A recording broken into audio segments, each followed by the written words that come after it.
the things I dreamt about, but none of it erases all the doubt in me. And money doesn't seem to change a thing, when all I ever seem to do is sit and think. They say, how could you be depressed? You don't know how much you're blessed. I guess they don't see the monster with its hands on my neck. It's funny, I know they're right when they all say I'm a mess, wearing all my success like failure's what I do best. I thought I'd be happier, but now happier, but now happier. Got all I wanted, but it's still not enough. I thought I'd be happier, but now happier, but now happier. Got all I wanted, but it still doesn't feel right. I thought I'd be happier, but now.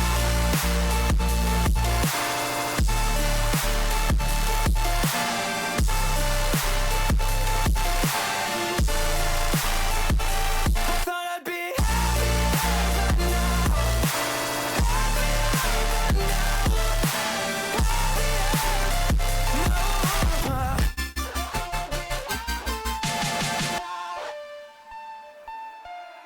thought that finding all the finer things would fix the kid in pieces left alive in me. But every treasure turns to tragedy, 'cause all they ever seem to do is bury me. They say, how could you be depressed? You don't know how much you're blessed. You got all this and more, how could you say that you're stressed?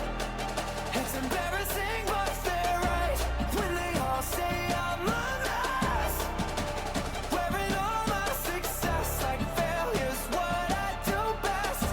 I thought I'd be happier, but now happier, but now happier. Got all I wanted, but it's still not enough. I thought I'd be happier, but now happier, but now happier. Got all I wanted, but it still doesn't feel right. I thought I'd be happier, but now.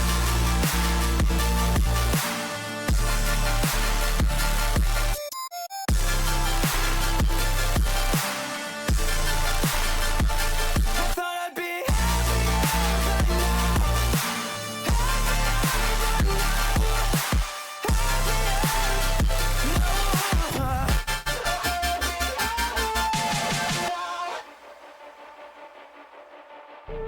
Don't know what it is that I still chase. I wanna say I'm proud, but it feels fake. I don't wanna be someone I hate. I wanna be happier. I'm sick of people laughing in my face when I try to talk about my pain. When the mission isn't fame or a big name, I wanna be happier.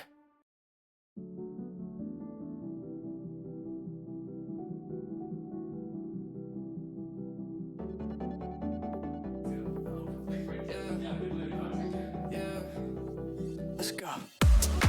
You know how nervous I get when I'm around you. I want you to make a move. I'm like your childhood pet. I'm scared when you go, and I don't wanna lose you. And there's nothing you could do. It feels warmer when you're here. I get shivers when you have to go. And I can meet you on the west side. She said that she won't roll me, I told her let's ride.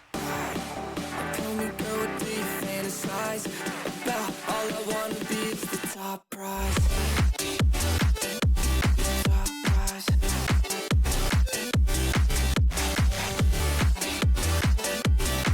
Oh my God. Top prize. I started off on my own. Ever since you came around, I felt like nowhere to go. Let's go. I'm feeling so much worse. It's only the first of the month.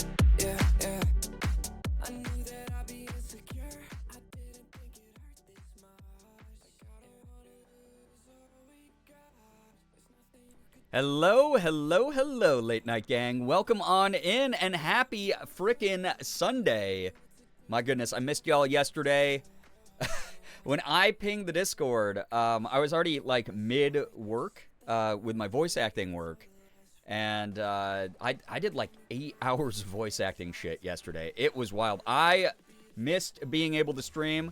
I was kind of bummed out that I didn't get to go live, but I got everything done that I needed to. So, those of you who did not see on social media, by the way, I posted on Blue Sky at like 4:15 in the morning that I was finally done.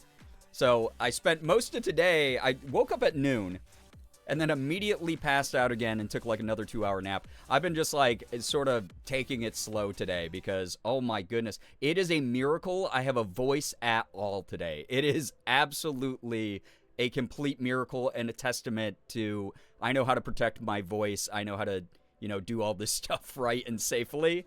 But I did a lot of voice acting yesterday. I hope something comes of it. I mean, one of the things was like a role I already have, so that's kind of cool. But it sucked not being able to stream. It sucked not being able to hang out and vibe and chill. Very, very excited to chill tonight. I definitely need some like laid back vibes, so it was kind of cool to see that Pocopia and Powerwash were neck and neck all day. I will say this, barely eked out the victory, Powerwash Sim 2 fans. Powerwash Sim 2 is what's on the menu tonight, except Michael Mouse is not watching this stream. It is technically a hashtag ad stream, but I don't have to, I can swear now. I can say fuck. Also, hopefully my mic sounds okay, because as usual, I mess around with all my audio settings to do voice acting, and then I try to set them back to what they were for stream, and it doesn't always work out. So if things sound crunchy or bad or need some kind of adjustment, please let me know. Y'all know I don't get mad at people who do that. I'd rather you have a good viewing experience and good listening experience. But it's great to be here. Hello, hi. Because we missed Single Cider Saturday as well, for those of you who also partake, it's going to be a Single Cider Sunday, or Ba-unday, as I wrote on the Going Live.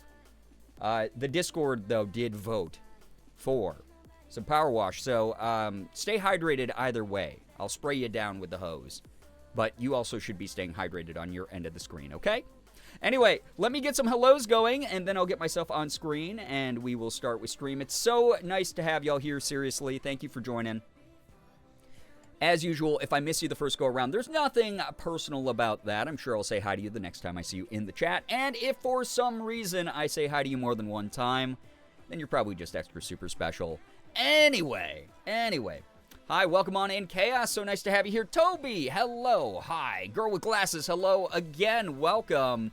I did see your follow-up message, by the way. Yeah, the way you wrote it, I was like, no, those two things were not equal. That's why I picked Powerwash Sim 2. If Pocopia and Powerwash had been tied, I would have made an executive decision. But thank you for the clarification. You're good. Morningstar, hello. Gory, welcome on in. Hoodie, hello. Hi. Welcome. What a way to enter, by the way. Did a self-care day, and now I'm ready for some chill stream vibes. Me too. I really had to take care of my energy levels today. I looked in the mirror earlier, and my left eye was twitching for the first time in months. It's been a while since I have been there, and I went, oh my gosh, I got to take it easy today. So I kind of vibed. I took things kind of slow. Here I am now. Very excited to be here. Maya, hello, hi, welcome on in. Welcome. Thank you so much for joining, everybody. So many familiar names in the chat already. Buzzbee, good to see you here. Gory, also thank you for the 30 stream streak. Really appreciate that a lot. Yo, what's up, Sad Scholar? Sounds okay so far. Wonderful. Good to hear. Excellent to know. I am once again showing my arms and shoulders because people complained that I didn't do that last stream. So here I am, okay? Don't make a big deal about it, though. It's also mainly just due to the fact that my office is, once again, 8 billion degrees. Girl with glasses, thank you for the 7 stream streak. A whole week of buzz. Yes, indeedy. Nettles, welcome. No, I'm not that kind of streamer, and you know that. Banana Moon Puppy, hello, hi, welcome. Welcome. Yeah. I do not partake, but I'll cheers with my Coke Zero. Hell yeah. Enjoy that.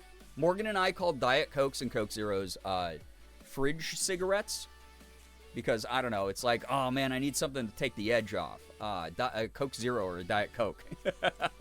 Enjoy it, though. Enjoy that for me. But yeah.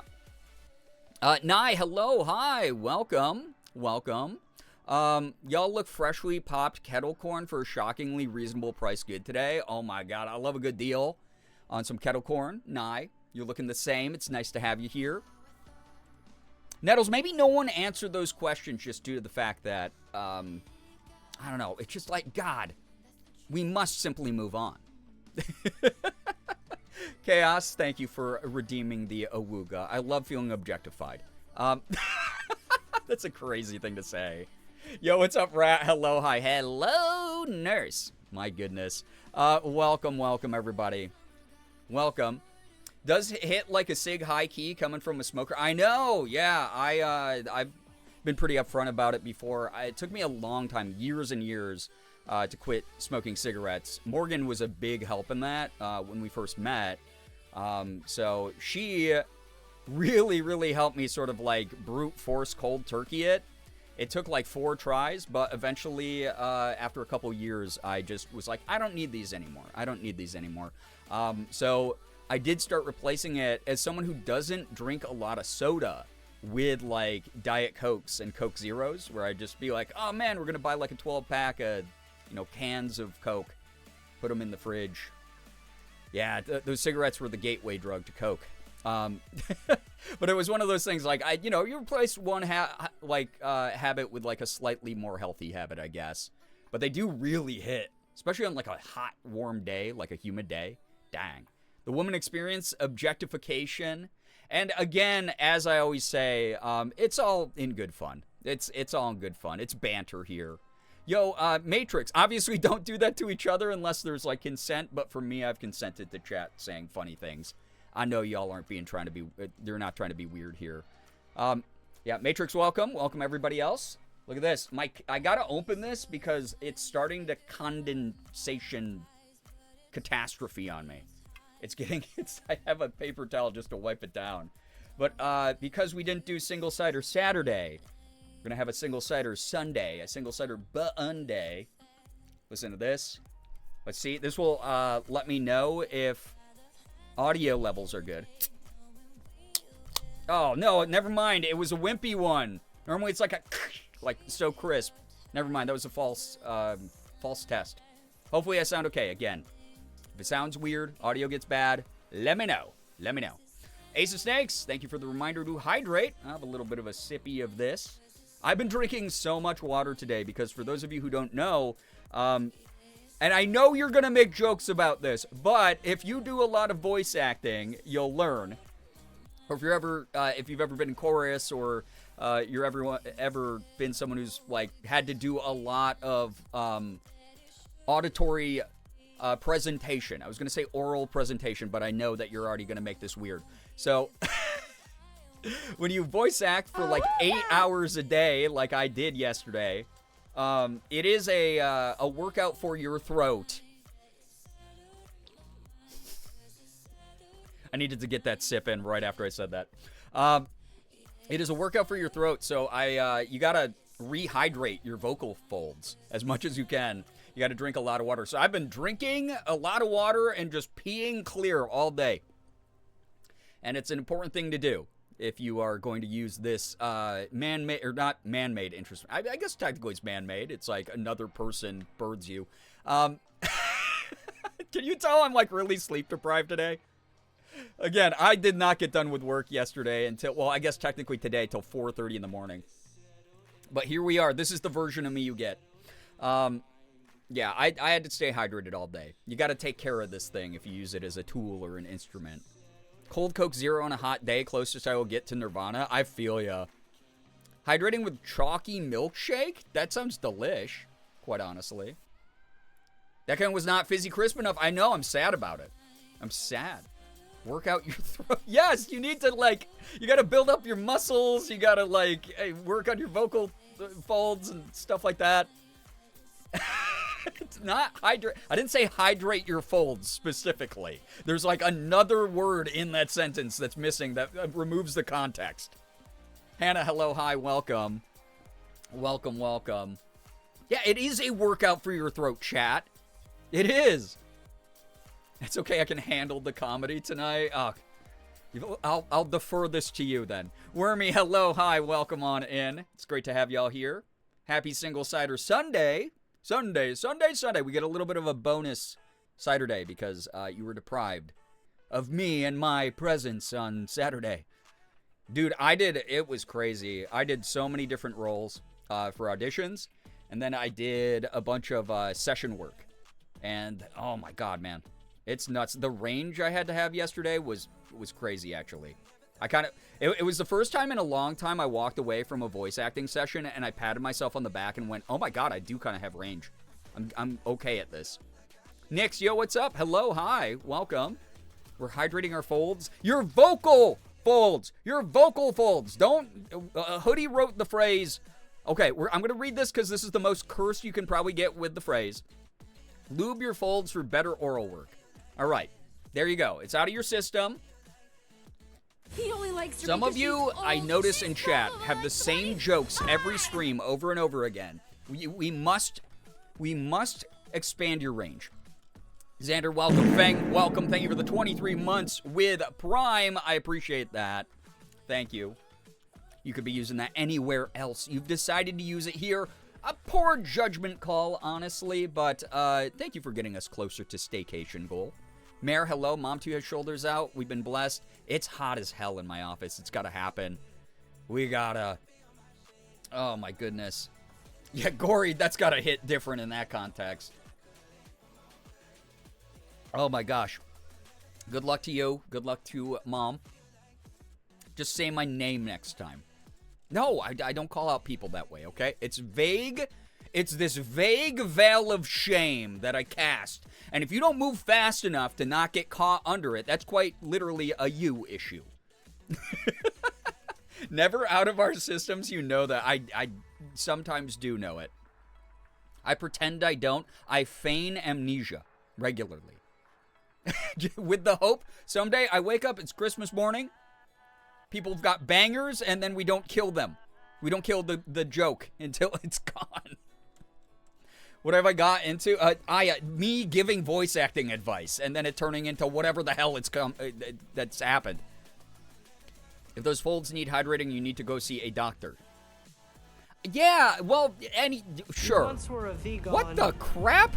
But now you will. What the hell? I gone. just started like 17 minutes ago. I didn't get on camera till 12 minutes ago. Why are you doing this? Thank you very much. I appreciate it. But you are...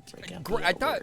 well, I haven't grounded anyone in a while, but Nix, maybe you're grounded now, okay? I haven't done this in a bit. I'm tired. I am vulnerable. I'm so sleepy. I didn't get done with my voice acting work until 4:30 a.m. I've been napping on and off all day.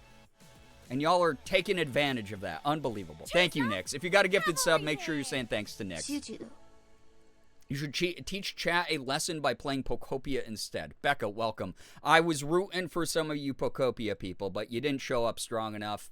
We're going to be doing a little bit of power wash. Peachy, thank you, by the way, for sticking around. And thank you to Xander for gifting you that 3-month sub as well. That's really nice. Thank you for 5 months. That's wild. Some of y'all.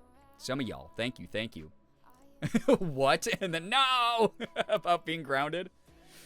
In my defense, I missed the part about the voice acting tips. I just walked back to you lecturing chat about hydrating their folds. I'm saying the phrase vocal folds. Chat's the one that's removing the word vocal out of it. The best tip I heard for voice acting stuff was not to drink milky things beforehand, and eating an apple can help clear your voice up. I wouldn't say those are the best tips I have for potential voice actors, but those are really good ones. Those are like good voice acting 101. Dairy will produce too much mucus in your throat, which is gross. It will make you have mouth clicks. It will also just feel gross, and you won't be able to like speak through it very well. It will truly mess up how you deliver lines and how you breathe and how you perform. Green apples specifically, the more sour the better. Yeah, the acidity of them will actually help break down more of the mucus in your mouth and hydrate you at the same time. The biggest thing for me that I recommend people is just hydrate. Don't use dairy. Just drink room temperature water. As gross as that sounds, it's what I've gotten used to. It's good for you if you do chorus, if you do voice acting. Those are the like building blocks of throat maintenance. I wish there was a different way to talk about my job.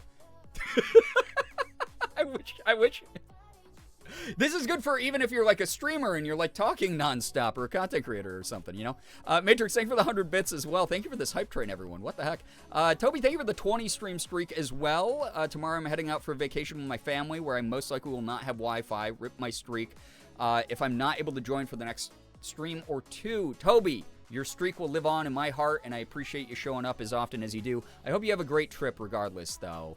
4:30 a.m., that's when I ate lunch last night.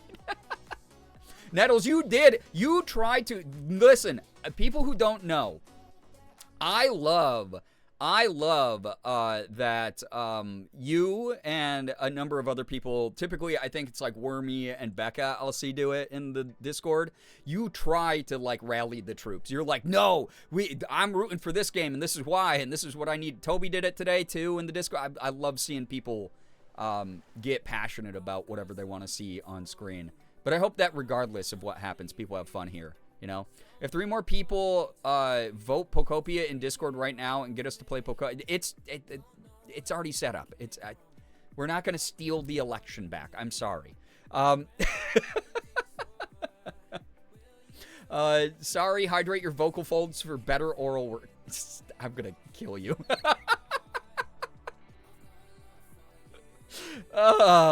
Good lord. Someone did a whole video about warming up their vocal folds. Thank you for including that, even in parentheses. For like opera, I'll never need those exercises, but boy, did I watch that whole video. My favorite one to do, this is one that I learned from Robbie Damon and Ray Chase, who are insane. They did this during one of their interviews when Day Everything was coming out.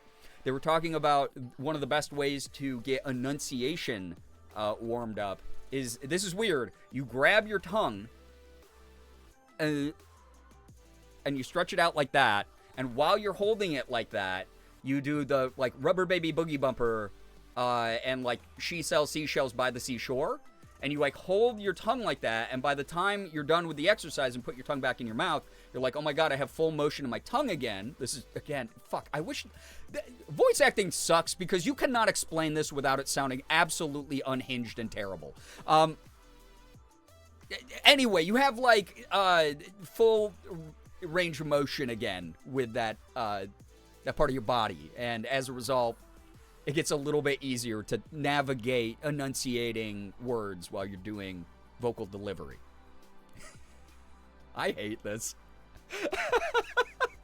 Dude, I got so fried yesterday. It was wild. I was so tired by the time I was done with all my voice acting work yesterday. I'm very privileged, very blessed that I'm like on a number of rosters. I get to audition all the time. Occasionally I land stuff. And I'm just like really grateful for that. But I am so tired, dude. Gosh, I'm gonna be a mess tonight. I hope you have fun with it. Yo, Rat, 150. Oh my goodness, thank you for the 150 streak. That's wild. That is huge. Recount. Don't stop the count. Really was rooting for the gay horror vibe. That will happen this week because we are kind of close to the end of Sorry We're Closed. We're really close to the end of Senua's Sacrifice, so I can't wait to do Senua's Saga. But I know also it's a Sunday stream, so a lot of you are going to like work or other obligations as the week starts up here. So if I can help you chase away Sunday scaries with a little bit of chill, we're going to be vibing. I'll use my power washer to spray away the Sunday scaries for you, and we'll have a lot of fun. I adore Robbie Damon. Such a sweet dude. He's so funny. He's a funny guy. You know what's wild? I didn't know he was as old as he is. I didn't realize he was like around my age, that he's like 42, I think. I had no idea. I thought he was like younger than me for some reason. Yo, what's up, Liz? Hello. Hi. Welcome. Welcome. I mean, Becca, if someone else votes for Pokopia right now, you're just going to have to learn the NSFW term, but I'm not going to be playing it. So I'm just letting you know. So, as very similar to one of the exercises I have to do for speech therapy. Well, Uber, let me clue you into something. As someone who also did speech therapy when I was a kid, because I had a bit of a stutter and a lisp and things like that. I wasn't the best at delivering a lot of my enunciations. All of that stuff is used in voice acting. That is any mouth warm-ups, anything that allows you to have like more dexterity of the tongue, all of that feeds into voice acting. Because unlike a on-screen actor where I can use my body or my facial display of emotion to get across like a certain feeling or enunciate a line I've delivered, it's only about, how you say things, how you project things. So if you've ever done any speech therapy and you've ever thought about doing voice acting, it does all kind of fit in, Oh boy, 3 a.m. This is a rigged vote. The vote doesn't stop until chat says it does. No. That has never been the rule here. You don't get to make up rules. You don't. Also, Hero Link, I feel like you might need to get your watch fixed. Let me get through my core courses quick because I fucking adore SLP stuff. Wait, get through your... Are you currently doing core courses? Have fun. Good luck. Went into speech therapy because my throat always hurts. Apparently have been training to be a voice actor. There you go. As someone who did vocal training, yeah, it's a lot of mouth work. Hoodie, even when you're trying to be serious and add something to a conversation in like an intellectual way where I'm like, I understood what Hoodie meant. But this is also Hoodie. I can't not assume an innuendo or something cursed happening. I just like you writing the phrase mouthwork, even though I personally am like, no, yeah, that's like a normal sentence when we're talking about like vocal training. Just looks so cursed with your username next to it. I'll never be able to get past it. I'll never. Love how Becca's trying to start a coup in chat. It's so funny. It's almost like I'm the person who controls OBS, where I get to choose what's displayed on the screen. Listen, I was away from powerwash for like months. I had withdrawal symptoms. I'm happy to be able to play it again, okay? You know? I've been doing vocal training recently, but my throat is killing me right now since I'm pretty sure I got sick when I saw hairspray. Oh no! That's the shittiest part about going to go see anything in support of the arts. You're still going to be like in a packed-in space with like a lot of people. If you're someone who doesn't mask, sometimes Morgan and I will mask in like big gathering type scenarios like that. But also, yeah, I'm so sorry that you might have picked up something that is a big risk of going out in public with a lot of people for sure. It's who I am. The innuendo just slipped out. It wasn't even an innuendo, Hoodie. That's the thing. It's more of like, I have been Pavlovian trained. Anytime I see your username in chat before I've even started reading the full sentence, I'm like, there is going to be something insane in here. Like that. And even if you don't, even when in the moments where it's a false positive and you have like actually contributed to the conversation in a way that a stranger off the street wouldn't be able to infer that there's any weird stuff going on, there's still like, what did Hoodie hide in here? That's what happens in my brain. Right now, Pocopia is winning in Discord. Chat show of hand. Get out of here. Go watch a Pocopia stream. Jules, welcome on in. Hello. Hi. Welcome. Schrodinger's curse comment is actually, yeah, it really is like, that's on me. That's me being problematic. I don't know you like that. That's parasocial of me to assume that every time you type, it's going to be like something about the Omegaverse or something. Okay? Hoodie's saying something in earnest. Right? Stop profiling me. Yeah. Y'all, those of you who are whining right now, you will not get your way. You will not. I'm sorry. You're just annoying. Thank you for being here, everybody. Welcome to a Sunday stream that I'm not starting at 11 p.m. I'm sipping on a cider. I'm excited to vibe. I'm very tired from, again, not going to bed or not finishing work till 4:30 in the morning. I am, oh my gosh, I'm exhausted, bro. I have like a few days off before I have to do more voice acting stuff, and I'm really looking forward to just focusing on content and hanging out. So, yeah, she's not sorry. Exactly. I'm not sorry, chat. We're playing Power Wash tonight. It's how it's going to go. It's Sunday. Sunday used to be I get to pick whatever the hell I want anyway. So, the fact I even allowed people to vote that was me conceding ground already. Jacob, yo, hello. Hi, Jacob. I really hope you're doing well. It's great to have you here. We always love having you here. So, I didn't even get a chance to vote because I was working. Bummer. Yeah, Selfish Sunday used to be a whole thing. Truly. Anyway, chat, welcome on in. I hope that you have some good news for me because I'm going to call for it now. 30 minutes in. Look at me go. We're keeping the ball rolling. Got any good news? If it's big, if it's small, anything in between, it's always acceptable as long as it's something we can comfortably enjoy together. And if you see someone else with some good news in chat, it would be awesome if you congratulate them due to the fact that the world out there, again, dude, I don't know. Sometimes I don't even go looking for world news and it just lands on my For You page and I get sad. The world out there ain't so great. So having some people have good things happen to them in a good community is something that I want to celebrate. It would be great if you could congratulate each other and everything like that. Acknowledge that within each other. And I will try to keep up with as much of the good news as possible, but there is a 99.9% chance that I will be behind on chat by a lot. So if you're trying to have a real-time conversation with me during good news, it's probably not going to happen. So, meanwhile, me went to bed at 11 a.m., woke up at 5 p.m., ready to party. Hell yeah! You get this, like, weird sleep-deprived, I napped all day on and off version of me. So, enjoy. We're not going to talk about my to-do list that only one thing has been crossed off. Okay, but hoodie? That's one more thing than zero. How's that? You know? How's that? Good news in the Matrix made guacamole and sorta pico de gallo made with red bell pepper instead of tomatoes. We shall see how that goes for white people taco night with my parents. I love that we now have like a very distinct, like it used to be like an insult, but now it's just like kind of a funny meme of like white people taco night. I love it actually. Cause like I grew up with white people tacos too. And you know, they do slap sometimes. They do. They're not nearly as good as the real thing, but man, sometimes they hit. Taco Tuesday, baby. Taco Sunday, I guess. They're marinating, so hopefully they turn out good. I hope that it's so awesome. Love that. It's cool you made guac as well. That's cool. Also, I like the substitution of red bell pepper instead of tomatoes. I love a little bit of that depth of flavor that a pepper brings.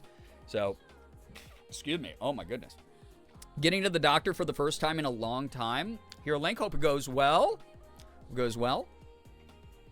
Becca, I love that you're acting like you're oppressed when you've known the rules for years of whenever I go live, whatever has been locked in is locked in. Good news, I bought watercolor paints and some brushes yesterday.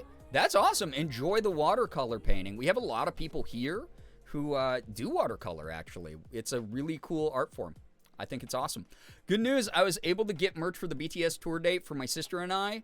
I'm very happy and grateful I was able to get us what we wanted. Well, I hope that the two of you have a great time, and I hope that your sister's really grateful for that, because that stuff goes quick.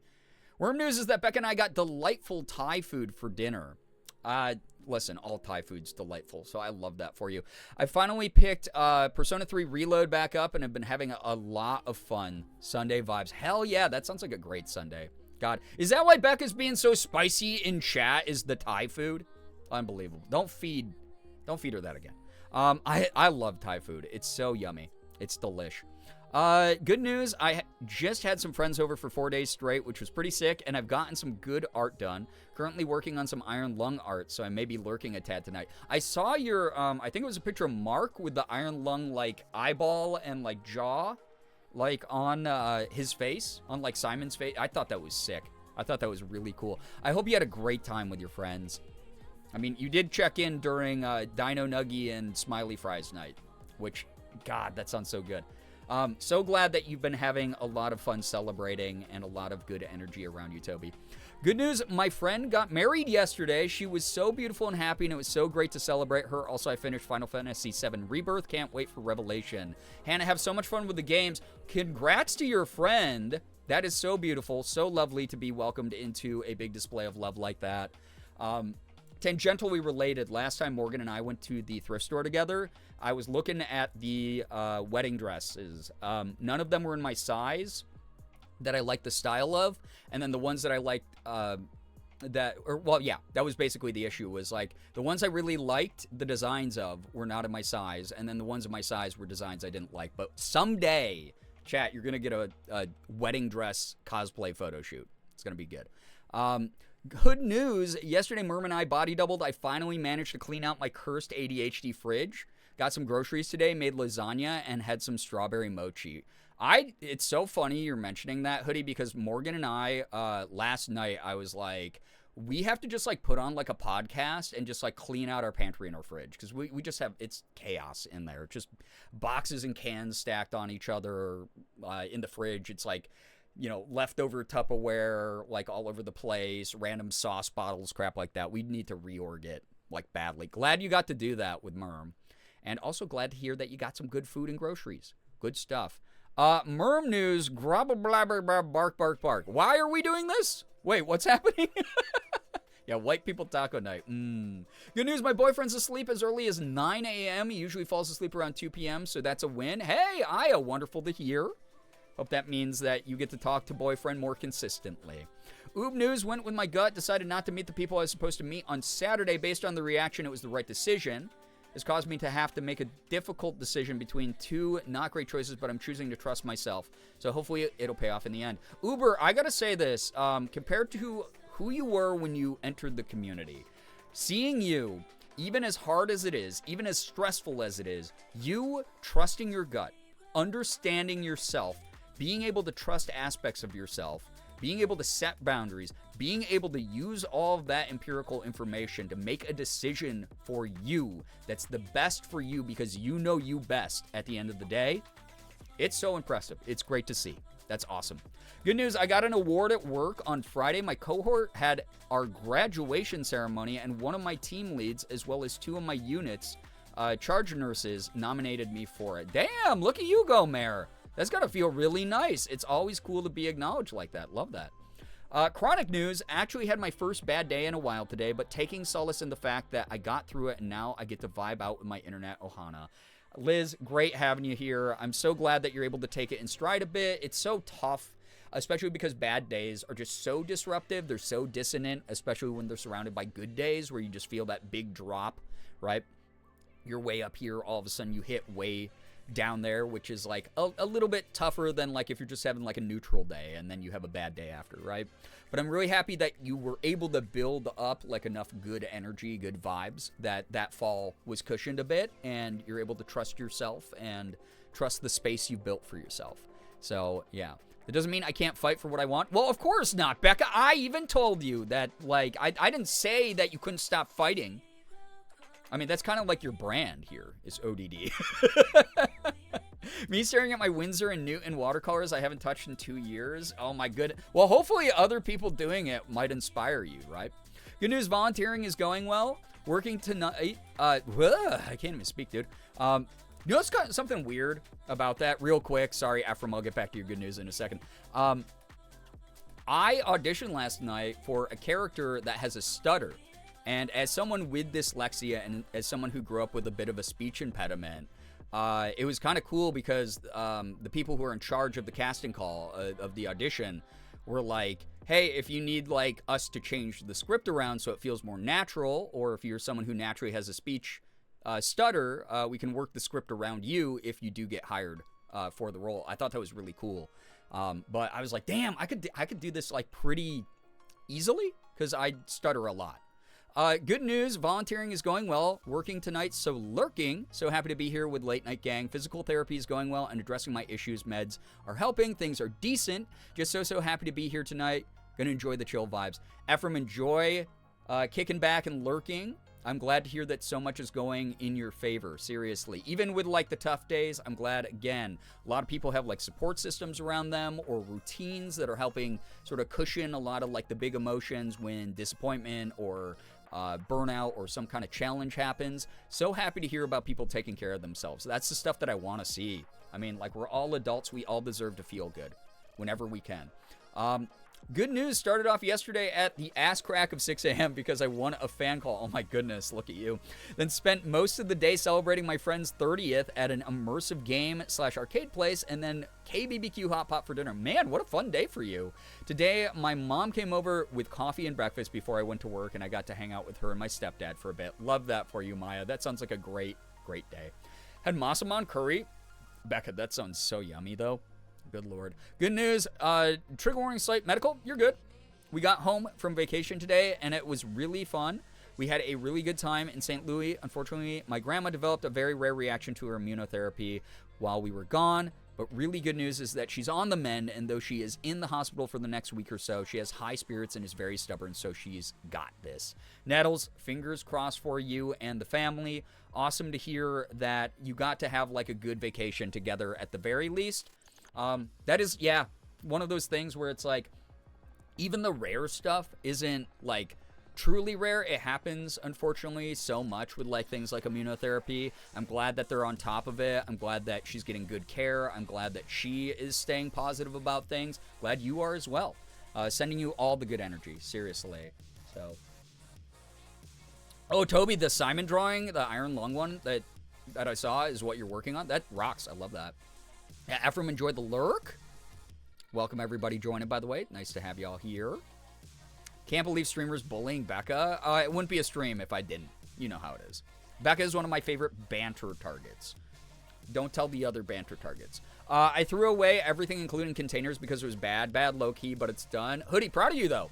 Reset is something that helps you, stay on task a little bit better. Really good stuff.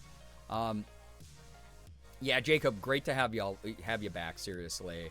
We're getting taco shells from the grocery store and ground beef from the grocery store. Delish. Let's get more tacos going.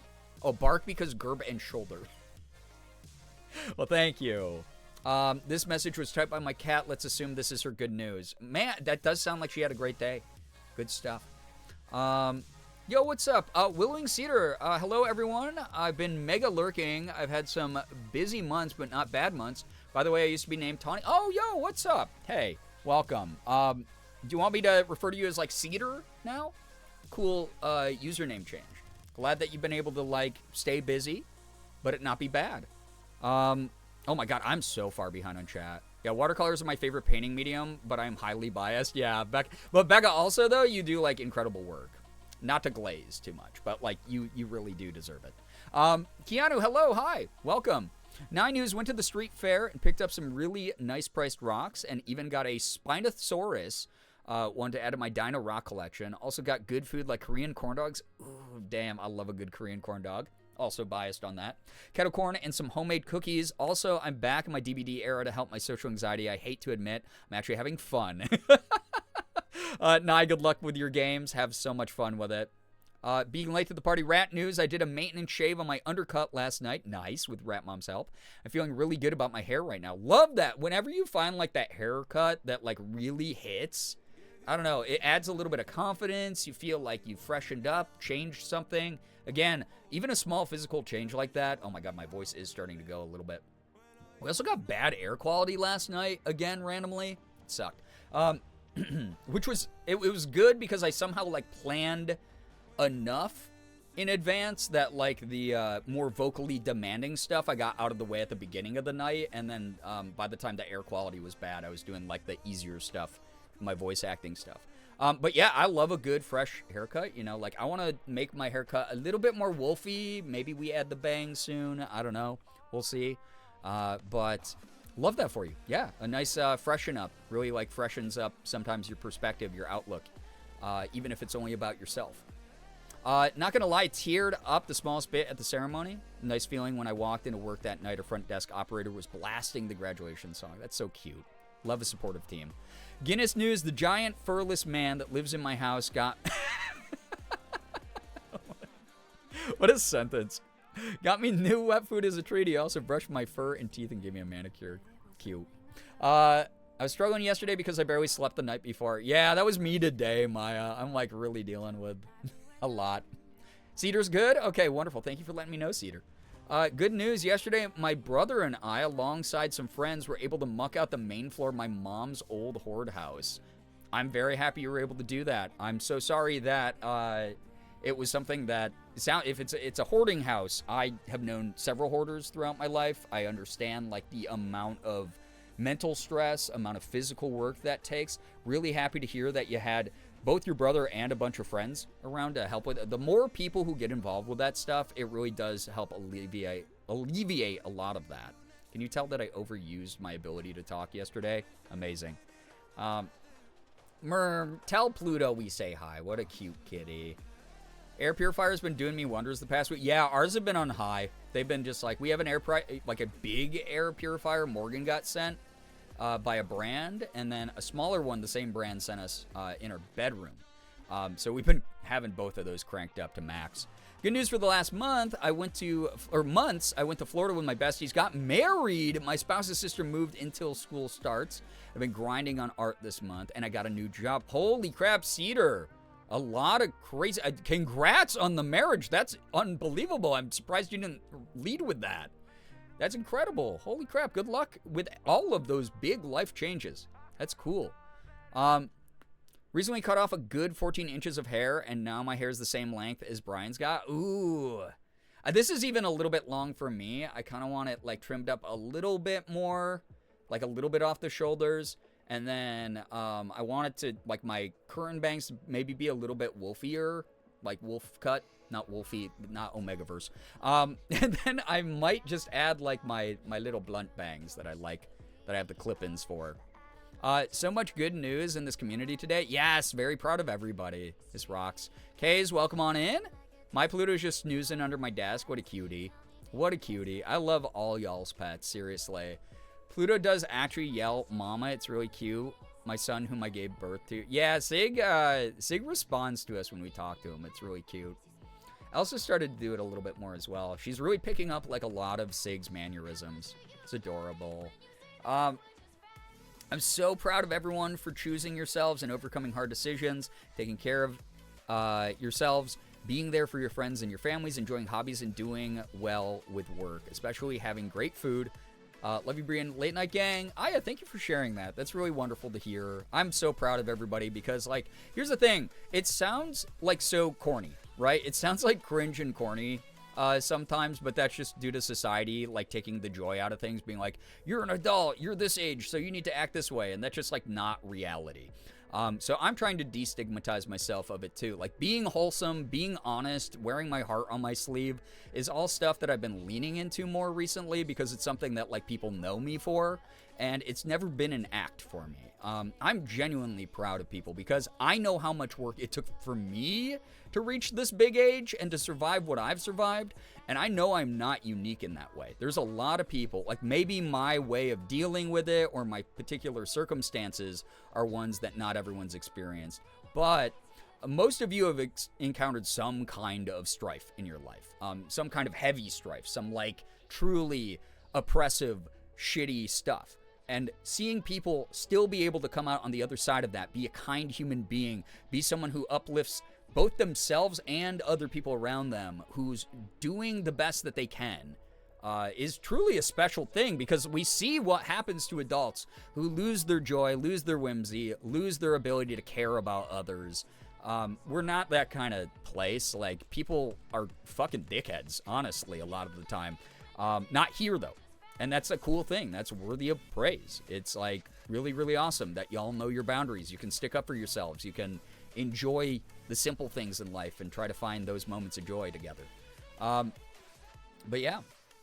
Nose butter on my Frenchie Jobin. Oh. You would look stunning with curtain bangs, low-key. I technically had them when Morgan first... Like, look at these. Like, when Morgan first did this, but she's getting more and more used to doing wolf cuts on me, so she's next time she touches up like the wolf cut vibe, it's gonna be like a little bit more pronounced with the curtain bangs, because like I had them for like a couple days. My hair grows so fast. I thought I looked all right with them. I thought I looked pretty good with them. But I kind of want to like lean more into the like true like lesbian wolf cut. Lullaby, hello, hi, welcome. Yeah, alpha loner. That's, what can I say? My little good news, despite being on the tail end of bad pain flare and struggling through massive fatigue, I got my entire altar shelf unpacked and set up. Just moved July 1st. Damn, that was pretty quick then, Busby. Sorry to hear about the bad pain flare-up. Morgan constantly gets sidelined by those as well, so we are a household that is very knowledgeable about those. Really proud of you for doing what you could. Chopped my hair at 3 a.m. the night before my friend's wedding because I couldn't sleep and it didn't turn into a disaster. My hair looks so much healthier and full just from taking a few inches off. Yeah, a little bit of self-maintenance is nice. I'm lucky I got Morgan. Abby and I like to say hey at each other. She doesn't make us sound audible to humans, though. Aw. Weren't you going to chop your bangs at 500? I said I'd talk to Morgan at 500. She's still, like, not 100% confident about doing it. She's like, you should probably wear your current bangs more, like, on stream and stuff, and take more pictures and make sure you love them. But once I kind of lock that in, then she's going to help me with that, for sure. So we're doing pet news, cheese news. Oh gosh, we can't add everybody's pets to good news. That would, God, it would be an hour. But that said, I love reading all the accounts of your pets. Y'all are very cute, and your pets are very cute as well. Moldy, hello, hi, welcome. Also, I do love orange cats, Toby. I used to have an orange cat. He was like my very first cat. He was my little special baby guy. He's the best. Yeah, love all the good news. Exactly, Peachy. Love it. Love it, love it, love it. Y'all are the best. But yeah. Nye, oh my goodness. I'm so sorry to hear about the health decline stuff going on with your pet. But I'm so glad that she's being spoiled. And yeah, keeping your head up as much as you can. We're sending you all the well wishes, all the good energy. So, y'all. Yeah, we can't make like a separate section for pet good news. I apologize. Like if your pet's like going through something and you add it into your good news, that's one thing. But if everyone here starts doing pet good news, I will not even play a fucking game tonight. I promise. But feel free to share with chat, like your pet updates. I just probably won't read most of them out loud, just as a heads up. Corey, hello, hi, welcome. Welcome on in. Good news, I've written episode 1 of a new project. I have so many ideas for this one. I'm very excited about it. Corey, great to hear. I know that you were adjusting to the job so that you didn't have as much time to write recently. So that's awesome you were able to get back to that. My girlfriend sometimes will put my hair in a one top ponytail and one underneath and then point cut them for a bit of a wolf cut look. That's cool. Morgan's, she follows like step by step this tutorial from this professional hairdresser who makes YouTube videos about it to teach people how to do different cuts. It's cool. It's always worked for me. But yeah. Sorry, my bad. I started that. No, you're good. You're good. You're all right. Streamer hates her pets. No, I just hate you talking about your pets. That's all. No, I don't hate any of it. You're like I said, you're allowed to share. I just like won't read it out loud. Good news. My rent is only going up $25 and we're getting a credit for burst water pipe in the lawn. Oh my goodness. Well, I'm glad you're getting that credit. Also, congrats. I live in New York State, so Morgan and I, our rent's about to go up, and I wish it was only $25. But I'm not jealous of anyone who only has a $25 increase. Not at all. Anyway, enjoy that. Enjoy that. It is one of those things where our house is also like falling apart, as we've been talking about. Both Morgan and I have been talking about a lot publicly. We were like, it's a message from the universe that we just have to like move to LA, because like this place that we rent, this house that we rent, is getting up to the point where combined with like our electricity, with the cost of living here, just living in New York State, it's getting about as high as LA. So we might as well just make the jump. It's just the move itself will be expensive. But we've been like talking about it a lot. Just in time, good moldy news. I'm on the last few days of sickness. Usually get insomnia when I'm almost over sickness. Had it last night. Just kind of had a really chill, low energy day. It's been nice. Well, a lot of people have been saying that today was like a good self-care day for them. Glad to hear that sickness is almost out of your body. But yeah, if you need to just like kick back and have fun, enjoy. And also, again, single cider Sundays, since I didn't get to join y'all on Saturday. So I'm big vibing. I didn't go to sleep. Dude, I did not fall asleep until like 6:30 in the morning because I didn't get done with my voice acting until so late. And so, yeah, like I said, I slept until like noon, woke up, hung out for like an hour-ish, 2 hours-ish, passed out again for a little bit, woke up again around like 4. Fell asleep for like another half hour, finally got up, started doing stuff. But man, I am sleep deprived and out of it today. Streamer just hates us, not our pets. Exactly. I couldn't hate your animals. I just hate you. Guys, can you bully me to clean my room? Becca, clean your room. You're going to feel so much better when it's done, and we're all going to get to go, yay, you did it. You did it. We're so proud of you. I'm so far behind on chat. Holy shit. K's news. My headset broke today. I normally would freak the F out. I surprisingly didn't for once. Just figured it out. It looks funny, though, what I did. As someone who's broken a headset live on stream before. Boy, it is a frustrating thing. Glad that you were able to figure it out. Glad you were able to stay in control. Sort of like be like, no, you know what? I want to just get this fixed up. I want to figure it out. Cracking open a good old seltzer water. Enjoy the refreshing bev. Good stuff. Yeah, good reminder that we will be doing Power Wash Sim tonight. I'm excited for it. I was away from it for months. And even though this is technically hashtag ad, a big thank you to Future Lab and Dead Good PR for sending me the game key. Michael Mouse is not watching this stream, so I can now say fuck. Fuck! So I'm excited about that. So we can talk about whatever while I'm spraying and parkouring all over the Star Wars maps. Should be a lot of fun. Looking forward to it. We're going to have some good combos today, I think.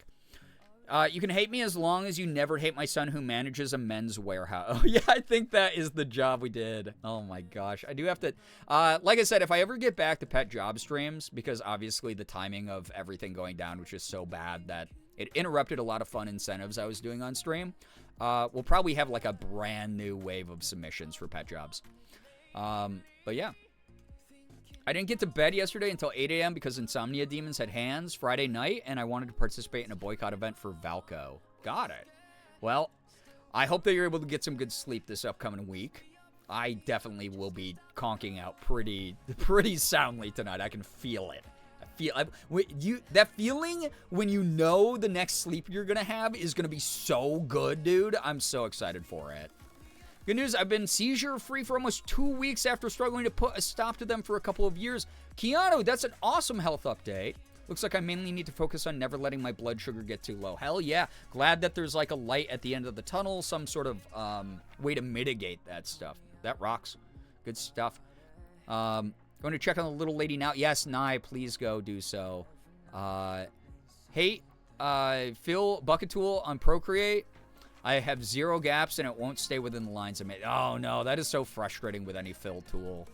Sleep struggles are so real right now. For me, I would have gone to bed at a normal time yesterday if I hadn't done, like, 9 hours of voice acting work, like 8 or 9 hours of voice acting work. It was, God, yeah, it was, when did I start?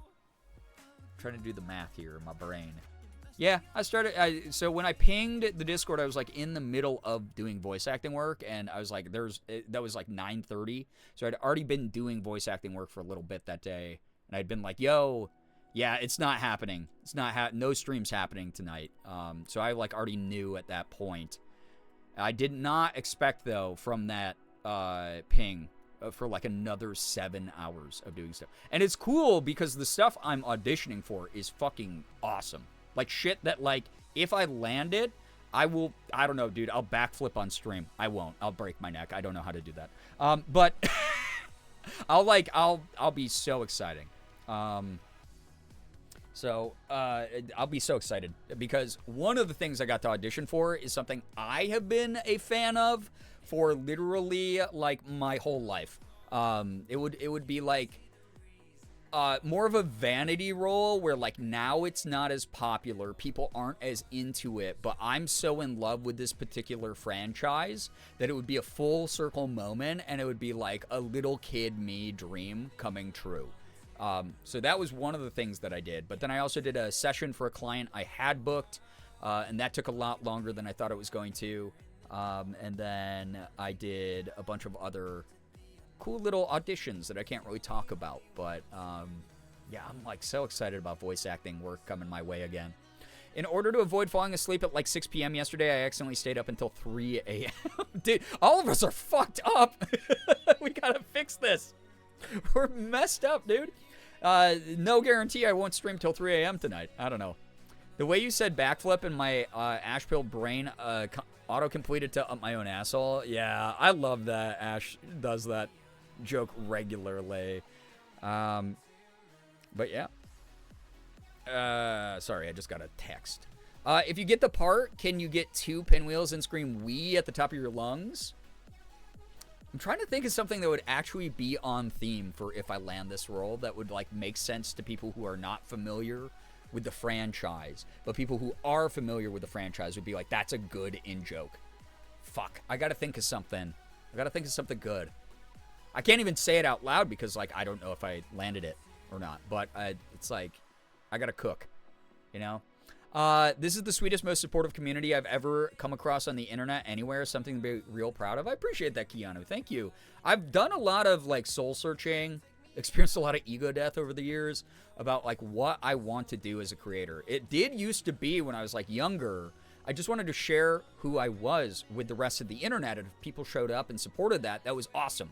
And then it became a little bit more focused right around when I started going full-time and I started, you know, becoming friends with like much larger creators and being like, oh my God, this is real. This is like maybe something that like is my future. So there was like a lot of, I don't know, just like internal work that went on as I grew as a person and grew as a creator at the same time. It shifted from like how I was in the late 2010s where it really was like I was very like grind pilled. Like it was like, oh my, of course I'll go to multiple conventions a month. Of course I'll go speak in front of like giant audiences of hundreds to like thousands of people. Of course I'll go host an event. Of course I'll go do this. And it was like all about like getting to that point where I had the financial security of a career, I guess. And I've talked about this a lot recently, mainly just due to the fact that people might be like, what the hell is with the giant vanity sub goal on your screen? Y'all can't read that. That's at 1,000 now. It's for a staycation. During those years, Morgan and I managed to save up a pretty decent nest egg. And it's why I've been able to like sort of like just do full-time content work for as long as I have. But it's kind of dwindled down. And I kind of work paycheck to paycheck. I kind of work, you know, this as hard as I can. And as much as I do because it's like back to that sort of grind. But my mentality isn't, oh my God, I need to get viral, I need to get famous, as much as it used to be. It's always been about connecting with my audience. But now, knowing that's the thing that separates me from a lot of other spaces online, that's become a very important core and crucial component of what I do. And I really hope I'm able to use my platform to inspire other people to break the cycle of being like just apathetic about the world and about their own participation in life. I want people to be able to be passionate and excited and chase their dreams and accomplish things and be able to find a space where they can share that and we all get to uplift them for those things that they might have struggled with their whole lives. That's kind of what, I don't know, like why else am I here? Why else did I make it to the age of 40? Right? Except to like be like, hey, here's my lived experience. It's not always going to be perfect, but like shit, dude, you can get here too, right? So I don't know. It's just kind of the way I've resonated with my own brand of content over the years. I just need my brain to cooperate with my body. Why am I so tired and yet so unable to fall asleep? Silly brain. I mean, that's like that burnout insomnia cycle there. Like that it sucks. I've been in that loop like a million times in my life. I mean, I kind of am, like, if I'm going to be totally honest. It's like after my sister passed, it's been, what, 7 months, 8 months of me kind of dealing with, like, very inconsistent sleep. But when I get the good sleep, dude, it is solid. It's like I wake up and I go, oh my God, I guess my body needed that. I guess my brain needed that. I started reading again today. That's my good news, chat.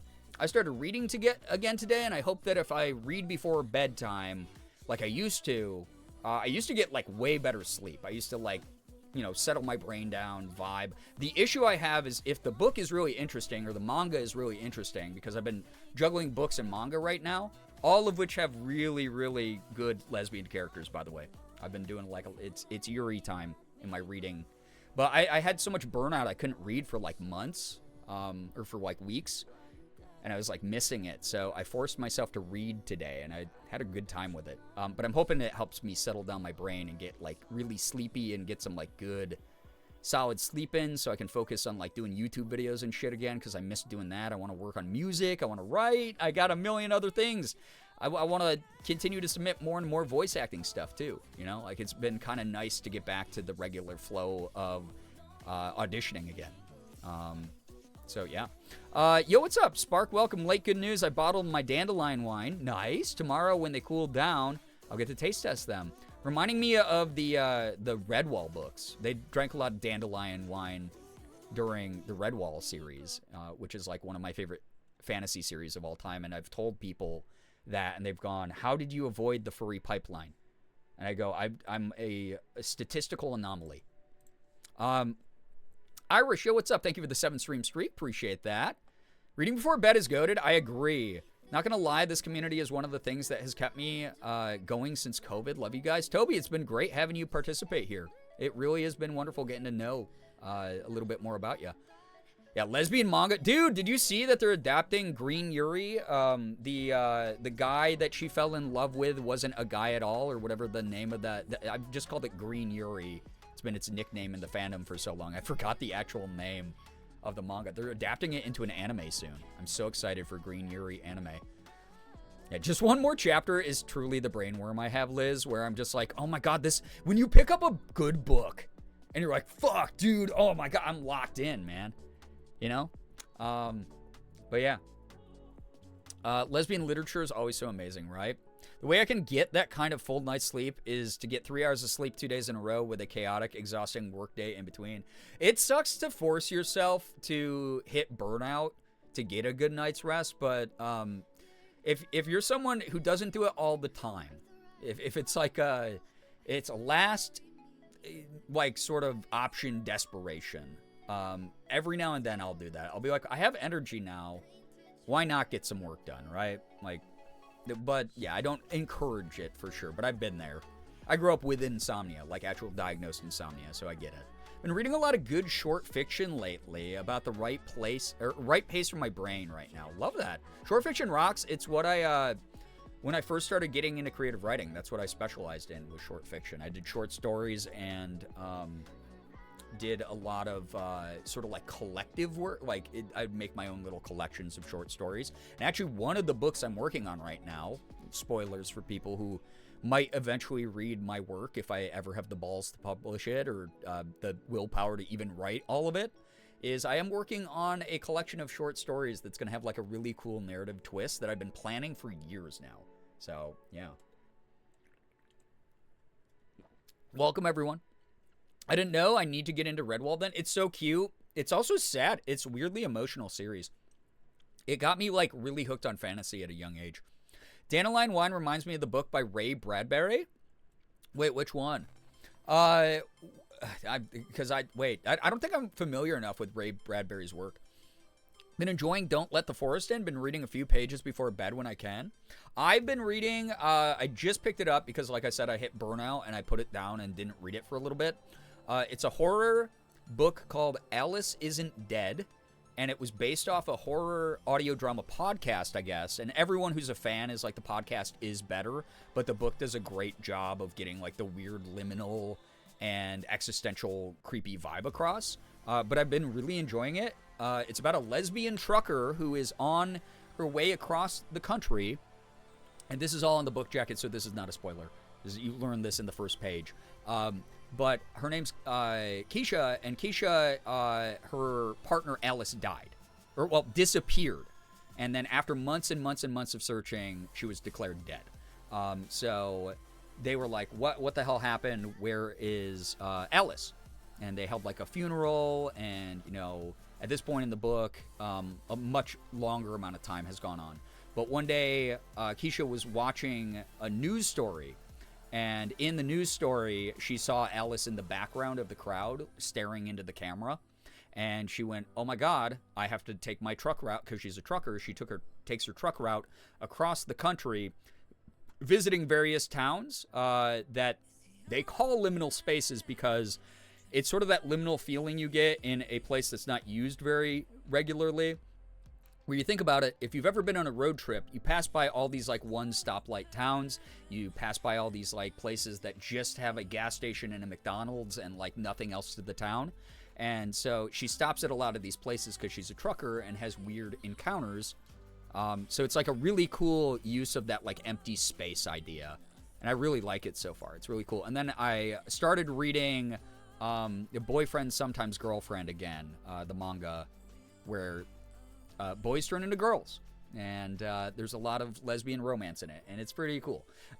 So those are the two things I'm reading. Lots of lesbian-centered fiction at the moment. Additional hood news, I found a really cool substitute for Google Docs that is very anti-AI, and today I switched all my book drafts and planning docs over. Hell yeah. Good stuff. Always good to find some alternatives to things. M, welcome on in. Hello, hi. Welcome, welcome. Feel like I missed your message. I did. Hi. Just got out of the recording studio. Let's go. Huge. Good stuff. I wish I could write short stories. I tend to blow them up to monsters. That's the problem that I struggled with as well in all my creative writing classes, was sticking to the... Because it's all loose anyway. Like, the categorization is mainly just for publishers at the end of the day and consumers, right? If you are an actual writer, you know that it's like, I have an idea for a short story. Oh my God, it's so great. I want to, like, expand it into, like, a novella. And that, I get the struggle. It's tough. Oh, there is a book called Dandelion Wine by Ray Bradbury. Got it. I love that podcast. You know about Alice Isn't Dead? That rocks. I'll have to listen to it. Brian Jacques. He pronounced it Jakes. I love that for him. Did he really? My whole life's been a lie. I've always said it Brian Jacques because of the French. Brian Jakes, crazy, was a phenom, right? He was fantastic. But yeah. Yes, Alice Isn't Dead is from the people who made Welcome to Night Vale. Yeah, Alice Isn't Dead hits. I'm glad people know. It's really neat. I'm pretty sure it's by the Welcome to Night Vale people. Or at least people who, like, worked on that. I've been also working on my own book, and the main characters are lesbians. Not sure whether to make it an actual book or a comic, though. Ooh, fun. I mean, with your talent, your skill, you could probably do whatever you want. My book, how much can I... So I'm working on a novel and a collection of short stories right now.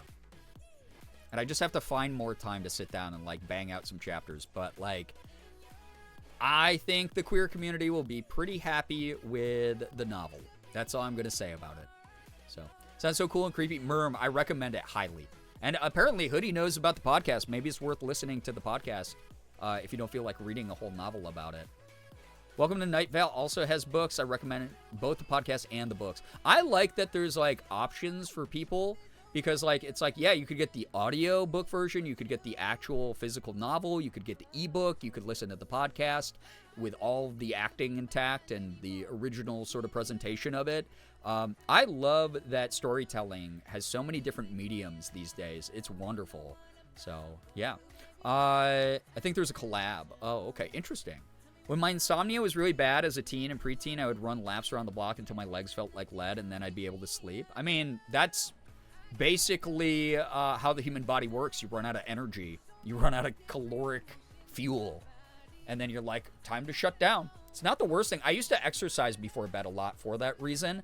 And then I got to the point where the endorphins were keeping me up a little bit too much. So normally what I'll do is I'll work out during the day.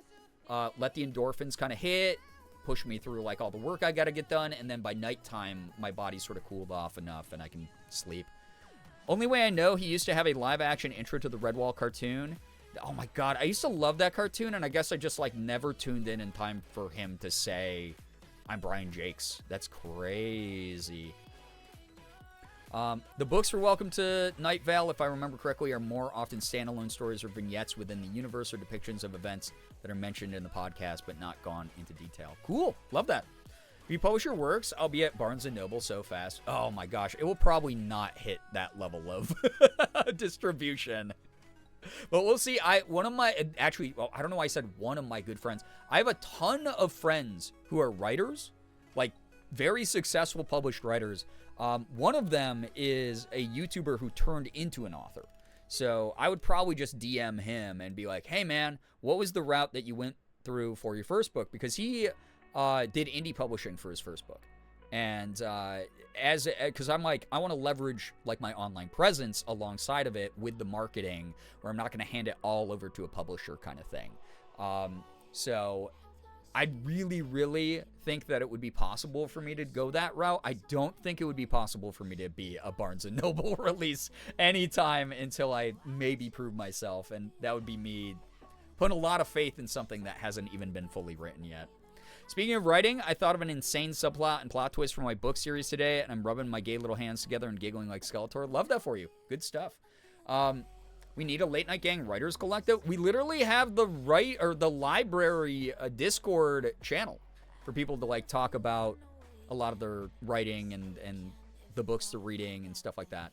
Like you can talk about that stuff all you want in the Discord. It's cool.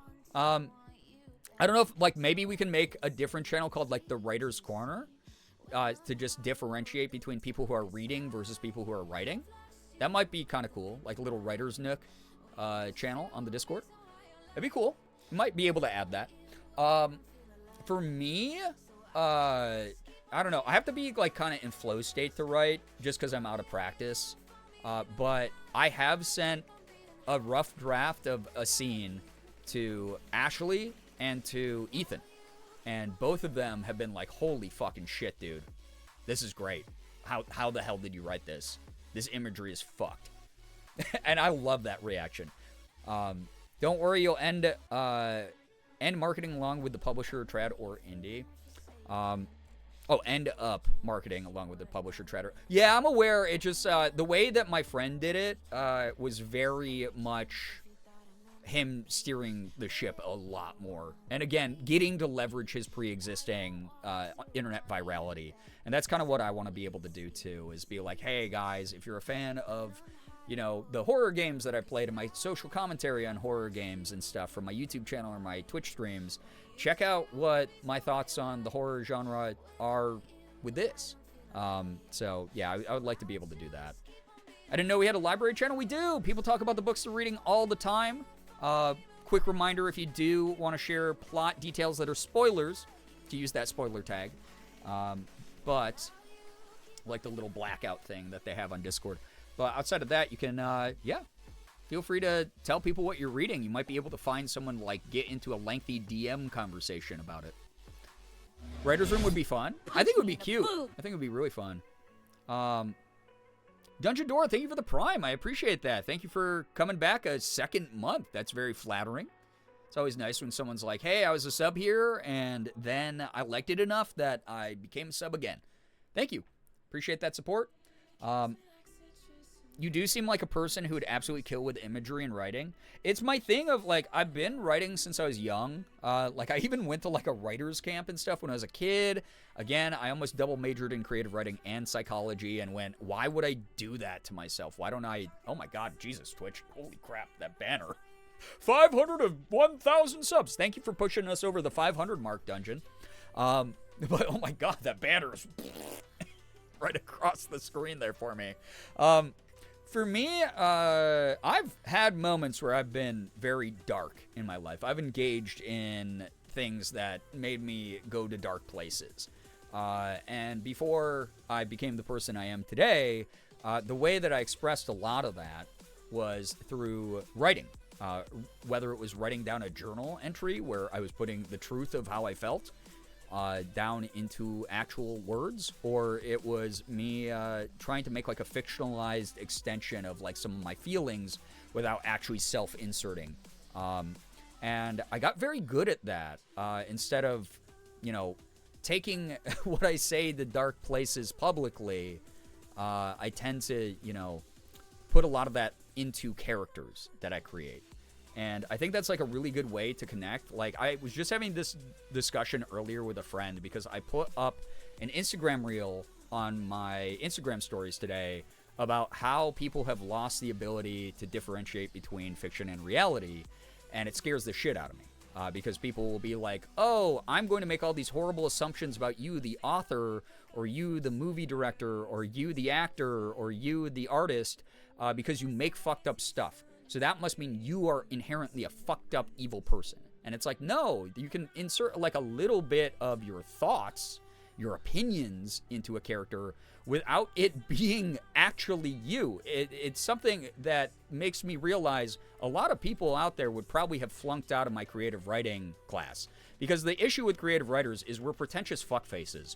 So we always assume that everyone around us, because we're only surrounding ourselves with other creative writers, are on the same page and are just as like intellectually inclined to have the same sort of thought recognition and patterns. And that's not how it works. The general public, unfortunately, especially people who are like too online, assume you have to kind of do the equivalent of method acting to be creative. But here's the thing that I was talking to my friend about earlier. That's really ridiculous because I almost said go and look at kids on a playground. I was like, don't do that. You'll be on a list. But don't do that. Don't just go and stare at kids at a playground. Don't fucking do that.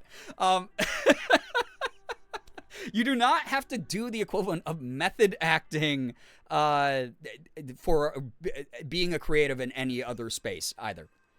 My best creative writing teachers and professors were basically like, if you have to go that deep and get that dark, where you've inserted all of yourself into your character, then you are no longer objective about your writing, which is like, you should have some subjectivity, but you've like eliminated all objectivity now, and you're not gonna have the type of end product that you think you will.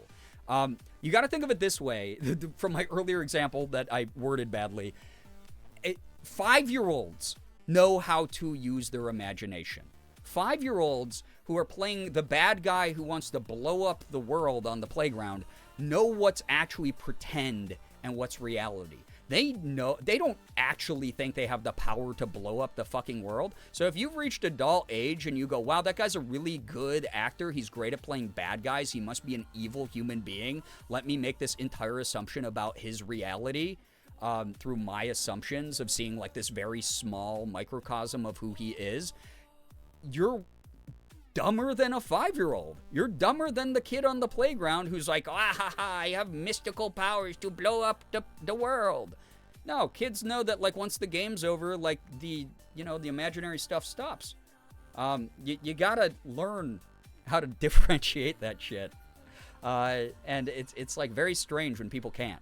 It's like very odd. So like writers who are like, oh my God, I have to go like visit 1,000,000 morgues and stare at pictures of people who've been cut in half and like do all this fucked up things to get into a dark mindset. Dude, you're not doing a great job of being able to use your imagination, this tool we all are like kind of born with. Me does research for a book search engine. Do I need to call the authorities? Method acting, in my opinion, is not healthy, nor actually acting. You're not playing a character at that point. Yeah, it's one of those things, Merm, where method acting has been bastardized because method acting is great. The issue is where people take method acting, because method acting requires consent and boundaries between you and the people around you. It's like, yes, you want an authentic reaction from them because you're so in character, but at the same time, they need to be aware that you're not just being an asshole. That you're not just being a fucking weirdo, right? And any good method acting school or method acting class will teach you that. Will teach you where the limit is, where not to like take on so much of the character that you've now overwritten who you really are. And good method actors, someone I can shout out, Erika Ishii, literally went to school for method acting. She is one of the most like grounded actors, I think, that is doing a lot of cool indie shit right now. And she does method, technically, but she takes bits and pieces of method and incorporates it into things like improv and things like just script reading acting, like just basic acting tools. It's the people who get lost in it that I'm like, yeah, you had to go there because you kind of are overcompensating for something. So like you are definitely overcompensating for something in your art. So yeah. Method acting and it's just being an asshole. Yeah, it's like if you can't separate, the good faith boundaries of a real method acting gig, then you're not a good actor. You can't recognize where the limit needs to be. Yo, what's up, Duchess? Hello. It's that time old Laurence Olivier quote where he was working with Dustin Hoffman, Unmarried Marathon Men, and saw the state he was in and said, "My dear boy, why not just try acting?" It really is. It's Tony Collette. I remember this is an interview I cite regularly, dude. Wait, also I gotta get the game up. Let's talk about this while I'm playing the game. If you're ready for Power Wash Sim, 8's in the chat. If you're ready to go. Yeah, Merm, method acting is relatively unknown to the public, except through those extreme situations like Jared Leto being a dick face, right? So most method actors are not like him. He's just a fucking fool. That's all that is. So I heard it from somewhere that you should develop your characters well enough to hold an interview with them, and they each have their own answers, dialect, and mannerisms. If not, just keep at it. Yeah, acting. The other thing too. Yeah, Duchess, I'll definitely get to the Tony Collette story in a second. Give me one moment. Yeah, Jared Leto's ruined a lot of stuff. Beyond just... by the way, Morgan and I, oh my God, speaking of Tony Collette, Morgan and I just watched this interview that made us cry. I think it was the 20th anniversary of Little Miss Sunshine, which is one of my favorite movies of all time. The cast is Steve Carell, Paul Dano, Tony Collette, Greg Kinnear, who the fuck else is in that? It's an awesome movie regardless. It's about found family shit, and it's so cute, and it's so ridiculous. Abigail, what's her face?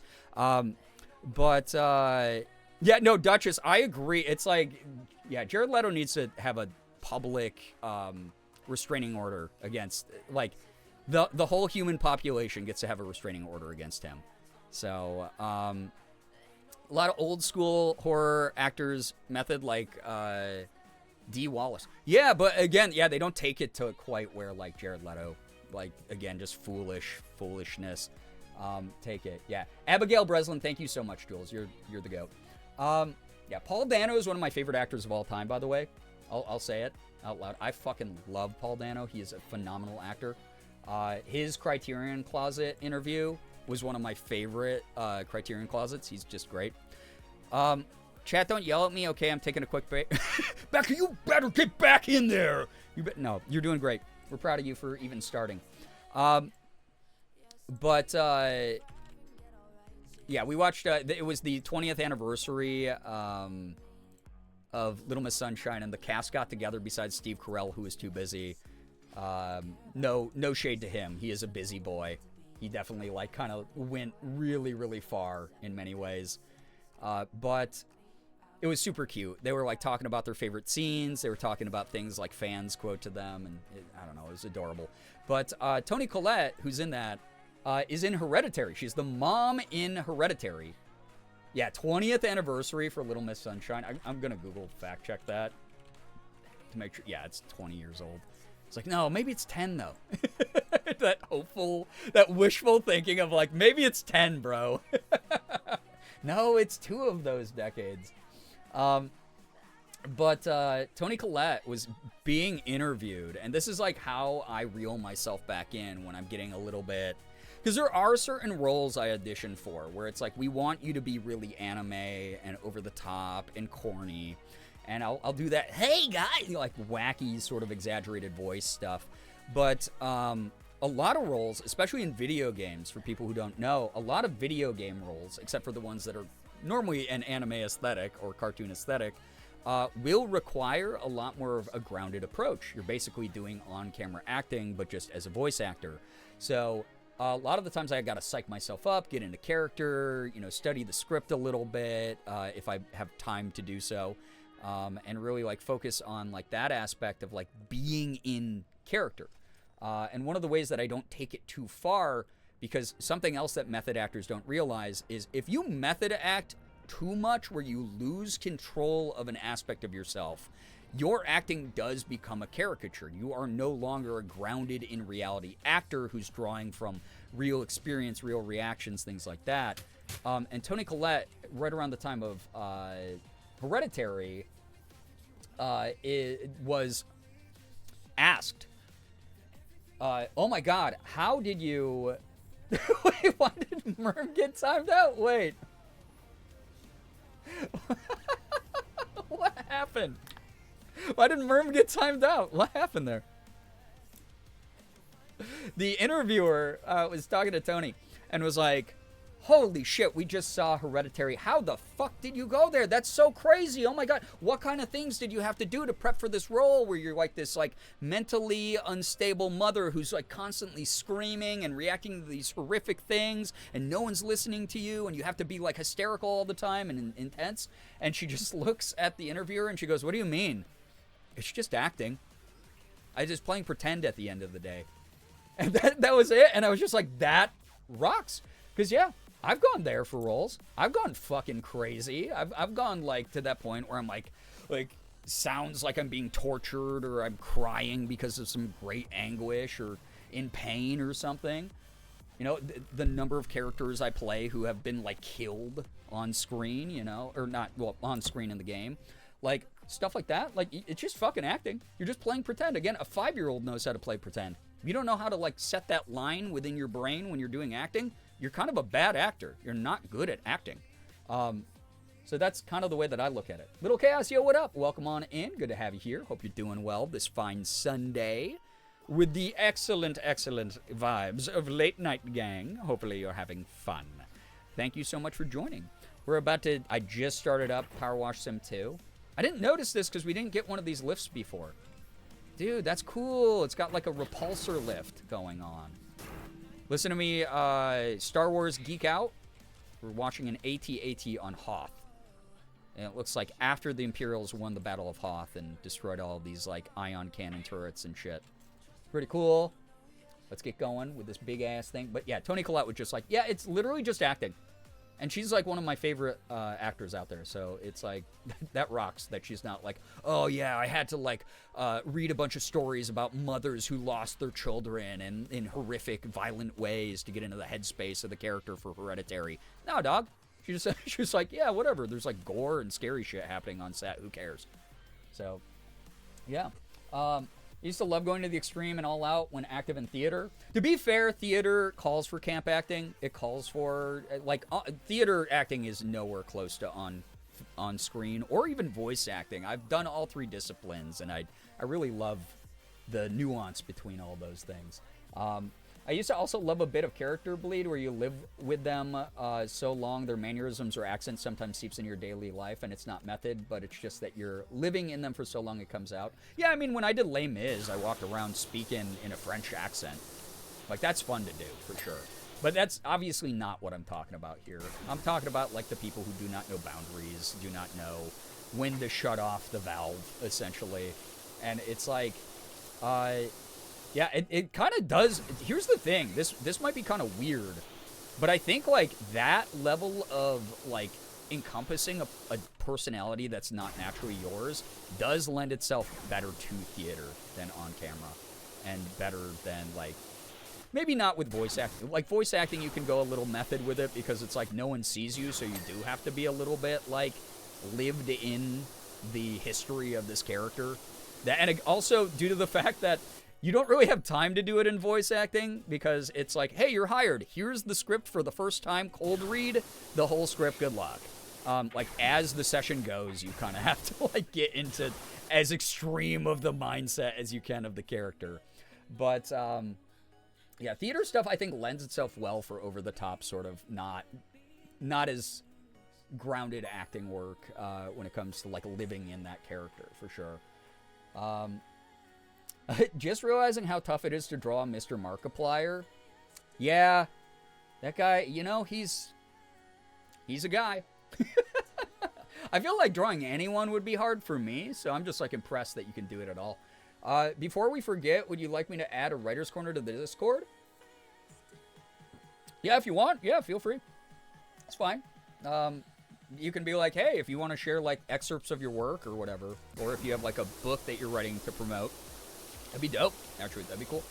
Or if you want to like exchange notes with other writers in the community. That rocks. Yeah, why not? We have like an artist corner. One of my mom's con stories was getting the mic at the Q&A. Give me 1 second to read this in my brain.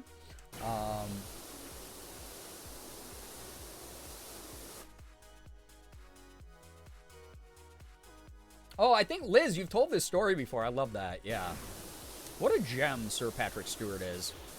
Honestly, like, there has to be some good going on in the universe because we were given Sir Patrick Stewart. Like, one of my favorite dudes alive. Let me know if this derails things too far, but I recently learned about Meisner technique. Yeah, and wonder about your thoughts on that versus method. I think the best actors can draw from all.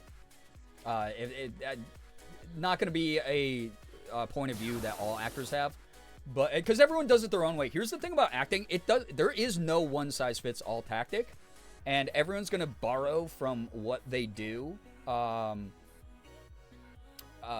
Yeah, Duchess, that's a great, yeah.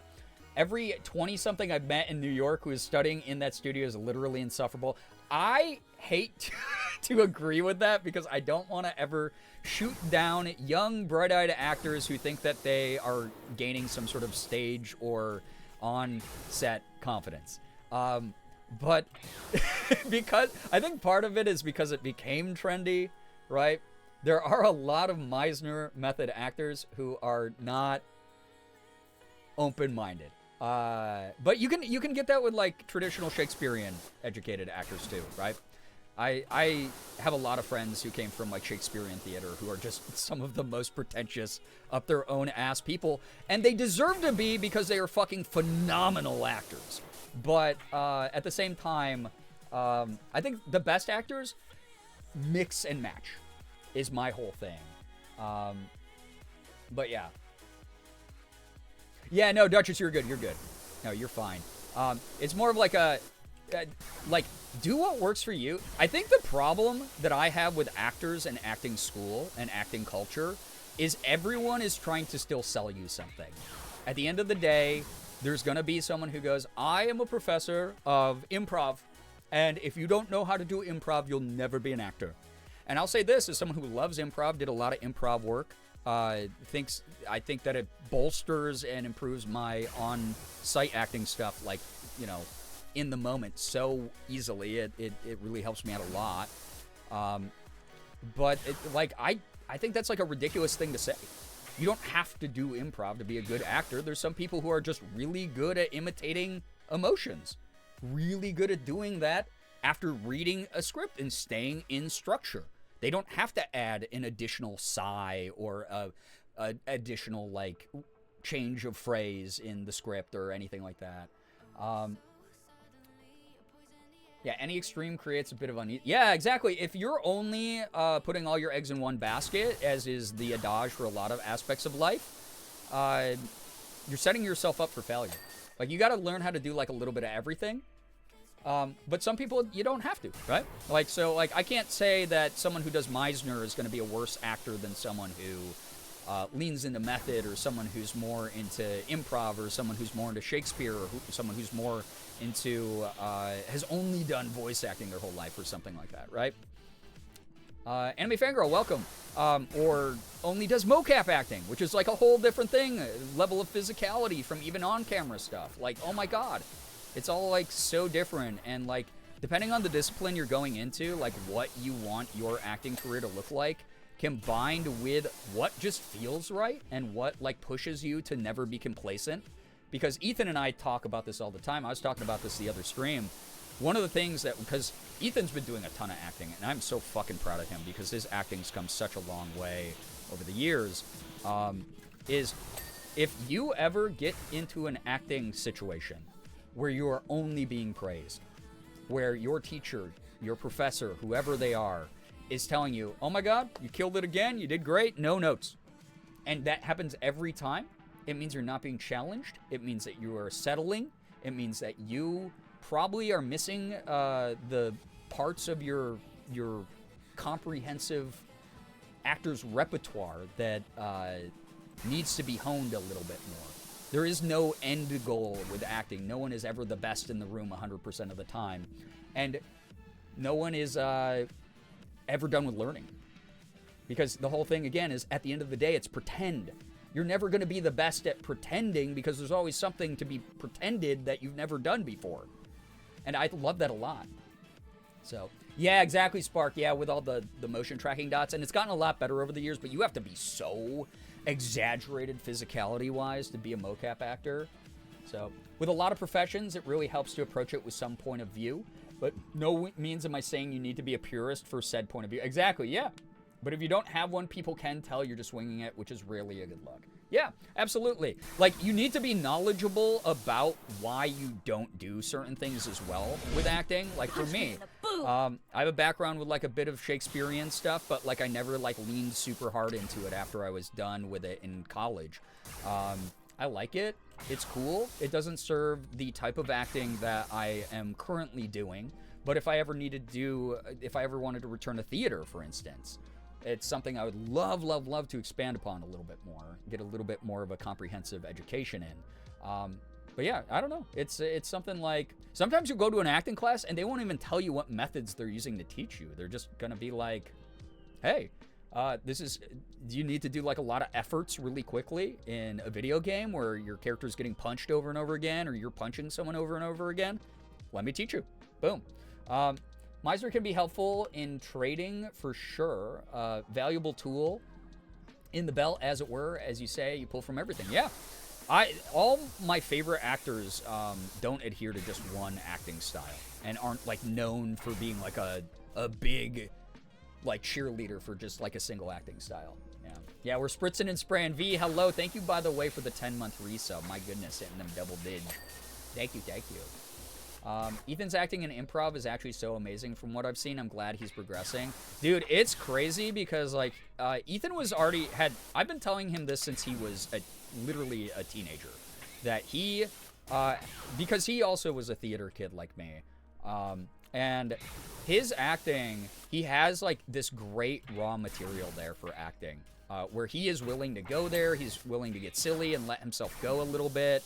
He's willing to try anything, whether it's like a serious role, whether it's something that's a little bit more comedic. He can do a very big variety of things, and I'm very impressed by his raw talent. But he's also someone who doesn't just want to be praised. And him and I, again, we've had this talk like a million times where we're like, we love acting because you're never going to be the best in the room 100% of the time. At some point, someone else.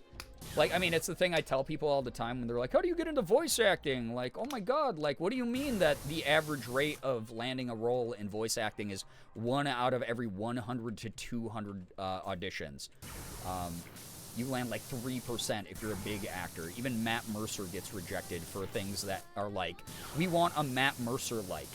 And then he's told stories in interviews where he's like, I auditioned for something, they said, we want this role to sound like Matt Mercer in this game. And then he's gone to the audition and done it basically himself.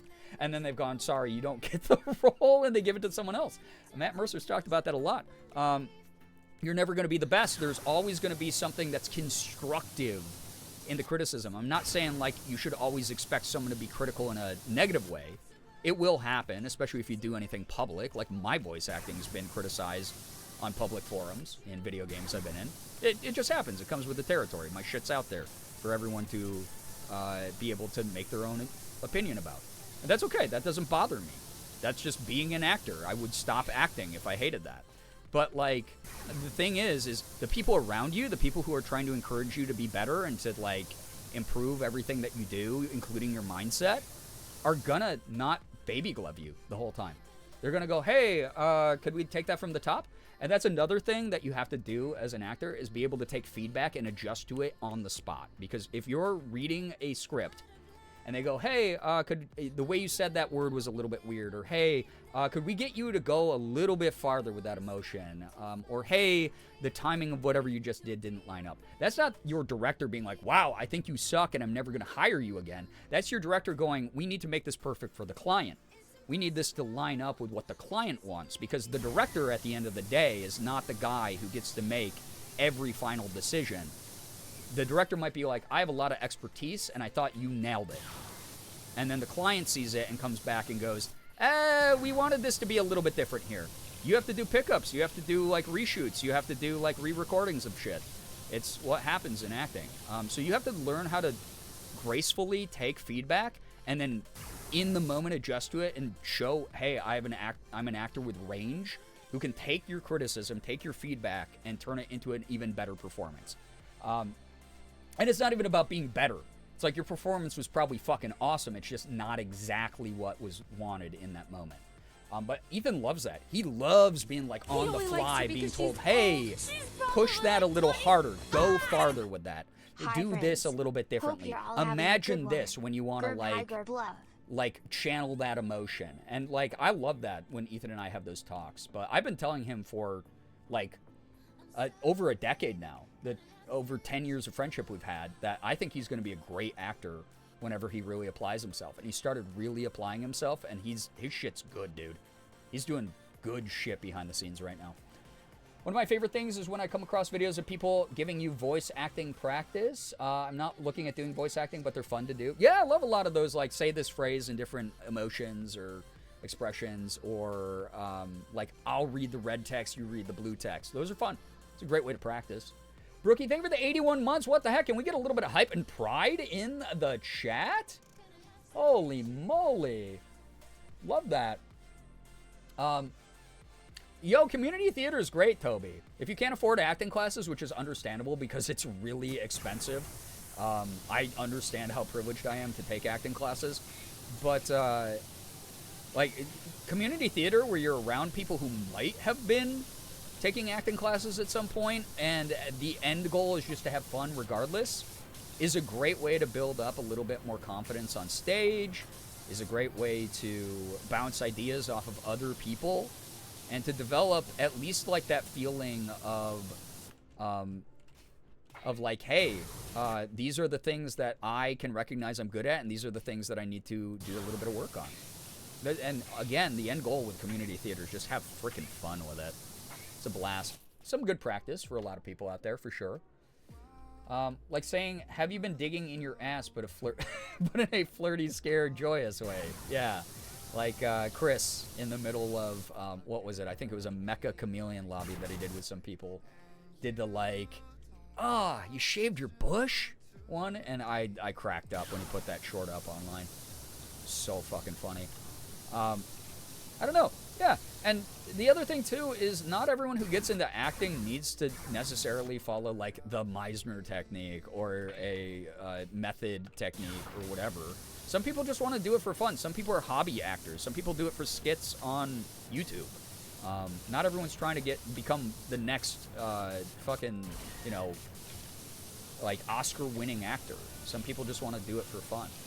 So, like, my advice is typically aimed towards people who want to become professionals at some point, like me. But if you're just doing it for fun, like, fucking do it. I don't know. It's the same way that, like, you don't have to learn how to draw a photorealistic drawing. Like, sometimes people want to make stick figures and goofy comics for themselves. Or just want to do their own interpretation of a still life or something. You do what you do. You know? It's fun. So...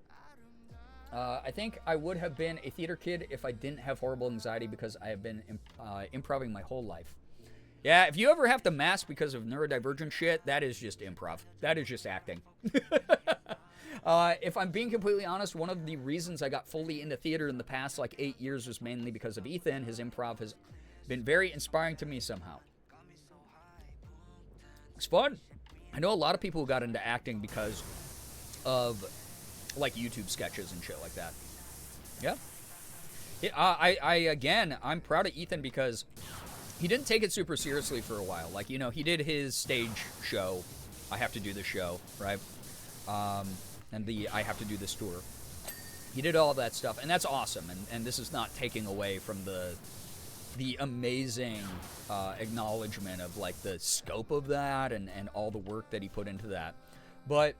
it was before he was, like, taking acting as seriously as he does now. And now he is, like, in this recent year specifically, been kicking so much ass.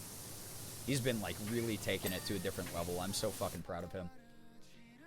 You're squirting so wonderfully. All right, so give me, yeah, you're squirting. Wait, I have to say that in 4 different emotions. You're squirting so wonderfully, I guess. You're squirting so wonderfully. Aw, oh, man, you're squirting so wonderfully again that it's making me jealous.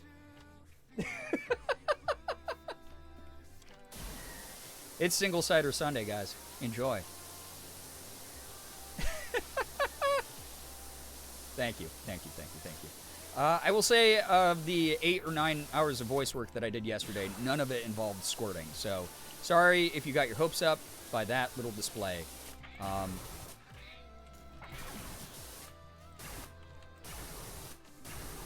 Ankle rotator track. Why can't I? Oh, there we go. So, yeah, thanks. Thanks. Guy Nice to Steel, what up? Welcome. Have you been squirting in your ass? I haven't been personally. I don't really feel the need to do that at any moment. But, you know, this is a judgment-free zone, so if anyone is, you know,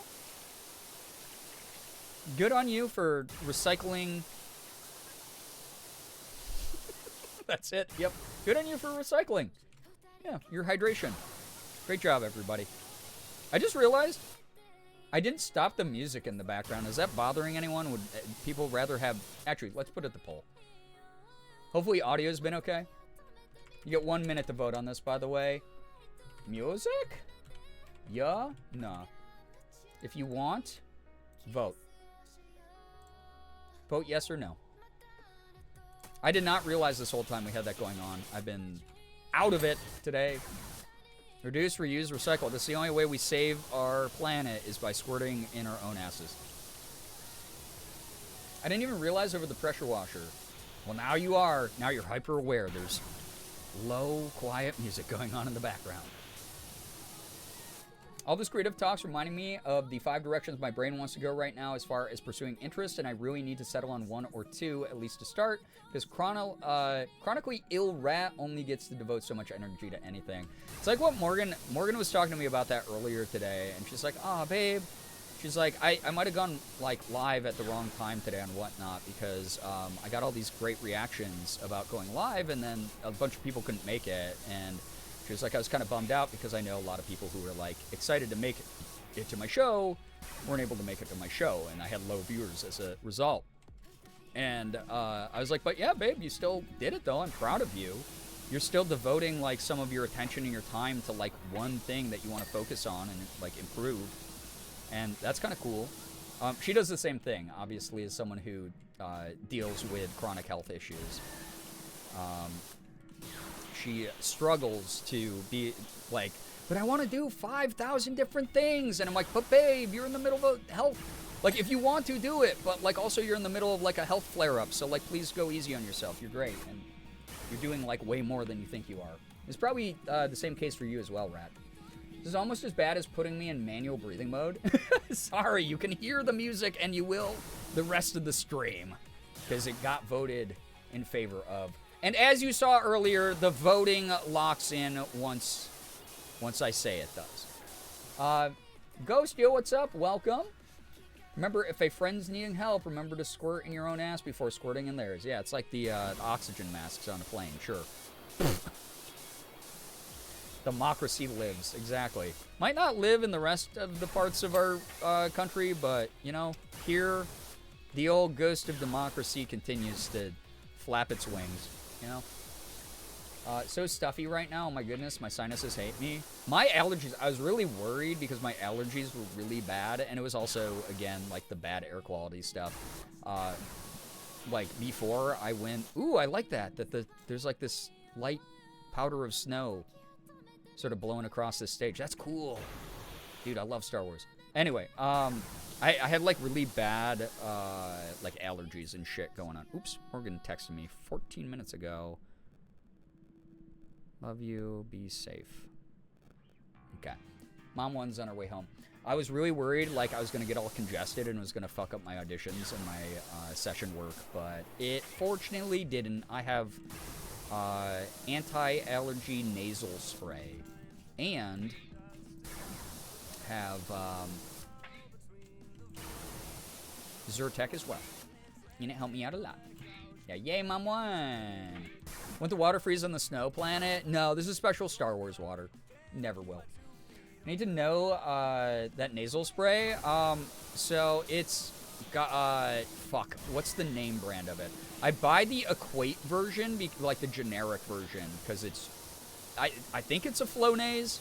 I think it's the generic, like 24-hour Flonase. But it might not be Flonase, so don't It comes in a little green bottle. But I buy the, like, generic Equate version, just as a heads up. This is the same damn thing, and it works great. And all it takes is one spray in each nostril a day, and I combine it with my Zyrtec, and I am cleared out. And to be fair, it probably helped because I took, like, a really hot shower and, like, cleared out my sinuses with that, and drank tea, and ate soup, and, Wait, we have a stormtrooper in the bottom left asking if I've ever been close to Lord Vader before. It's so funny. Yeah, we used to exchange emails. We were pen pals for a little bit. Oh, they're talking to each other. It's the Imperial Transmission Network. Guys, we're getting some info about the stormtroopers talking to each other. Have you ever been close to Lord Vader? Have you ever touched his big, muscly arms? Yeah, what a bootlicker and simp. One squirt in each nostril, yeah. There you go.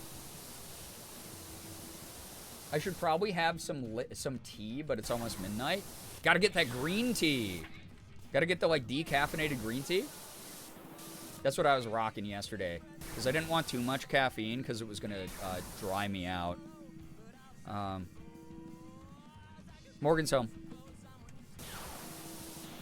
She will not be jump scaring me this time because I told her, hey, please text me when you're actually home so that I'm not like a robber broke in and I have to like kill them live on camera. That would probably go really viral though. Squirt in your ass and your nostrils. Also, that was gross. Sorry about that. I went, and then like, yeah. So glad it's not Michael Mouse restricted stream tonight. It is kind of wonderful to not have to deal with Michael Mouse.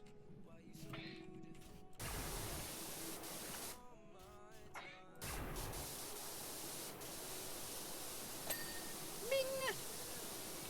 20% done on the AT-AT already? Damn. I want to go in the cockpit, man.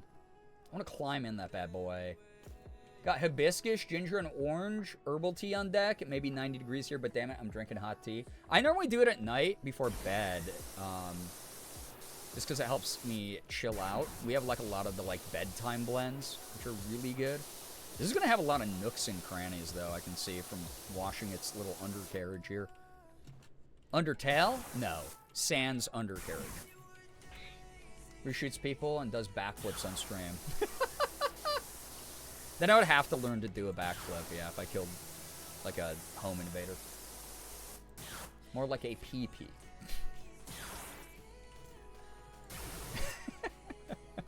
Actually, you know what? I might do, like, all the foot flaps and stuff first. I want to see how much percentage that takes up. Yeah. Ethan would be able to help with the backflip part. That would be actually kind of cool. Him and I were talking the other day about, like, fun videos that we kind of want to do next time I'm out there. I don't have the money to travel to LA right now, but if I get in-studio work out there, because I do a lot of auditions where they're like, we prefer if you record in-studio. And I always tell them, I'm like, I'm willing to book, like, a fucking red-eye for, you know, $100 to go to LA for, like, a couple days and do, like, a recording session in-studio. And I always know I have a place to stay because I have so many friends out there who are like, yeah, dude, like, anytime you have voice work, just stay with me. So, who knows? Like, it could be sooner than later. But we were planning, like, a bunch of, like, silly video ideas. And honestly, it would be kind of a cool thing if I could stay out there for, like, a week and have him teach me to do a backflip or something. Be kind of dope. Because there's lots of, like, those, like, little, like, aerobics open to the public places out there. So... Ethan teaching Brian gymnastics would be sick. It would be kind of cool, like, even if it's not quite to the level of a backflip, if it's like, if he could teach me how to do, like, I used to know how to do, because I went to gymnastics camp when I was a kid, because my parents loved, anytime it was summer, they were like, ooh, we get to ship Brian off to a random camp. So I went to, like, tennis camp and golf camp, and regular summer camp, and Christian camp, and gymnastics camp, and, like, a million others. Science camp was kind of fun. I like that one. I learned how to, like, make a circuit board shit like that. But yeah, camp galore. But I used to know how to do like round-offs. I can still do a decent cartwheel.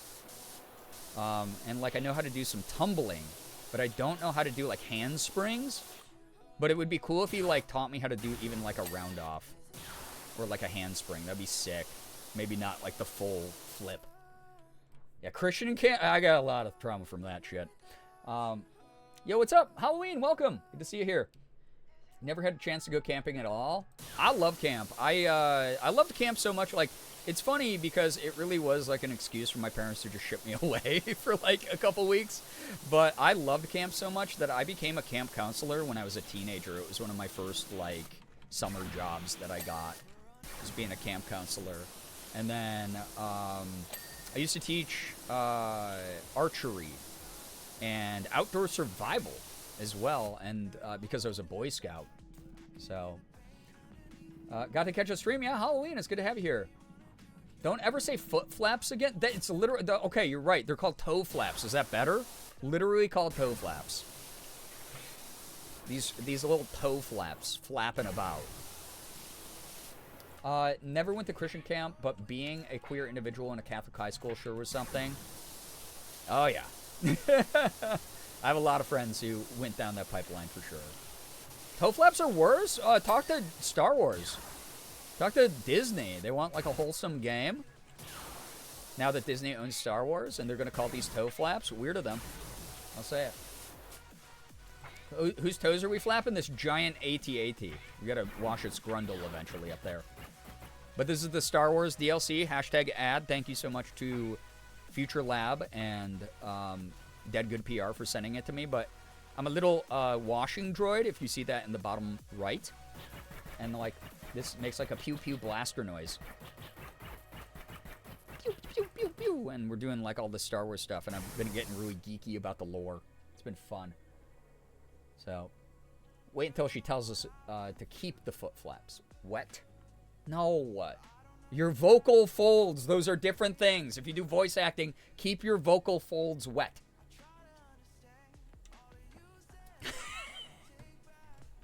Sorry to anybody who's on mobile and doesn't have BTTV enabled to just read some of the sentence being written in the chat right now. Good lord.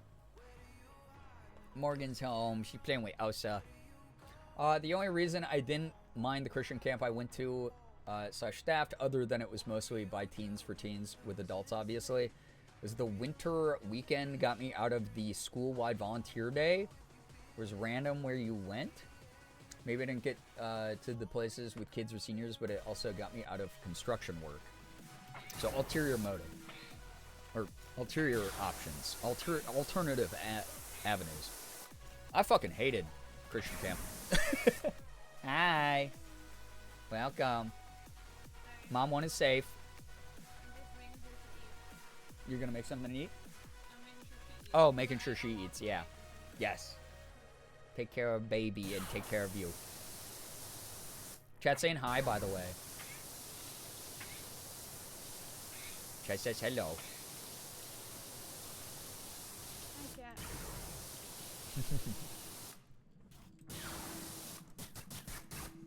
Someone do, yo, Reese, welcome. If I didn't say hi to you, I thought I did, but I might not have said it out loud when I saw you first time in chat.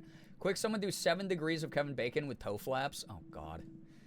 Toe flaps are on the AT-AT, in Star Wars. Star Wars has, Mark Hamill, and, dude, I don't even, what fucking, movies? Could I link Kevin Bacon here? I don't even know. It's got to work there. I just gave everyone a good running start there.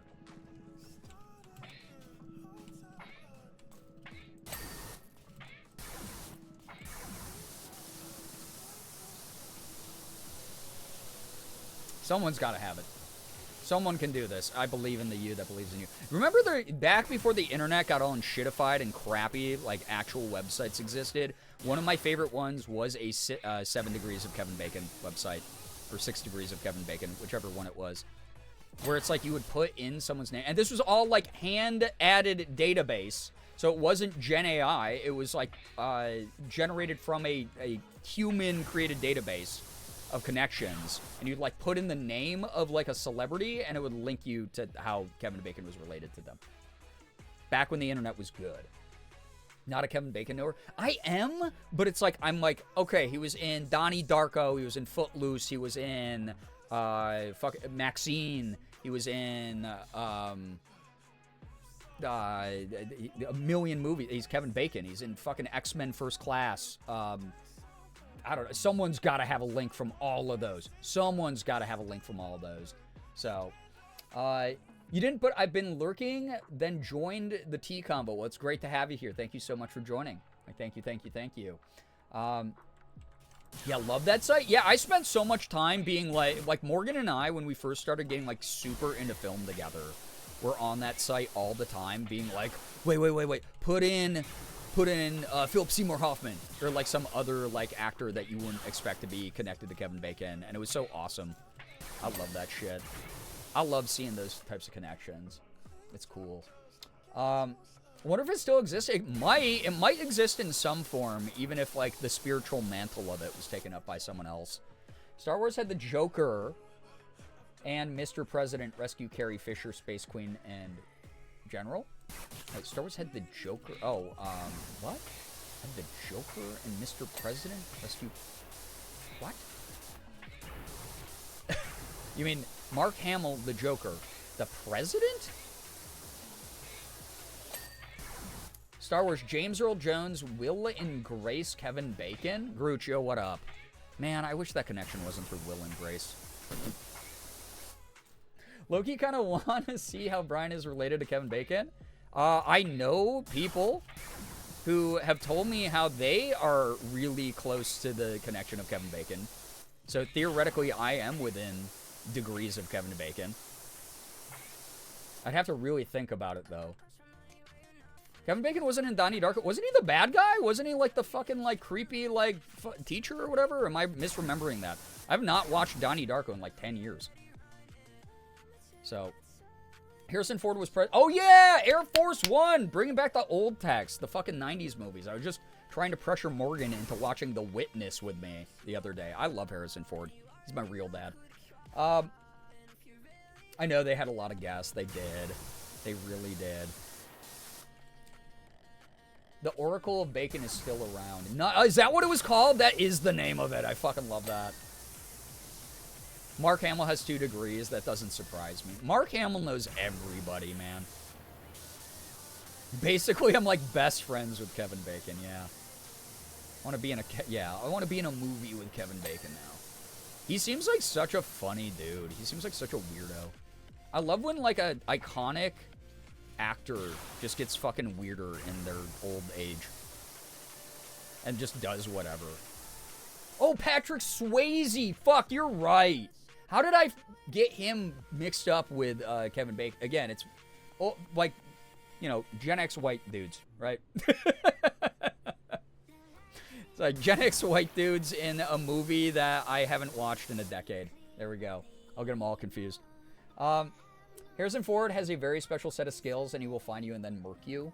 I love Harrison Ford. He's just like, I don't know. He's a cool dude. You know Rahul Kohli, who knows Mark Hamill, who knows Kevin Bacon. I don't like know Rahul. Like, I've hung out with him a couple times. I know Ethan, who knows Rahul, who knows Mark Hamill, who knows Kevin Bacon. There we go. And even then, like, Rahul and, like, Mark Hamill are not, like, super close. But they do know each other, yes. Mark was in Rise of Skywalker with Indra Ove, who was in My One and Only with Kevin Bacon. Boom. Wild. I miss Patrick Swayze movies. I do too, honestly. That's more than we know him, to be sure. I don't know, there might be, it's so funny because every now and then someone drops like insano lore in the community where they're like, yeah, so crazy story about me, and I'll be like, you have been in this community for like 5 years, why the fuck have you never said that before? Yo, what's up, Mouse? Welcome. You did hear Patrick Swayze. We were talking about the 6 degrees of Kevin Bacon. So, yeah. Star Wars has 2 degrees to Kevin Bacon. There we go. Boom. Mouse, this seems like something that you would be like special interested in about then. Seems like a mouse-style conversation. Our group chat still needs to watch Tu Wong Fu together, for real, for real. There you go.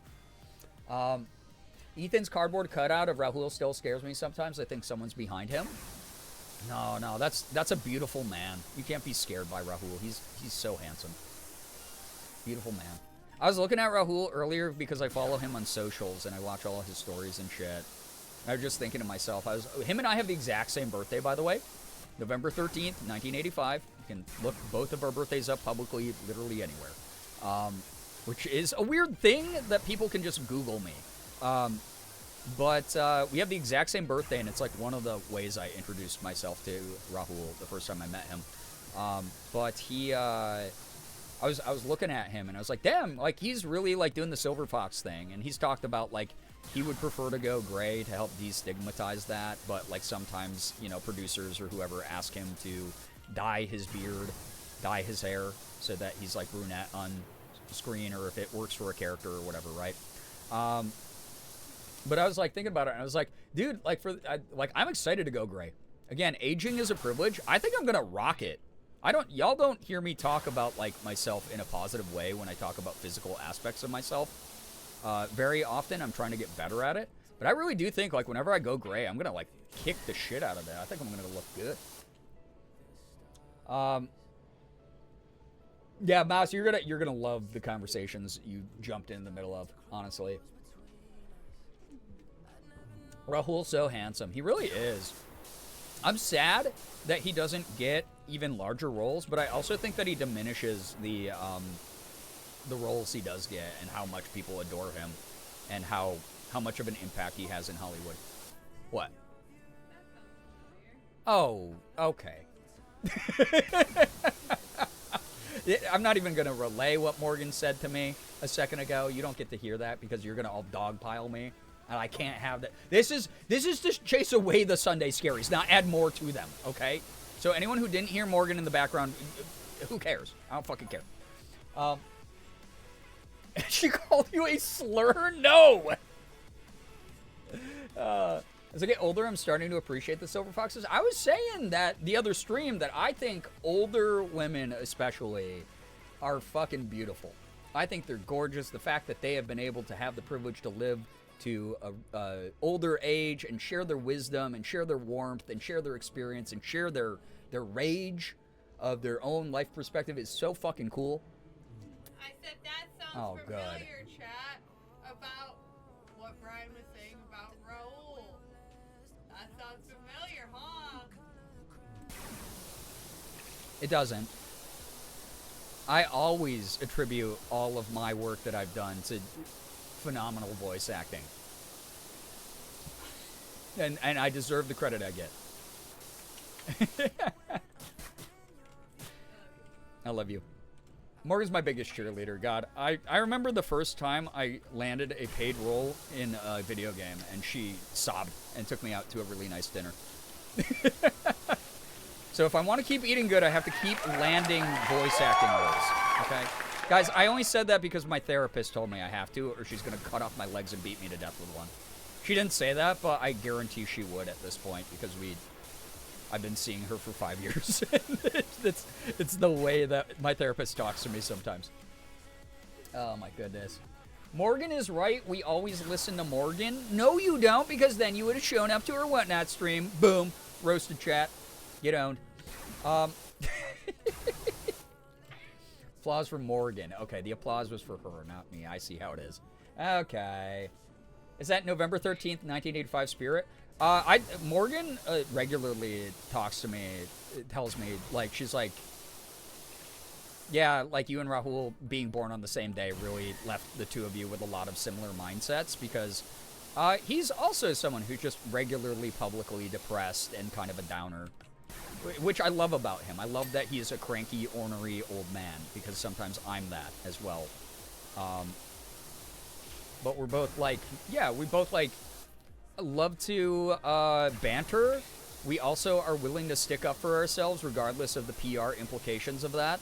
Like, I don't give a shit about if a company doesn't want to work with me because someone is harassing me on social media and I call them a fuckface. I'm going to call them a fuckface, you know? I don't care if that loses me a brand deal. I don't have the right. I don't want to work with a brand that's like, you're not allowed to defend yourself. Fuck you. So, like, Rahul has, like, a very similar mindset. And I just really enjoy, it's very refreshing to have someone who's that deep and well-known in Hollywood be a human being. So, I was businessing, so, no, you're fine. I'm just teasing, chat. Y'all are fine. You get busy. It happens. Oh, Merb, thank you for showing up to Morgan's Whatnot stream. You get bonus points for that, though. Say that. Your therapist sounds equal parts scary and excellent. That's a great way to describe her, Ren. Welcome on in, by the way. Single Cider Sunday for those who partake. My John Leguizamo fun fact and Morgan being correct and hot all the time distracted me. I almost forgot to bombard you all with good news. Feel free to share. Feel free. My good news, I finally found a cough drop flavor that doesn't actively make me want to die. Hell yeah, which one? Speak your facts. I don't know, it's just like, I'm at this point, I hate how it's, like, I understand a certain level of professional integrity, because I do engage with that. I do work with, I mean, we did Power Wash the other day, and I said, hey guys, I can't say fuck, because Michael Mouse is watching, right?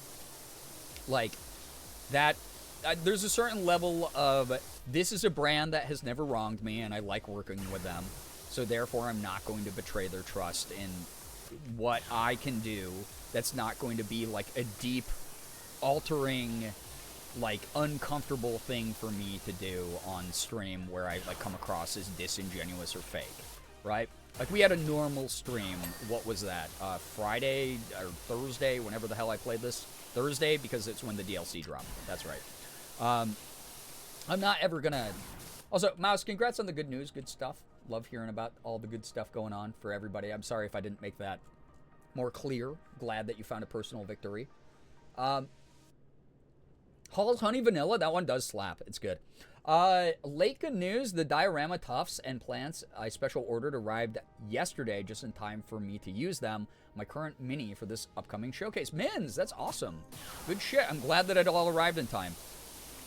But also, I'm at this point where I'm so sick of corporate puritanical, like, hand-wringing, where it's like, okay, but if my audience that I know better than a fucking brand does is fine with me cursing a little bit, or having, like, a little bit of, like, goofy-ass, like, edgy commentary here and there, why the hell does it matter, you know, if it's like I am playing a video game that has, like, a bunch of killing in it?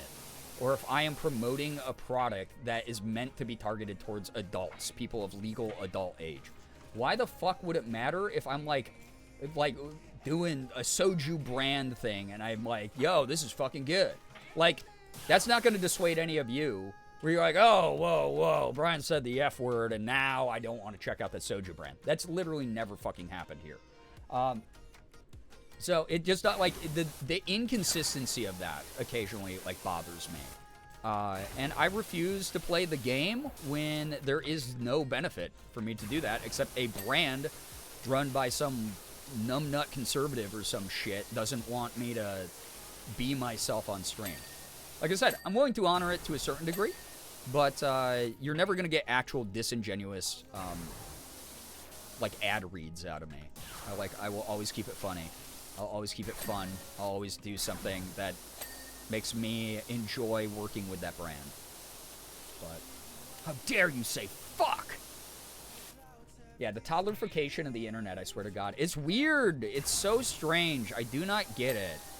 Like, I do understand. Like, look at what the hell's happening at the highest level of everything. But, like, it's just so annoying. It's so brain dead. Streamer says cuss word and kills off her entire fan base. Yeah. Yeah, I said the fuck word. Neat sauce, welcome on in. And that's not even me trying to be, like, edgy, right? That's not even me trying to be like, oh, it's punk rock as hell, guys, who say fuck. It is. But also, it's like, it's more of like a, I don't know, like, you're a company that's trying to get me to shill for, like, candy or some shit on stream. Why would it matter if I'm using adult language to my adult audience? It's not like someone's going to wander in and be like, oh boy, saw a streamer that I've never seen before promoting trolley gummy worms. Oh man, I love gummy worms so much I had to stop by. Oh my god, my freaking cult of religious people that I am watching the stream with will never buy trolley gummy worms because they worked with a person who said the F word. That's fucking stupid, dude. I don't know. It's like the chances of that happening is so low. Like, I don't give a shit, man. It's like bizarre. So, yeah. One of my favorite things about you getting to do sponsorships for Powerwash is Powerwash sessions with you has been one of my favorite things throughout the years. Like, it always string unconsciousness. It's always super honest, and it's always so calming to me to just have the cleaning and the occasional chime of achievement in the background.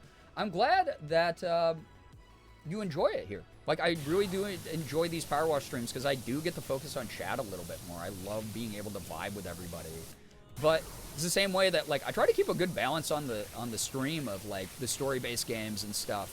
That people like to experience the stories and fall in love with the characters and the writing the way that I do is also there. But the goal at the end of it all is just always community discussion. So I love that people enjoy, like, streams that are basically just chatting with me being ADHD with a water cannon. It's great to have everyone here. But yeah. Yeah, fuck puritanical culture with a dry cactus. As someone who doesn't swear, recursing hasn't shooed me away yet. Yeah, and that's fine. If you are someone who is like, I just don't feel the need to use curse words, great, wonderful. I've always been a colorful person. But that said, it's like I have nothing against people who do that. Because I'm not here to be like, well, I'm going to try to convince you to swear now. And you're not here to be like, I'm going to try to convince you not to swear now. And that's something I like, is we just like live and let live kind of thing. Actually, I've survived every day on this earth without hearing a single swear, and arriving to your stream has shattered me into a billion dust particles you will be hearing from my lawyers. Well, you know what? Guess what? I got one of those on speed dial as well, so good luck to yours. Mine is pretty damn good. Don't get me wrong, I love story games, and I absolutely love your voice acting. Furring as well. Wait, what's that mean? I'm not a furry, but there's something freeing about being able to wash and gab. I do like the gab. Yeah, it's kind of my only skill, which is why I've turned it into something that allows me to keep a roof over my head, for sure. Check this out. Oh, great. Mouse, that's awesome.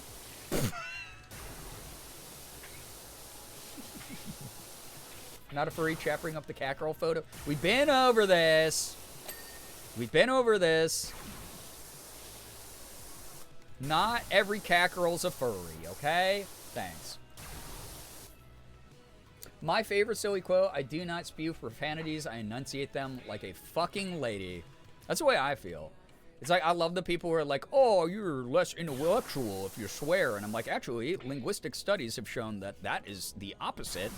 And not that that really matters at the end of the day. It's just a choice of, like, what vernacular you include. So, like, again, all those studies are the way I feel about, like, ageism warfare. Like, it's all dumb and just meant to, like, cause sensational clicks. But also, at the end of the day, it's like, you really want to go toe-to-toe with me on that? You really, really want to, like, let's get down to brass tacks about intellectualism and education and shit like that? Like, okay, good fucking luck to you, man. Has Slime Girl Brie been brought up into reality yet? No, I have not Slime Girled yet, but it's not out of the realm of possibility. Who knows? Now that chat's explained it a little bit more, I did do a little bit more digging online. There are some cute slime girls out there, I won't lie. Who knows, maybe I get slimed one of these days.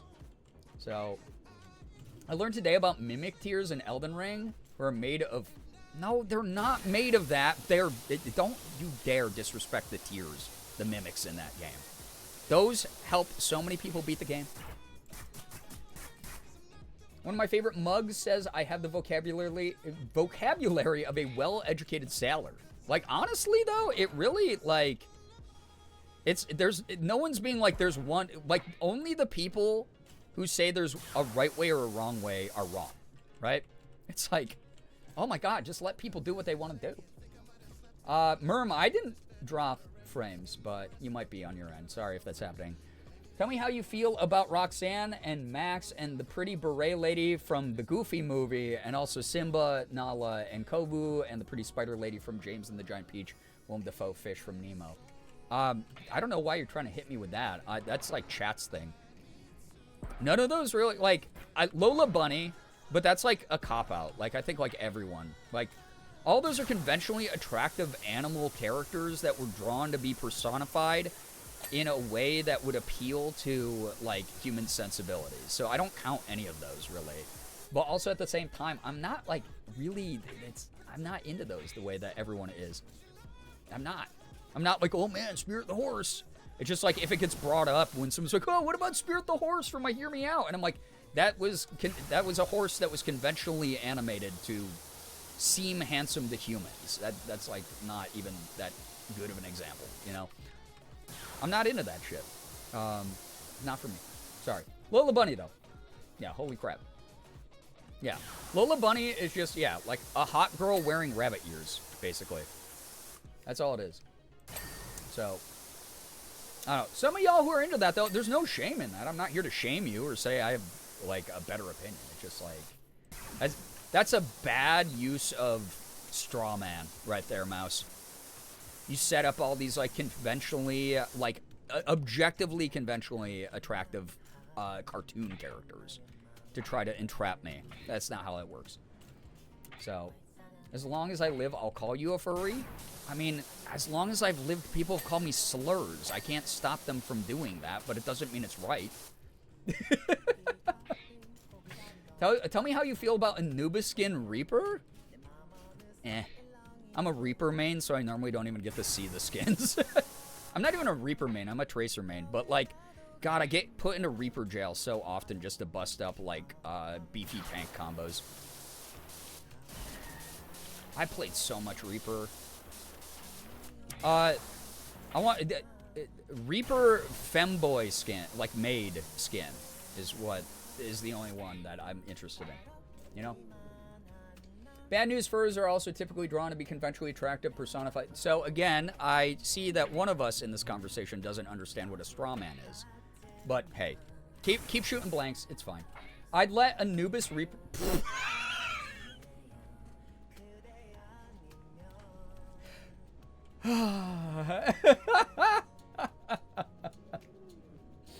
Oh God. Yeah, Ren, so much of puritanical and conservative culture comes from overtly religious people who do not know how to separate their faith from, well, I mean, they just want to control other people through the guise of faith, and it's just like ass backwards, for sure. Pose for Merm.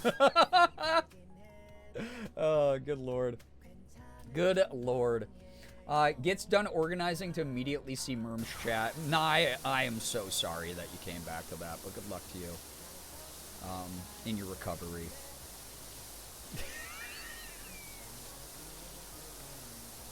Kind of insane to be like, oh yeah, we're having this talk about this thing, and then Merm will find a way. Every time. Every time. It's a skill. I have to acknowledge it as a skill. It really is a skill, because some of you wouldn't be capable of that kind of... I don't even know what to call it. What do we call the skill of yours? My only talent? No. Oh my goodness. Yeah, Spark, that's my big thing with conservative and puritanical culture in general. It's just the conformity of it all is so fucking bizarre.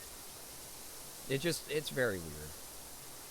Just like, hey, if you want to live a life free of imagination and creativity and any sort of individualism, because obviously, like, if you go too far and you become so hyper-individualistic, you become apathetic towards others, that's also a problem. But that's never the type of hyper-individualism that these types of, like, puritanical weirdos talk about. It's like, the moment you start trying to exert control over other people, which is, like, legitimately impossible to do at the end of the day. It's like, you're a fucking fool. You're just a weirdo. So, yeah.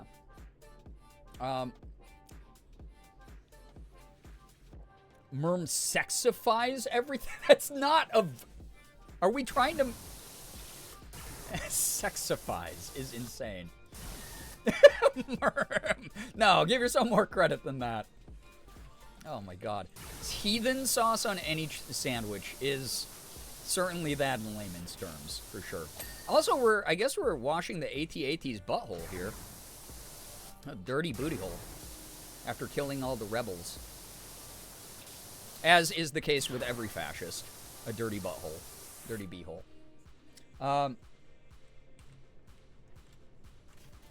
Yeah, Mins. Yeah, exactly. We're the bidet. I kind of am.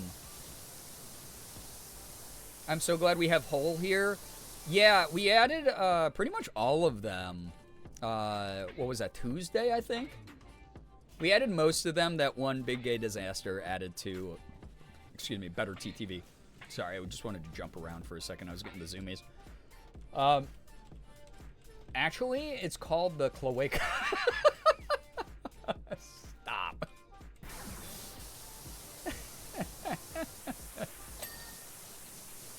Not the cloaca. Well, it lays an egg with another... Oh, this is where ATSTs come out of. The little ones on the two legs, the chicken leg ones. ATSTs come out of they're birthed by the AT-AT cloaca. And then it's smiling at us. It's certainly got a pretty open orifice. Yeah, the little baby chicken walkers come out of here, the ATSTs. And then someday they grow into a full-fledged 4-footed AT. Miracle of life, full circle. The circle of life. They hatch from EG's eggs. Oh, good lord. And this is the exact kind of stream as to why brands don't work. No. But yeah, I don't know. Going back to what we were talking about, good, bad, everything in between. Like, it's like I'm aware I've lost, like, brand opportunities before for being the way I am. But also at the same time, I just don't want to work with brands that are going to try to, like, restrict me to a hypersensitive degree. It's like, doesn't serve my... It's like if we want to talk about brands, it's like their brand's less important than my brand at the end of the day. I'm always going to be me, and I respect Rahul Kohli for doing the same thing. And maybe it's just the obstinance of being born on November 13th, 1985, specifically. But that's the way that I navigate all this.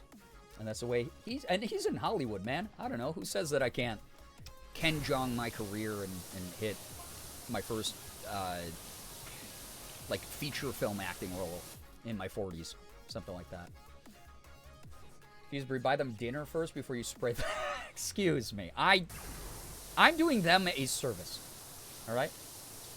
Thank you for sticking to your values and being authentic. It's not everyone's choice. And I'm not here to demonize people who do that either. I mean, a bag's a bag at the end of the day, and no one that I know who does content besides a handful of people are nearly as rich as, the public thinks they are, right?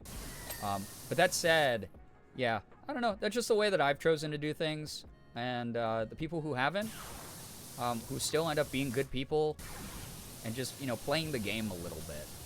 So that they can ensure that their bills and rent are met, because it'd be worse if they were unhoused. And I'm not talking about, like, morally selling out. I'm not talking about them being like, hey guys, this awesome company that wants to blow up kids overseas, Palantir, just sponsor me. I don't want, like, that shit, obviously. But, like, I understand. I get it. When, like, someone's like, yeah, you know what, I did a Raid Shadow Legends thing, or whatever. Fucking whatever. Your brand is being funny and hot all the time and correct some of the time. Excuse me. I don't think I've ever been wrong on stream. Me who, had to have chat define a word last stream on Friday when I was playing Silk Song. I was like, guys, I don't know how to... I don't know what the definition of this word is or how to say it, because I learned it from reading. Thank you for the other things you said, too, even though I didn't acknowledge them, because maybe they are... Well, no, I can't say that anymore. Thank you. There we go. That's all I'll say. You could realistically walk into the you could walk into the AT-AT's beehole. Hey! It didn't work. Closed off. Yeah, Mins. Yeah, we don't want those types of brand deals here. That's for freaking sure. No way. The Great Touche incident and the Little Death incident. Listen. In my defense, nobody who should have been watching out for me ever corrected me in my lifetime. Okay? You can teach a man to fish, but if you teach him how to fish by, I don't know, giving him a sword and telling him to swing it at a tree, did you really teach him? You know? Were you really responsible in that? Okay. Jim Carrey being the genie in Aladdin was a slip of the tongue because I was nervous while I was doing a voice acting panel. That is slightly different than me actually thinking that Jim Carrey was the genie in Aladdin. Okay?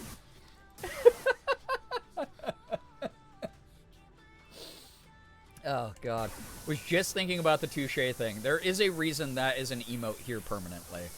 Even if all of you leave me someday, which you probably will eventually, you'll go on with your lives and be incredibly successful and amazing and never think of me again as I try to stream paycheck to paycheck and give you all this free entertainment while you're out there living like a king. Well, whatever. I wish I was relevant still. Anyway, that will still, the mythology behind the touche emote will exist forever. That lives forever. I'm so glad to have been the catalyst for touche. Oh my God, I forgot it was you who did that. I was playing this game too, actually. Oh my God. Oh my God. Did you say touche? Oh no. Okay, do y'all want the lore behind this for those of you who are not here for this? Oh my God. Yeah, I was doing like the skate park in like Powerwash Sim 1. What was that, 3 years ago you said? Holy shit. Yeah, those of you newer here, so if you've ever wondered why we have the touche emote and why it always elicits some level of chat making fun of me. You know, self-proclaimed. It's probably good I didn't get that double major in creative writing. Because what happened was, I was playing Powerwash Sim 1. We were doing the skate park level, I think. Or maybe it wasn't the skate park level. It was some like, playground level or something weird. But regardless, I was playing, like, a pretty massive level. I was running around parkouring, doing my chaotic spraying, cleaning. And, Mouse was arguing with me about something, which is kind of just their speed. They don't really do anything else. Was I playing the BTTF DLC for this during Little Death as well? No, I was playing Palia when Little Death happened. Because the clip of it was me, like, screaming over, like, the coziest gameplay of all time. So, Mouse was arguing with me about something, probably completely just innocuous and unnecessary, as usual. And, and I made a point. And I made my point with the context of me thinking I was very right about this thing. So let's break down what touche typically is used for. Is normally when you're in an argument with somebody, and they make a point, a counterpoint that is better than yours, and you acknowledge that they were right and you were wrong, you say touche because it's from fencing. It's from being touched with the épée or whatever the name of the little sword is with the ball on the end. You get poked with it and you go, and if you get hit with it, you're supposed to yell touche because your opponent made a point against you. Well, that was a word that I had. Yeah, it was basically you win in verbal jousting. So let's say, you go neener neener touch you? No, you say you touched me. You go, you get to say neener neener to me because you touched me. You don't get to say neener neener touched you. The person who hits you with the sword typically doesn't yell touche. The person being hit yells touche to acknowledge they are conceding, essentially. So you might not know the meaning of it either, from the sounds of it. Are you aware that Palia has its own version of Jump King in the game? Yeah, I've played it on stream, and it made me stop playing it for a little while. I will go back, and I will beat that arcade machine eventually, though. I will. So, I had gone through life getting into arguments with people. And my friend groups, especially in college, were very familiar with me being the eccentric individual that I am. And yelling my point, and then just walking away and being like, I won, I beat you, whatever, I won. And I walk away, and they just knew. That's just how I acted. I was, I made my point, I'm walking away. I won. So no one ever had the chance or the desire to try to correct me about this.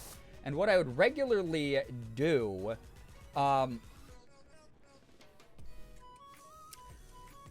is I'd get into like an argument about like something fucking stupid, like lore in Lord of the Rings or whatever, right? And I'd be like, oh, it's basically she came down in a bubble, kind of shit, walking out of the room.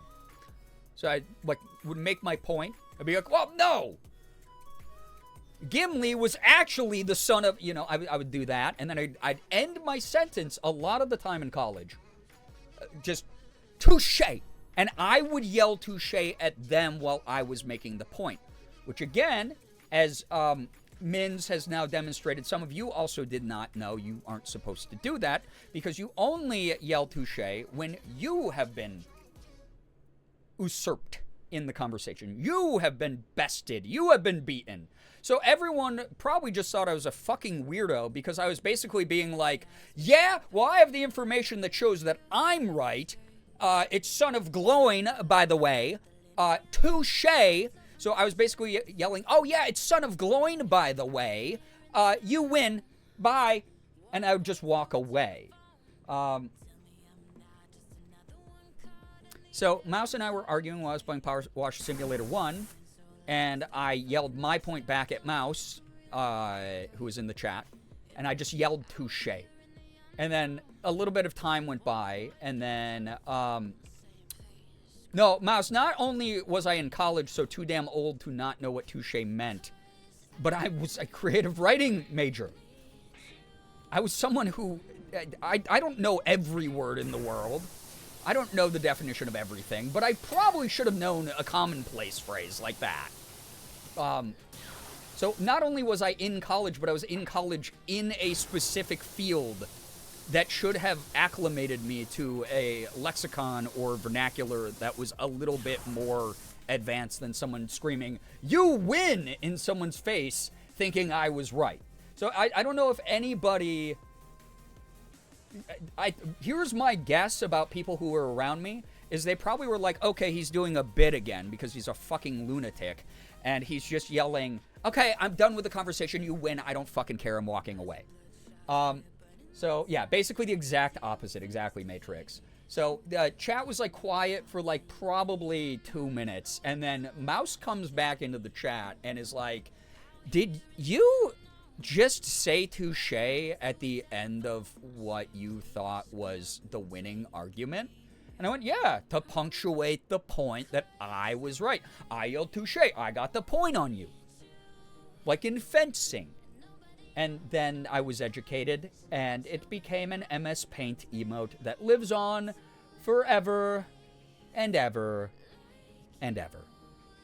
So, yeah. Because unlike you, I'm not toxic and I don't argue with my partner, so I don't ever have to say touche to her.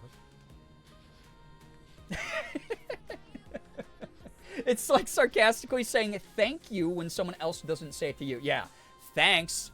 And then walking away. I'm pretty sure we straight up quoted Princess Bride. You keep using that word. I do not think it means what you think it means. Yeah. Yeah. It was a big, it was a big moment for me. It was a big moment for me. I learned a lot. Listen, chat, if anything, I'm always willing to listen and learn. And I did in that moment. So, honestly, I'm better than, like, most streamers out there. I should probably have 1,000 subs already. Let's be honest. I'm probably the best streamer when it comes to ethics. Genuinely one of the fondest memories with you. Gosh, Mouse. Write it on my tombstone. Write touche on my tombstone. Wait, I even made a joke. I just remembered, holy fuck, brain blast from the past. I made this joke during that argument. Was afterwards. Chat had educated me about what touche meant. It's because Morgan's always right, so I should be saying touche more the proper way. That is what that means. Oh, we hit 69%. Let's go. Very nice. Very, very nice. Arguing is also mine and my partner's love language. We replaced the emote with touche. No, we still have emote. Those happened around the same time. I made the joke of like on my tombstone, I would want the word touche, and I was like, when I get old, I'm going to like invite everyone into my deathbed. I'm gonna be like, oh God, I just have one last thing to say. Touche. Like something like it was. I can't even remember what the exact joke was. I think the stream is maybe still up on the VOD channel. I'm like pretty sure. So yeah. Did we delete what? What did we delete for touche? What? No, I wasn't up to max emotes yet. Oh wait, maybe I think I removed huh. I might have removed the huh emote because it was ugly and no one could read it and no one was using it as a result. Paul and Payne, hello, hi, welcome to the stream. Welcome, welcome. I'm pretty sure it was huh because like no one was using that. People use it on the Discord more than they ever used it in the Twitch chat. I made those to be intentionally like goofy, ugly, bad. And then, like, a lot of our new people did not understand that was part of the joke of it, of, like, the irony of, like, how disgustingly ugly and silly they are. Of, like, you're basically replying, like, a little kid being like, huh? Or, like, Gerb smile. That's not supposed to be that way. Gerb smile. So we did remove that, yeah. Not too long after you said something about a nap being little death. Oh yeah, Ren, you're behind on the conversation. I can see. We did bring that up already. Yeah, it's another great moment. Thank you, Hosier. Since both huh and touche are the free emotes that you can use when you follow and you don't have to sub, that sounds right. Yeah. So it's funnier on Discord. It's funnier on Discord because you can also read. Well, I guess you can do that on Twitch. You can, like, hover your mouse over or click the emote to read what, like, the root of it is. But I feel like people do that on Discord, like, more regularly than on Twitch. Stop! Twitch, it's, like, more visual aid kind of thing. You had a blip and had to reload. There you go. Yeah, touche. It's Hosier? Sorry, I don't speak Irish. Hosier. There we go. Listen, that one is from a majority of the public saying Hosier, to be fair. Hosiery. There we go. That's what we should call him. 72% done on this AT-AT. It feels good. Feels good, man. I'm getting there. Hose yourself. I'm tired. Hose yourself like Eminem.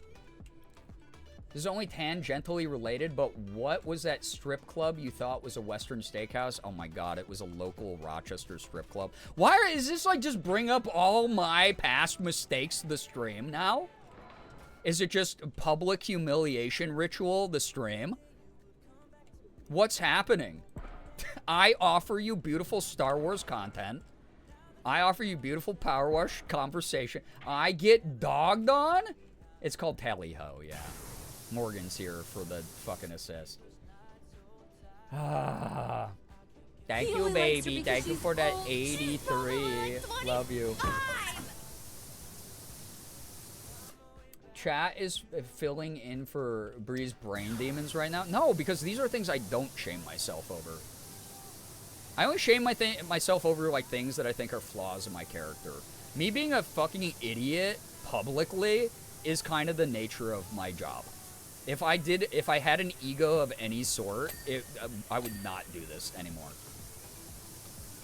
Because I get called a lot worse than a moron or like people like clowning on me in a stream chat in my DMs on Instagram. Don't you worry. Oh, good lord. His mom tells all the old stories again, chat. Oh god. We're not acting as Breeze Melvin right now. Oh god, not Melvin. Yeah, we're not doing that. Strip club, strip steak, they aren't that dissimilar. Yeah, anyone who's new here, there was a local... Okay, so, I mean, I guess the punchline has kind of been spoiled, but the journey will be worth it, I promise. So, growing up, there was a establishment that just had a very generic, like, tally-ho, and, like, block letters outside of the establishment. I misremembered it as having a cowboy hat, because that's how little I was in this area of the city growing up, and how little I really paid attention. So I was like, oh, tally-ho, that's gotta be like a steakhouse, like a Texas steakhouse, like cowboy steaks and whatever, you know? And so my whole life, I just thought that, because I never like brought that up to anybody, because I was never in that area of the city to go try to eat there. They also, to be fair, had a fucking like buffet menu or something. So, and this was before like internet, you could like look up like what an establishment was, because there wasn't like local business listings yet. To the degree, also, now that you know what kind of establishment it is, it didn't really do online advertising for it. So this was like dial-up era. When I was still in like high school, my high school went on a field trip nearby this establishment, and all the boys on the bus that I was on leaned onto the one side of the bus to look out of the window and be like, yo, oh, it's tally-ho, there's tally-ho, you know? And me, being an innocent little idiot who had never asked anyone what tally-ho was and just had made the assumption that this was a Texas steakhouse my entire life, was like, oh yeah, I hear they got good steaks there. And everyone on the bus kind of looked at me and was like, huh, you've been in there? Dude, you're not 18. And I was like, what? What does that mean? And I didn't follow it up. I just felt like really embarrassed because everyone was like, what the fuck are you talking about? What, they have good steak there? And I was like, yeah. And so Morgan and I didn't bring it up again, was publicly shamed into not talking about it or clarifying anything. Again, a kid who did not have a lot of friends when I was in grade school or middle school or high school or anything like that, right? So I started dating Morgan.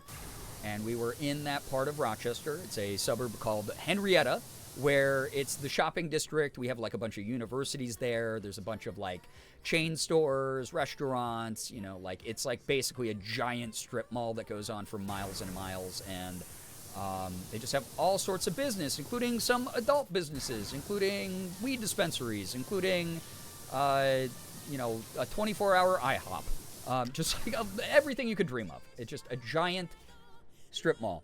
And Morgan and I were driving by Tally-Ho, and I told her the same thing. I said, oh, Tally-Ho, yeah, I hear that they have good food there. And she's like, babe, what are you fucking talking about? I was like, yeah, she's like, what restaurant were you talking about? And I was like, Tally-Ho, the Texas Roadhouse that has like Texas steaks and stuff, because it's called Tally-Ho, right? Like they got like, they have to serve like Southern cuisine, right? And she just looks me in the eyes and she's like, babe, that is a strip club.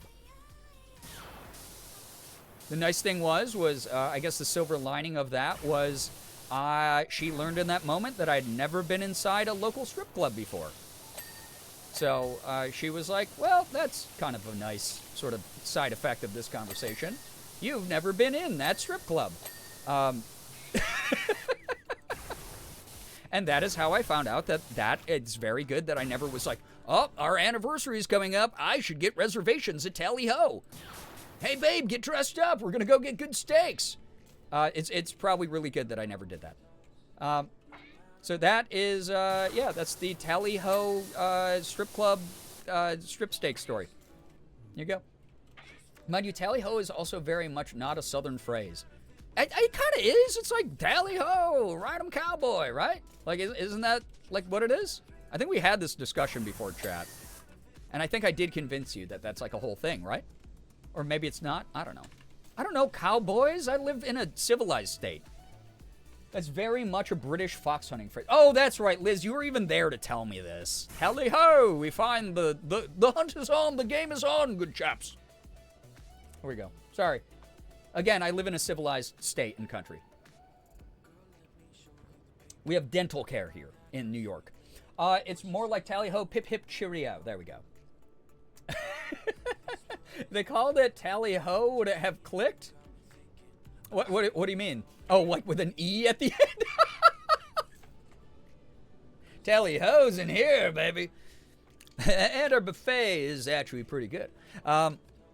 They did have a buffet. God, because after I learned this, I did look it up, and I was like, no, you're wrong. I know that this is like a whole thing. This is like they'd serve good steak and probably like baked beans. Shit. Nope. They do have a buffet though. I don't think they exist anymore. But yeah. Tally-ho is not a yeehaw equivalent. Listen, the only catchphrases we have in New York is like, hey, I'm walking here, and like, hey, fuck your mom. You know, like, I don't know. There's a tally-ho in my town, but I thought it was a restaurant. I'm now questioning things. So, wait, if I had actually known that was British, what if I had been like, oh, they serve lovely beans on toast there? Ah, delicious, wonderful, excellent. There's a gentleman's club with a giant dolphin statue fountain out in front when I was little, and I always wanted to play in it. I understood as a teen why we never stopped near there. There you go. Not that the fountain, I mean, no fountain is clean. So I hope that's not what you're insinuating. Again, sex work is real work. But also, at the end of the day, yeah, I think if my child was like, can we stop there and splash around the fountain? I'd be like, there's other fountains we could go to that will not have you in the eyesight of the guy who is here from 3 p.m. onward just yelling at women. My favorite thing is that we made it to this conversation by discussing times where you were very confidently incorrect about things, and you proceeded to continue to be very overly confident. Do you think I internalize anything chat tells me? I don't learn from you. No way. No way. That would be like, oh man, that kid across the street has Power Wheels. I better learn how to drive from him. No, not from Twitch chat. I will not internalize anything from this. No, the reason we got to this conversation is because chat brought up everything I've done poorly on stream. Okay? Oh, good lord. I'm going to say something very brave. I love beans on toast. You know what's wild? I've never had a proper beans on toast. I never have. I want to give it a try. I hear that their baked beans are more like tomatoey. Yeah, exactly. Mad respect to the ladies within, but not the place for a youngin'. Yeah. Is it bad that I looked it up and I know for a fact that Tally Ho Gentlemen's Club is still around and that they have urinals that look like mouths? Is that a British thing? The Brits, you have a lot to explain with that one. Okay. There's a strip club in my city that's been rated best burgers in the city 5 years in a row. Oh my god, dude, I'd get like DoorDash just to try that. I'd be like, yeah. I don't learn from you. Open the conversation with a time you learn directly from me specifically. Yeah. A time? Broken clocks right twice a day? Beans on toast isn't bad at all, really? You have to get British baked beans, yeah. Not the... Because Heinz is very different in the UK, is what I've learned. Honestly, not that bad. Funky, yo, what's up? Welcome. Baked beans are a sensory nightmare for me. I get that. I understand. Texture's like off for a lot of people. Scent is weird for some people. I get it. I love baked beans personally. I be farting a lot. I've been lurking and cleaning and heard tally ho, and the only thing I could think of was lally ho. Greeting from Final Fantasy. Is that from 14 then? I don't think I've heard that. The only thing that I remember as a fun greeting from Final Fantasy that was like weird, that sticks out in my brain all the time, is Final Fantasy X. The Shoe Puff ferryman. He goes, rides a Shoe Puff? Shoe Puff's waiting. That's like one of my favorite vocal stems of all time. Based on the conversation, you've learned something from us at least 3 times, so checkmate. Okay, well, if you count a seconds hand, sometimes, well, nope, that doesn't make that right more than 2 times a day. What am I fucking talking about? All right, you know what, guys? I'm one cider deep. I'm fucking hammered.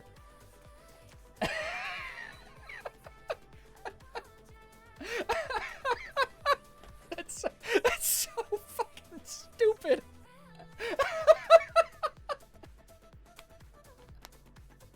Oh, God. Oh, good lord. Lelyho's a greeting from the dwarves in Shadowbringers. God, I'm so far behind on the game. I gotta get there. Everyone told me Shadowbringers is gonna make me sob. Should I be afraid? I believe the word you're looking for is touche. Oh my god. What would happen with a second Cider Sunday? I've done those a couple times. I thought about it because here's the thing, dude. This is the thing that I do. Do not do this if you want to be a legit voice actor. Again, I do the Rahul Kohli method of like, I'm just a fuckface online and I don't know how I'm continuously being hired because I'm not like classic Hollywood or classic actor. I should be afraid about Shadowbringers. Oh my god, I believe it. One of my really good friends who makes a lot of Final Fantasy content it told me that Shadowbringers devastated her. So I'm like, oh god.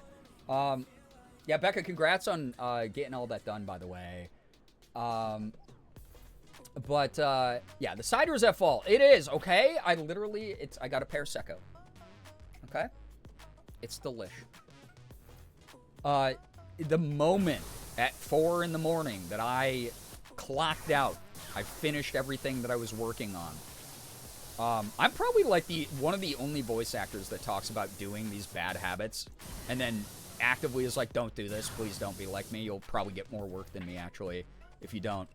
But like, I openly talk about like smoking weed sometimes, right? Which is not good for your throat. The only reason that I have any confidence in that is like I stay in shape relatively well. I have a decent diet. I prep my characters very seriously, and I do decent work. But if you are a voice actor of any kind, don't vape, don't smoke. It's probably not great for you. Like, we literally have science that it's not good for singers and performers and shit. But the moment I was done yesterday, I packed a bowl. I was like, shit, dude, I have to reward myself. Packed a bowl. I said, tomorrow I'm drinking.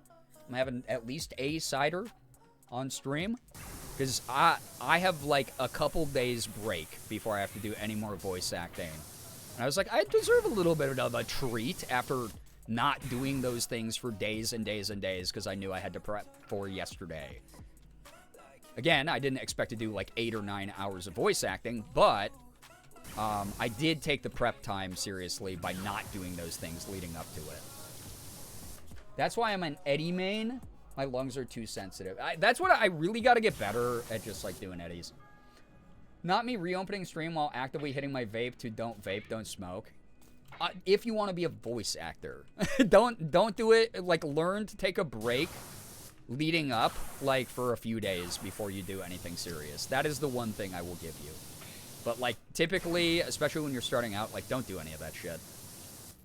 Get a little bit more used to like your lung capacity. Without. And don't shred your throat. I never smoke or anything since I have asthma. Yeah, that was the other thing too. I didn't start smoking cigarettes till I was 18, because when I was a kid I had mild asthma, so I stayed away from shit like that. Like, I had kids, you know, who'd offer me cigarettes, and I'd go no. I'd go into a coughing fit, right? When I was like a young teen. And then as I got older, I just got peer pressured into doing stupid shit, and I wanted to be edgy and cool. And fortunately, it eventually stopped a lot of that stuff. But yeah, I don't know.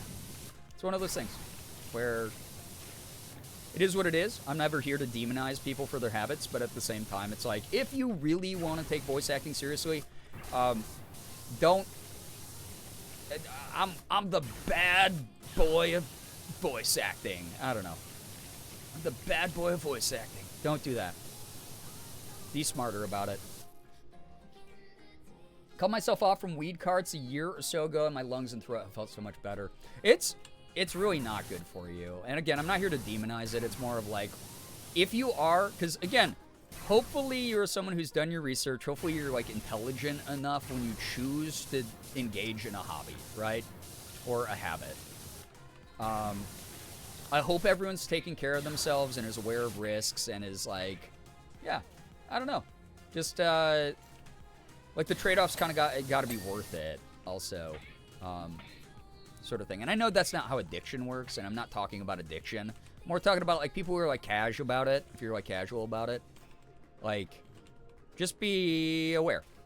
Being aware is the best thing you can do with anything.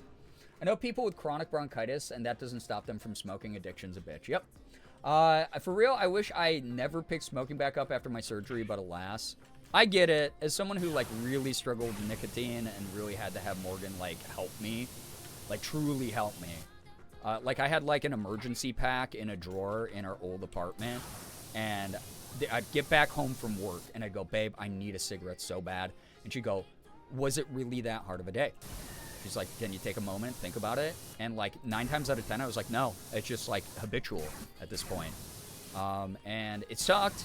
I still had a hard time getting off of it, but just having that little bit of support to, like, remind me of, like, no, you're just going through the motions. You're just doing this because it's, like, truly, like, a take the edge off thing. And, like, yeah, weaning out of an addiction's gonna suck, but, like, you are capable of it because you're not the first person to do it. Really helped me out a ton. And eventually, like I said, it took 4 tries, like, over the course of years. But at some point, I kicked it cold turkey, and I've been good since, you know.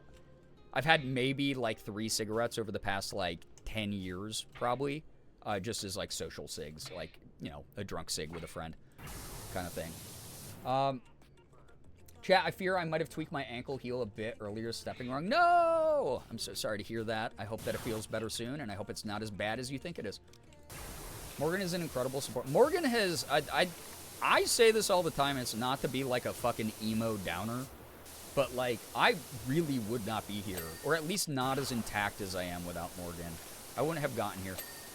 She has helped me through a lot of really big challenges. She's helped me like discover aspects of myself that I may have been too afraid to ever have explored. She has reinforced like a lot of really kind thinking.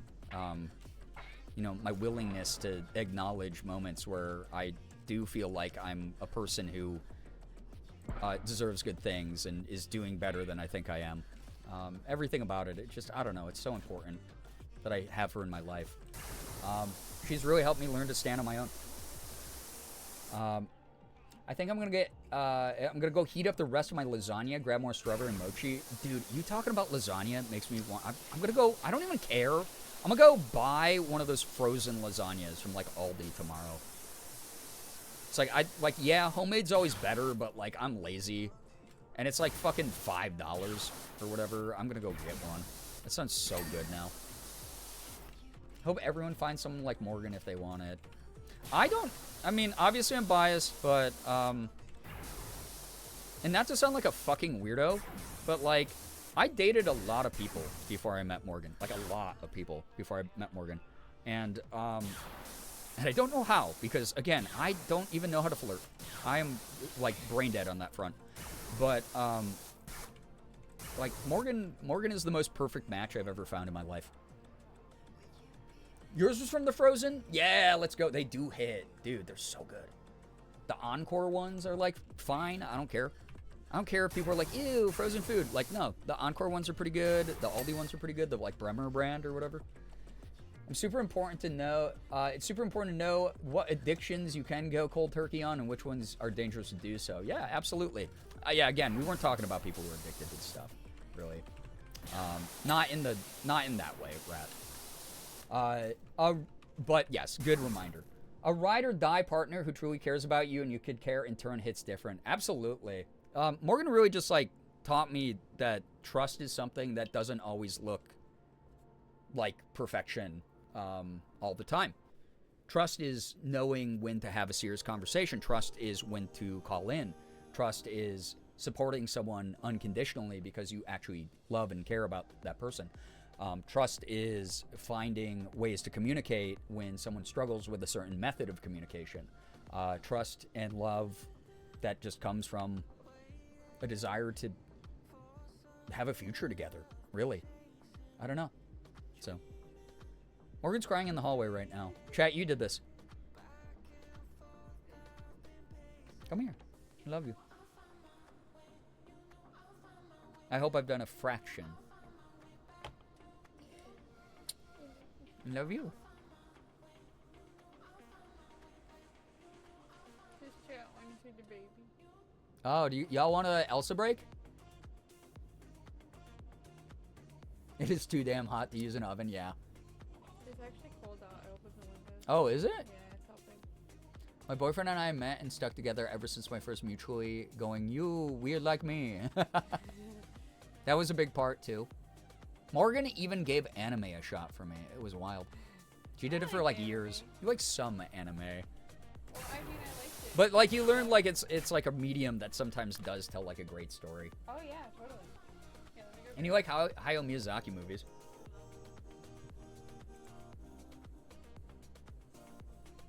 Elsa time. Elsa break.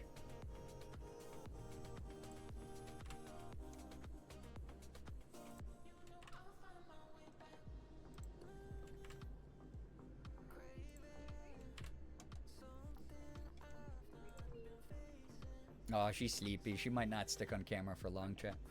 Whoa, a little meow. She went. Hey, hey, hey, hey. Oh, a bigger meow. It's okay, honey. You're not making sound like that? She's wiggle worming. That's the name. That's the worm. Obi-Wan, hello there. Yeah, she's so fluffy because she's losing so much of her winter coat still, and we just find huge clumps of her hair everywhere. Like being held like this. Isn't that weird? This is how she prefers to be held. She likes being sideways like a sack of And held potatoes. like this. Yeah. She's held like a like you're marching with a rifle. That's funny. She's a baby actually, I know. Does she do the sneeze and poof? She doesn't sneeze very often, but when she does, it's because she goes crazy on this catnip toy that Sig loves. That's It doesn't have catnip anymore. It doesn't have catnip anymore, but like the scent of it makes her like sneeze. She like shoves her little nose against it and goes like that. Oh, sorry, baby. I didn't mean to scare you. She's so cute. She's so good at whining. Oh, you whiny baby. So good at whining. Baby's a weapon. It's okay. Oh, why? Is he scary? She said, I want my own feet on the ground. She's loud. Yeah, she's vocal today. I was telling Chat before you came home that she's picking up so many of Sig's mannerisms. Oh my god. Oh my goodness. She's never this loud. She was last time you brought her on. She was screaming. She's getting so long. Yeah. She's barely grown, though. It's wild. It's the camera making it look that way. Yeah. She's really tiny. I don't know if we've ever, like, stretched her out all the way for stream. Honey. Oh, okay. Like an accordion. She's getting more used to being held, though. Yeah.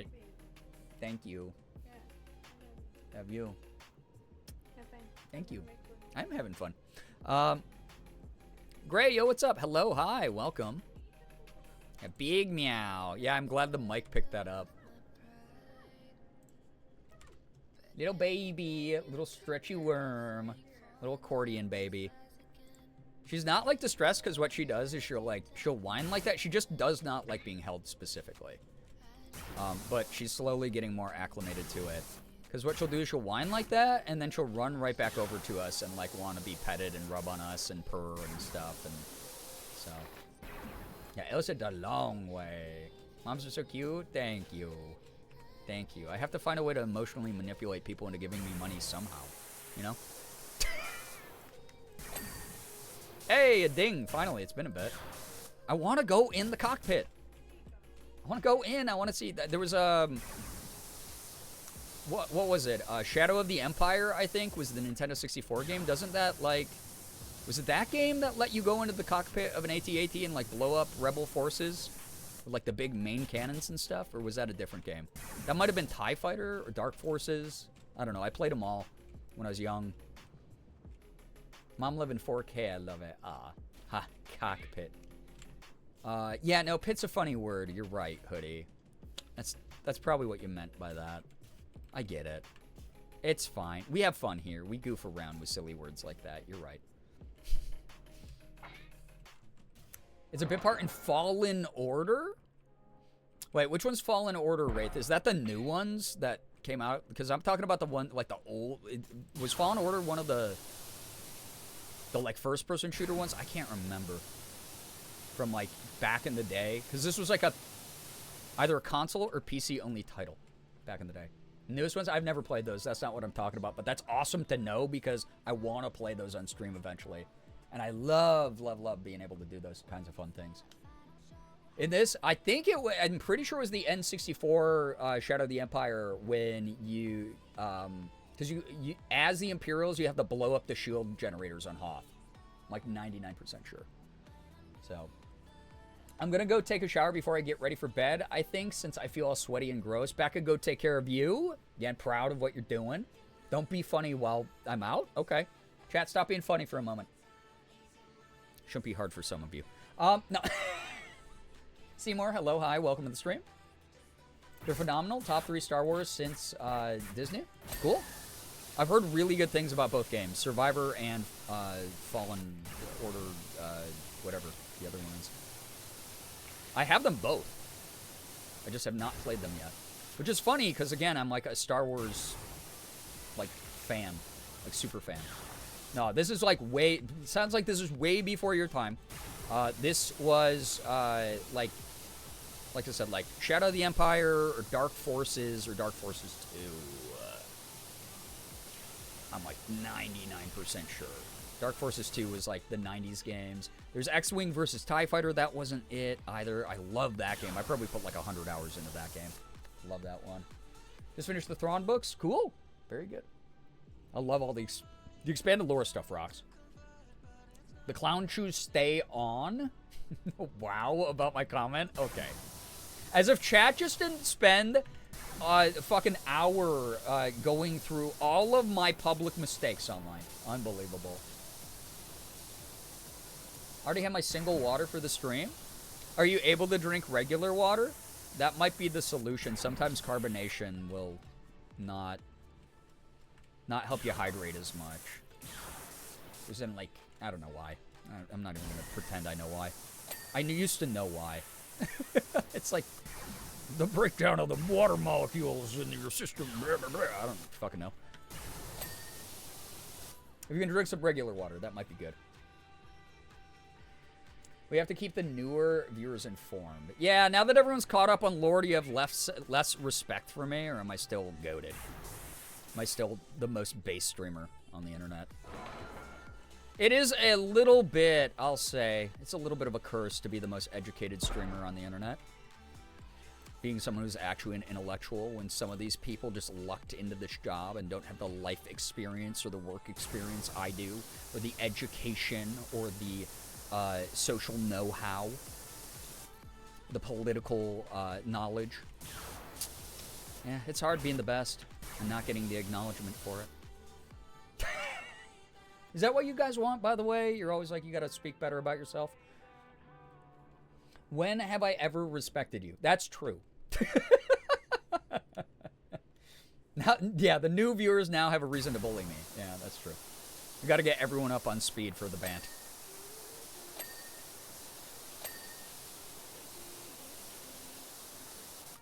Cockpit laser cannon armor? Oh, it's this little gaps. I also have the best opinion on media, science, everything. You know, everything in between. Kind of great at it all. Oh God. Also, because I missed Saturday, I forgot to mention this. I know I did Fronus, our front anus stream, aka Friday bonus.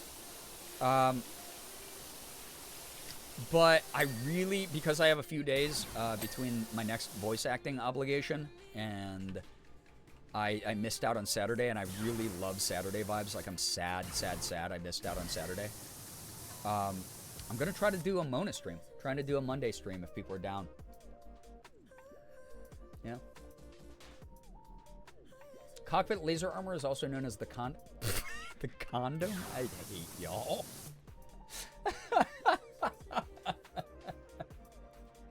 Oh God. Anyone remember the short fan film in the 2010s where they did stop motion with a dog-sized AT-AT? I legitimately do. Right, I love that thing. At ModaStream. So since we did Chill today, those of you who are like, oh man, I wanted to see the end of Senua, or oh man, I want a more like Silk Song, or I wanted like a scary game. A lot of people were craving scary. I might do a scary game tomorrow. I don't know. I'll do something that is not Pokopia or Powerwash, though, I promise you. Who knows? Maybe I'll start a new game. We'll see. Maybe I'll crack some Pokemon cards. Who knows? Moan Anus. That is not what that stands for. How does that even work? Is that just a fart? Beside the best really is a heavy burden to bear. Or being the best really is a heavy burden to bear, but you do it well. You know what? Thanks. I'm trying. God, anyone really new is going to be like, holy shit, what a piece of crap this person is. Means don't know. No, if you don't know what a front anus is, don't you worry about it. No one in chat's been able to describe it properly. They all attribute it to other pre-existing anatomy, but it's its own thing, okay? Pokemonus stream. That would be a funny name if I do decide to rip packs. Finish Senua, please. I am kind of, like, so, like, deep in that game. I want that game to make me sob by the end of it. The way I was feeling about Senua at the end of that, dude, I might. I promise if I do play that tomorrow, I will not start at, like, 10:30 at night again. Because a lot of people were like, oh, damn, you got that far in Senua? It's like, yeah. But I do want to beat it before the new one comes out, because I want to support the devs' work, right?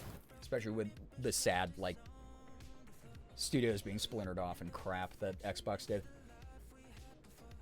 Very new here, so lost. What do you have questions on? Certain je ne sais quoi. I really fucking hate y'all. Je ne sais quissy is not what I was saying either, okay? The final frontier. Why don't you explain front anus then? No one can make me. That's why. No one can. Yeah, it's just the way it works. No one can. So, can you motivate me to finish my drawing by the end of stream? Toby, you got this! I believe in the youth that believes in you. You know?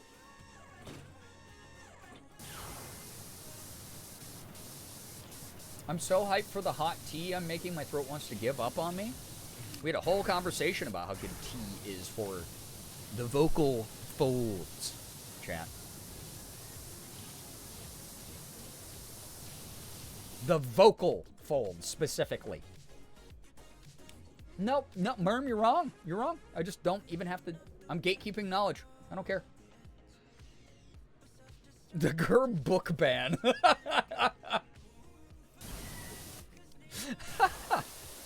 Yeah, guys, this is my version of a banned book list. You will never know.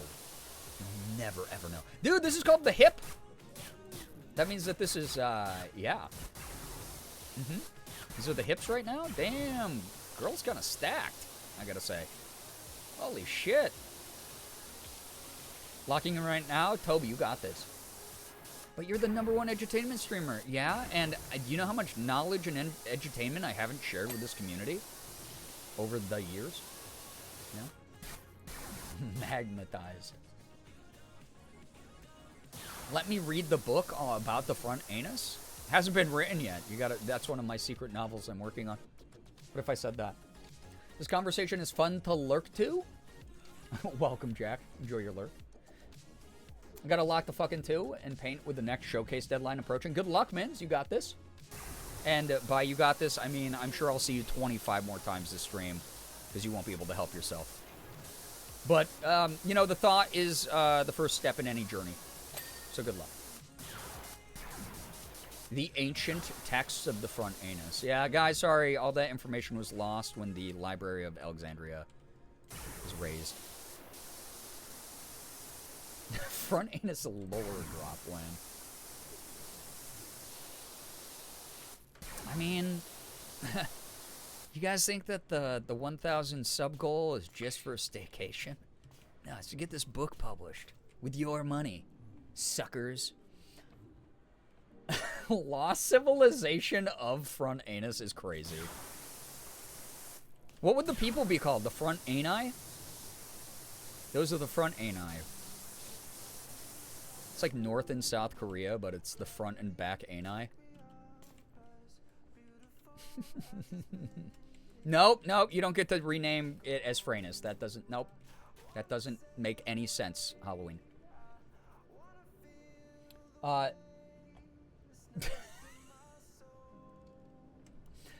think you spelled Red Sea Scrolls wrong, Merm.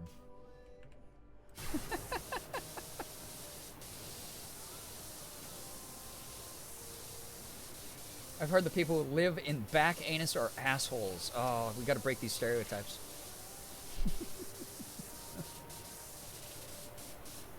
Is the taint the Vietnam Wall, or...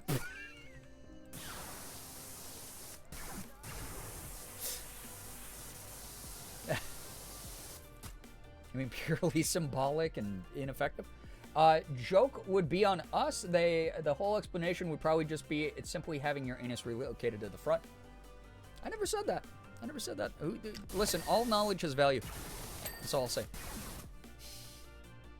Yeah, it is the Berlin Wall, but yeah, that's the better one to cite. I was like, I knew what you meant, and I didn't want to shame you because chat. As you probably learned after deciding to shame me for majority of the stream, it's just not worth it to shame each other in chat. When someone gets a history fact a little bit off, but you know what they mean, it's okay to just go along with it. It's all right. Okay.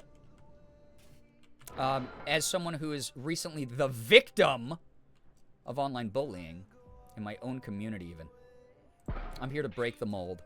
I'm here to change things, not just for me, but for all of mankind. Okay.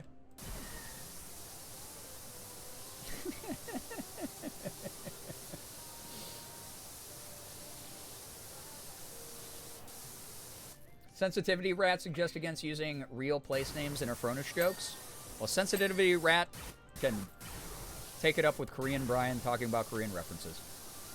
This feels like something that would be in Unus Annus, Frontis Annus. Don't give those guys more power. Don't do it. Don't even bring up... They're dead. They've been dead a long time. Put them in the ground where they deserve to be. Unless you're listening to me, please correct me because I will repeat the story to many and I do not want to die from embarrassment. Okay, well, I mean, hey. Listen.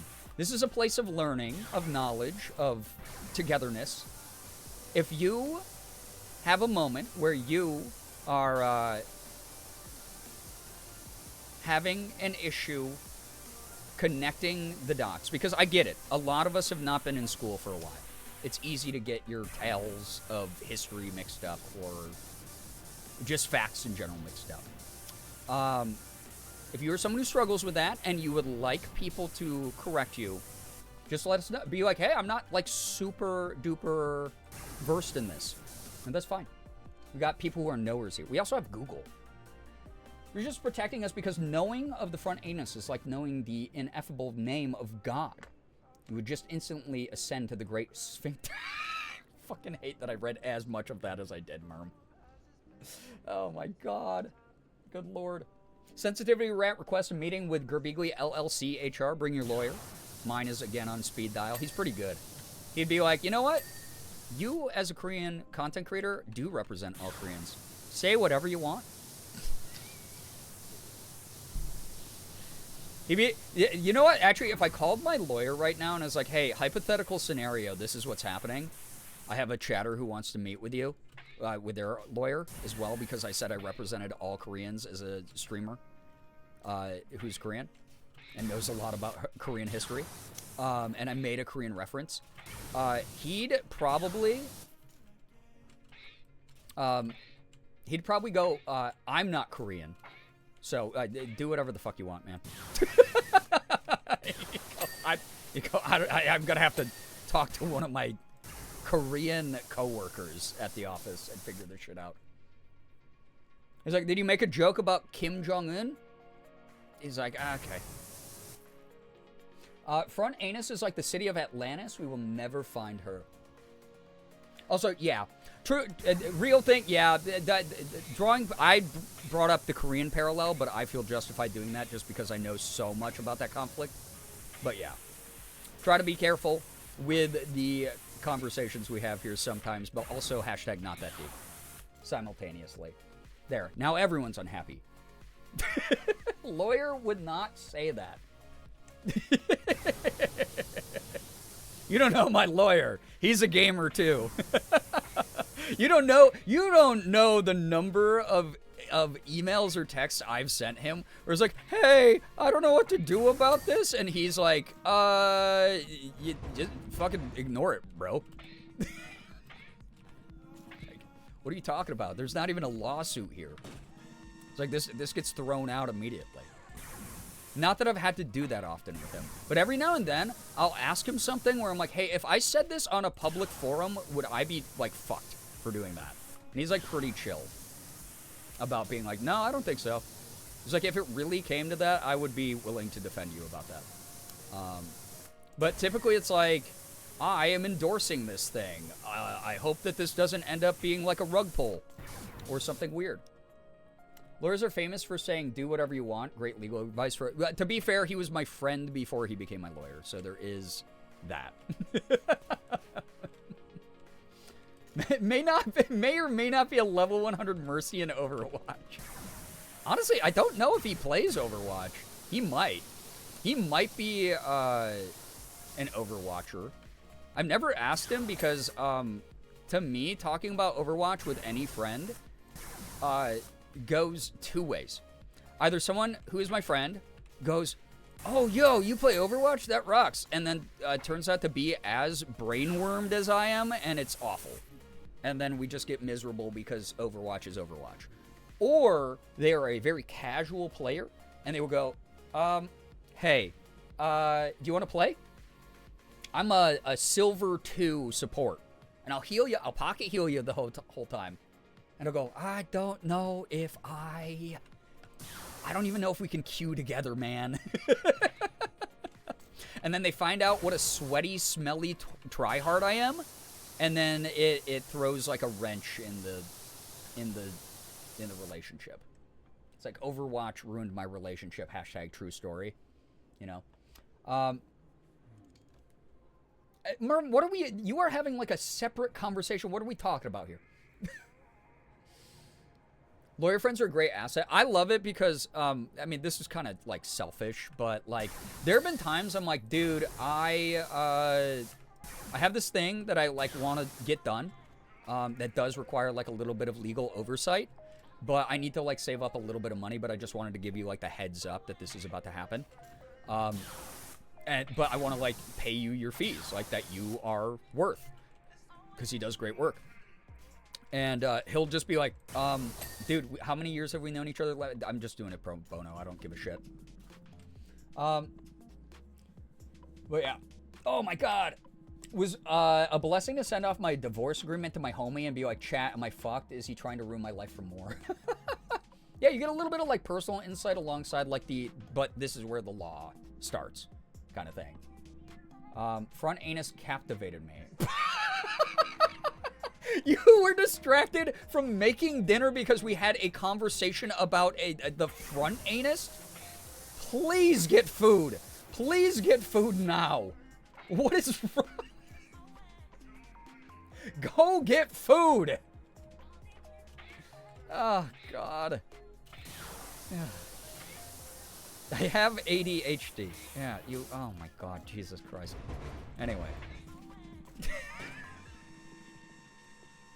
Go eat! What is wrong with you is a loaded question for this chat. That's true. Because for some people, what's wrong with you is actually nothing. You're fine. You're great. You're working on it. You're already on the path to success. And I'm proud of you for having that insight. And then sometimes the internet raised you, and I like, you know, I'm not here to fix that. That's just like something we have to acknowledge, though. It's like the internet raised you, and there is like no boundary that you are unwilling to go to. And then I have to sit here and go, you know what? I hope that I'm putting on an entertaining enough stream that people want to stick around and hang out and chill, while also occasionally being hit with like, hey, I forgot to do this thing that allows me to take care of myself because I was pontificating about the front anus. There's something wrong with me psychologically. I'm going, shit. Yeah, go eat food. It's good for you. I want you. Here's the thing. Did you not get from the stream for months and months? I care about you as a fellow human being, and I want you to take care of you and eat good food and nourish your soul. It's the last day of the weekend. We all got the Sunday scaries. You got to go take care of you. I think you're cool. Fucking eat food. Don't talk about the front anus anymore.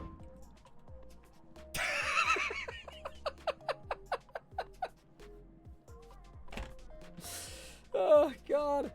It all started the day I was born. Yeah. Aggressive Carrot. Yo, what's up, Katie? Hello, hi. How are you?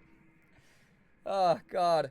Fuck you, you're not my mom? Then why do you call me mommy all the time, huh?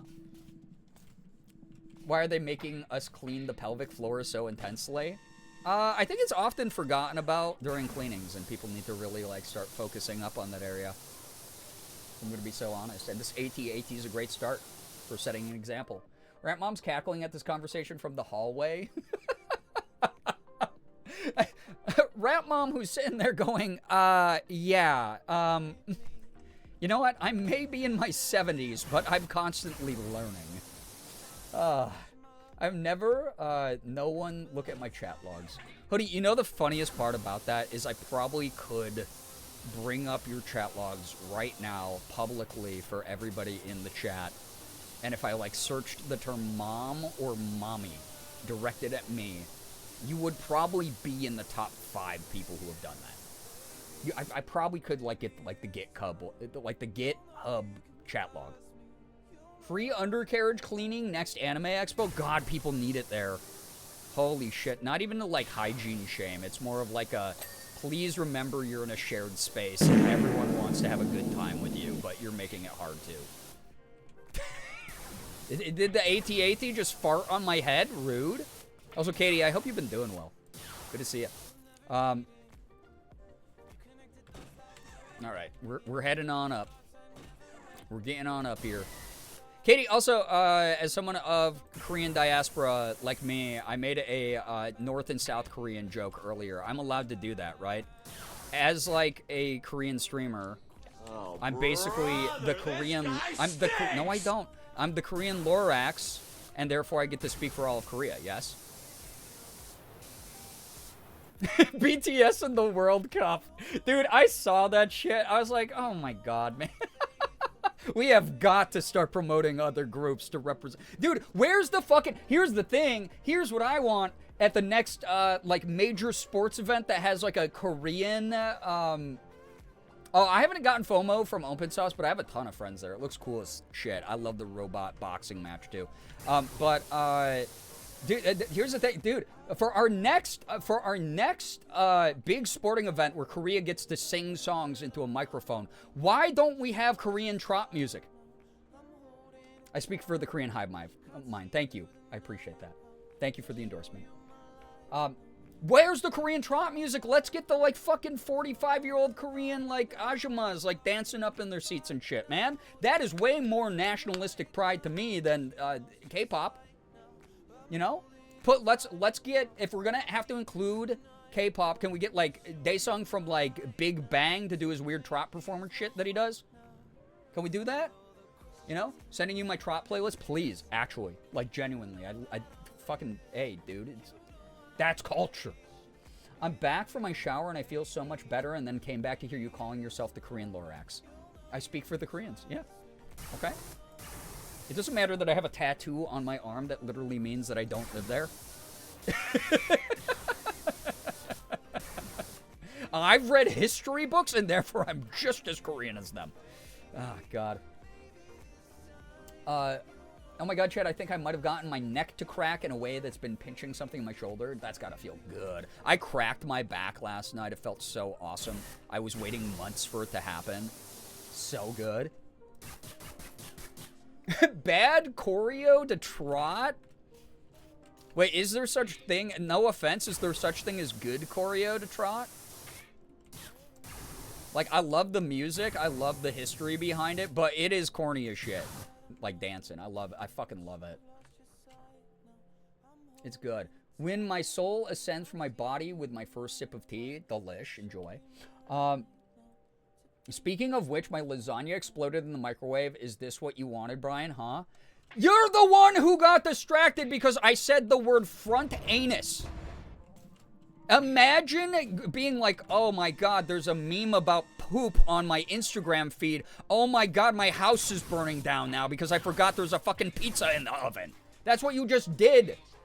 What are you talking about? That's on you. My lawyer will be hearing about this. I'm telling you. He's gonna hear about this. You don't know the thirst trap trend? I'm sorry. I'm a 40-year-old with a girlfriend. I don't listen to the 4th gen bands. Shoot, I forgot I'm supposed to be drawing. Toby, go draw! Oh my god, this isn't supposed to be distracting. Listen. You're only supposed to be active here if you're actively giving me money so I can move to LA and then go harass people like Katie in person, okay? Thanks. That's always been the goal. I pretend to be wholesome. I pretend to be uplifting and transparent. Meanwhile, I'm Daddy Warbucks behind the scenes. I'm making my millions. I just bought my 3rd yacht. And I'm going to move to LA for a 2nd home because my New York mansion is just not enough for me. All right? Cosplaying poor is the new grift.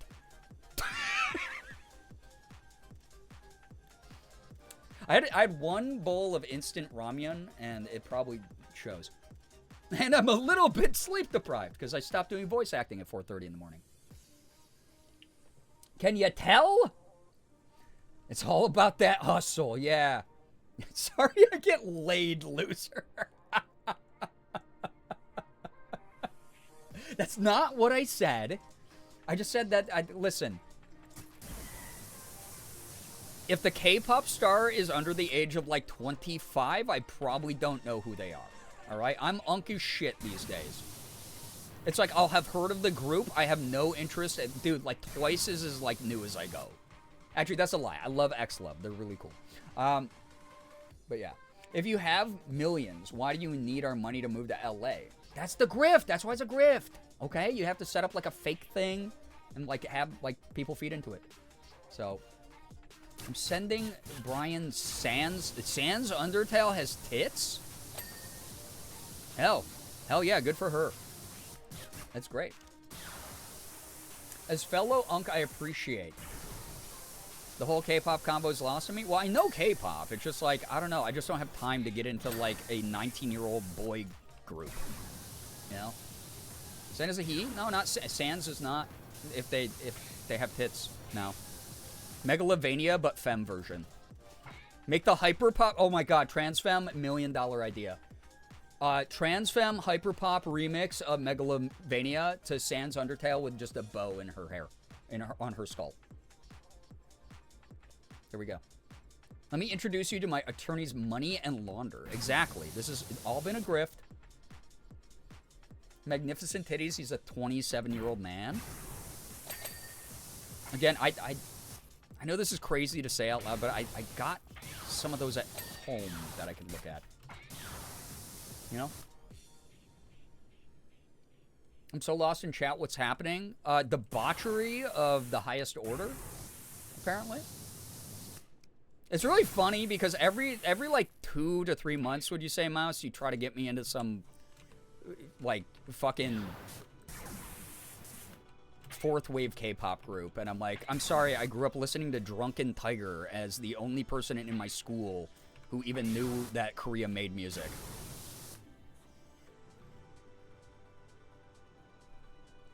It's pronounced like San. Yeah, I figured. I was just making a Sans Undertale joke. It's not that deep. Okay? You look at your own tits? Sometimes. Dude, sometimes I'll toss on a push-up bra and be like, holy fuck, what if they go that big? What will I do? Oh my god, Drunken Tiger? Heat? Katie, we literally had this conversation in DMs, I believe, right? And I said, I have to send you MC Sniper music. And then I never did, because I suck. Hey, fuck you. I think you'd actually like a tease. I've tried to get into them and Stray Kids, and I like, no offense to the fans of those groups. I'm glad you love them. I can't. There's a couple, like, I like a couple Stray Kids songs, but it's mainly because Felix gives me gender envy. And then they also, they're JYP, right? Stray Kids? JYP's production of, like, the heavier beats and, like, deep voice rap lines, I've always been a big fan of. So, like, I do like a couple of the Stray Kids songs, but I'm nowhere close to being a stay. I don't even know all the members' names. I just know Felix. I think he's great. You guys should always be looking at and feeling your own tits. That's true. That's true! I only like a tease because I'm trying to blush about men. That's fair. Here's my thing. I'm only attracted to men if they're fictional. And then outside of that, it's like, no, but then if they're a real person, it means that they probably have, they're gonna say something annoying if they're a cis man. It's good for memory health to do self-checks anyway. Oh yeah, we talked about that in May a lot. We did, yeah, we did a lot of awareness posts in chat in May. It's not weird, it's healthcare. Signed a woman in a family that has a history of breast cancer, yeah. Yep. Good shit to remind people of. Good shit. Get those checkups. Dog, 98%. Can I finish this today? K-pop's fictional men adjacent. I can kind of give you that, but especially because half the time the dudes' personalities are not even real. They're coached to pander to a fandom. But like, the nice thing is a lot of the more modern groups have had a lengthened leash, and they get to be like meme lords online, and I like that, and I wish that had been the case for my favorite like second and third wave groups. Because first wave groups were just like a bunch of fucking losers who put on bucket hats and like were like trying to imitate 90s hip hop, and it was hilarious, and I fucking loved the shit out of it, and I was a big fan of it. And it sounds like I'm talking shit about it, but it's like actually something I love. I'll say this. I'll say this. I just don't have the time. I just, like, no offense, I just do not have the time to get into groups. Morgan and I will occasionally, like, put on One the K and watch, like, a bunch of music videos from, like, more recent groups. You know, we'll do shit like that every now and then, or Mnet or whatever. But, not regularly. It's actually probably been about a year. Last year when we were going through, like, the really hard time shit, we did put on One the K and watched a bunch of old K-pop music videos from, like, third-gen groups that we loved. It was really fun. We're watching, like, Mamamoo and Momoland and Red Velvet. That was, like, really fun to go back and enjoy, like, a lot of. I mean, I have ADHDs. For real, I forgot I made a coffee 3 hours ago. Enjoy your iced coffee.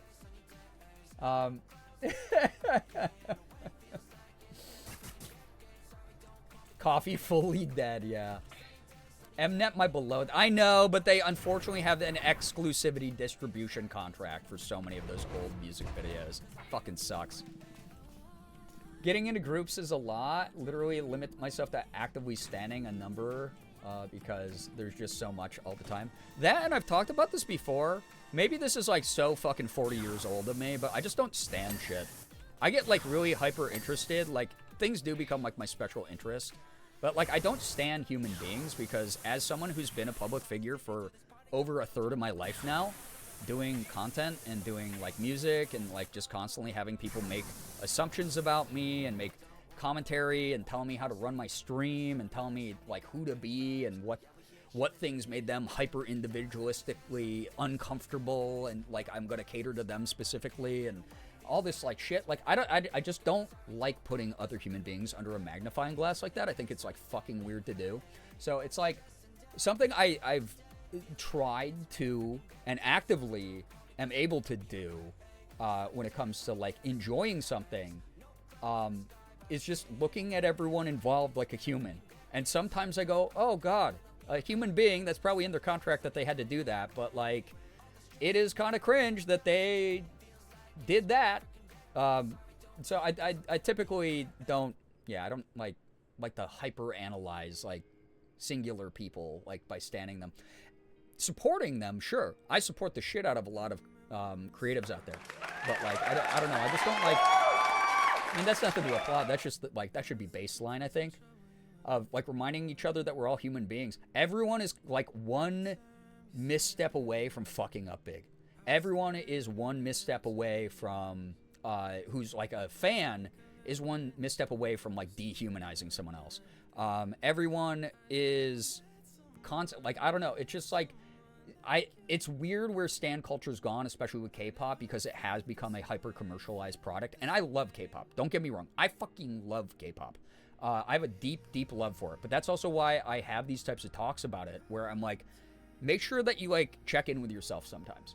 It's meant to be addictive. It's meant to be glitz and glam, eye-catching shit, hyper addictive sounding music, a billion different commercial ways you can support the boys. You're supporting the boys. You're buying 18 versions of their album. You're supporting them. They're gonna go hungry if you don't do that. They might. They like genuinely might, but also like that's a pretty fucking scummy marketing tactic, right? And just like most music industries, because I'm not going to sit here and go, oh man, Korea's worse than America, because American and British music companies fucking suck too. I got to say, like, it's like the people who really benefit from this are the big companies. So, yeah, I don't know.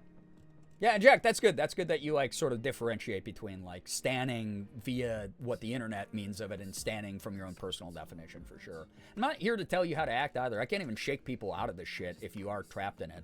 But I do remind people all the time where I'm like, there are people being exploited. There are like moments where I get really sad about the industry. I want to support the artistry, the hard work that a lot of these dudes put in and these women put into their work. Their music, they still have to perform. It's not like they're just, faking it, right? They still are drilled for thousands of hours a month to learn every piece of choreo from their entire backlog. It's fucking crazy. But at the same time, I don't know. I just get like very passionate about specifically K-pop stuff because I get so worried about what I see online. And people do this to content creators. And like I said, that's the link for me is I've been so dehumanized over the course of my career where people think that they know me so much that they're like, you need to not do this, or you need to do this, or you, and I'm like, okay, maybe I made an offhanded joke about something. That doesn't mean you get to do a deep psychological analysis of me. You don't fucking know me at the end of the day. You get to experience a couple hours with me a day, right?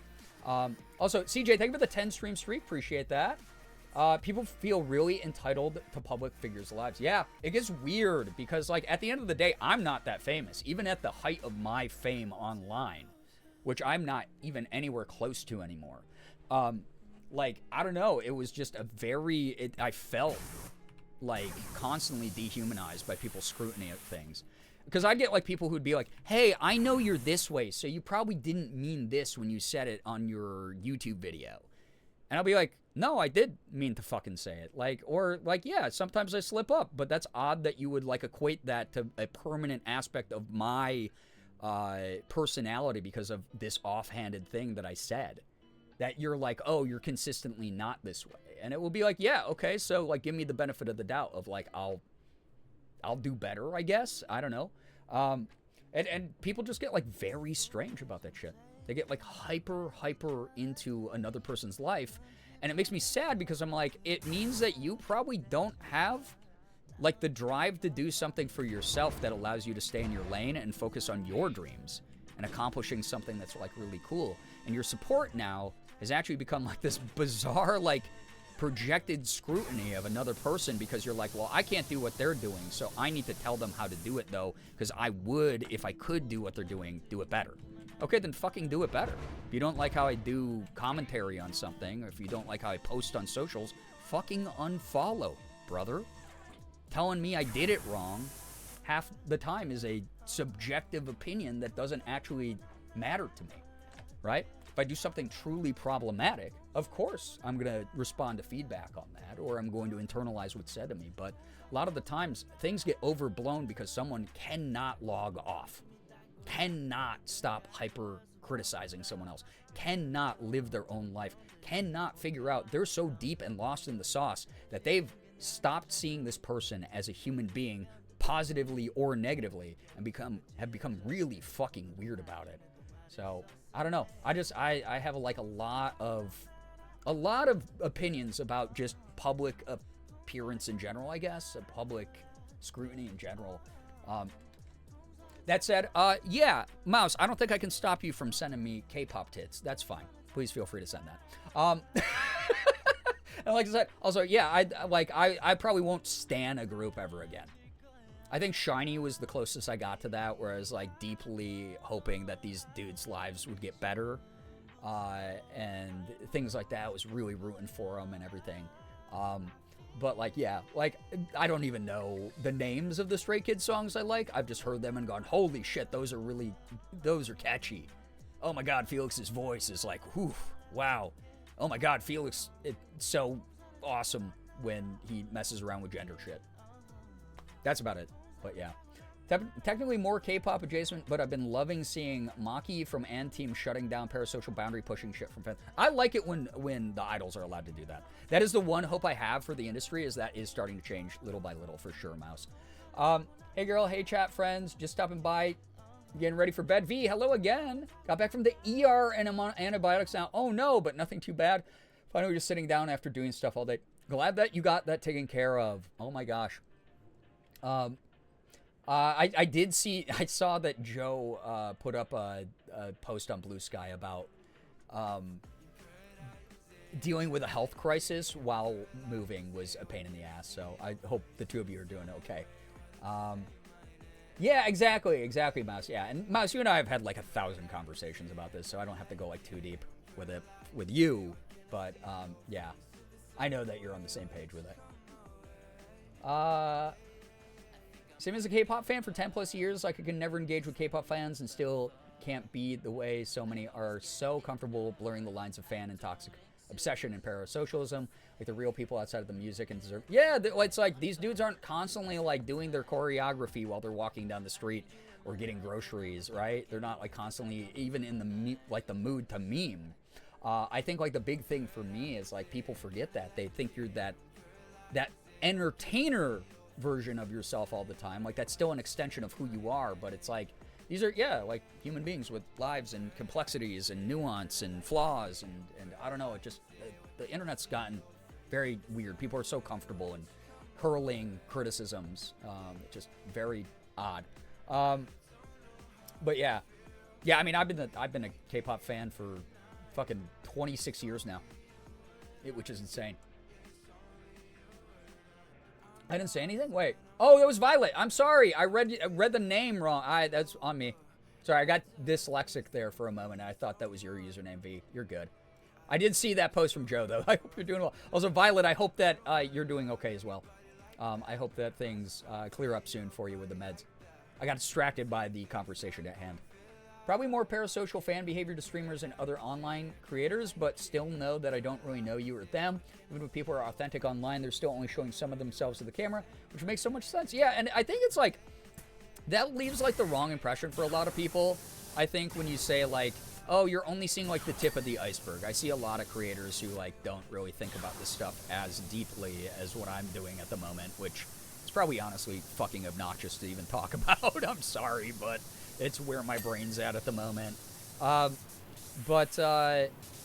Like, I think it's less of like seeing the tip of the iceberg, and it's more of like, because like people see that as like, oh yeah, the nice part is the tip of the iceberg, and then they have like all their complexities and nuances and flaws like beneath the surface. And it is like, yeah, sure.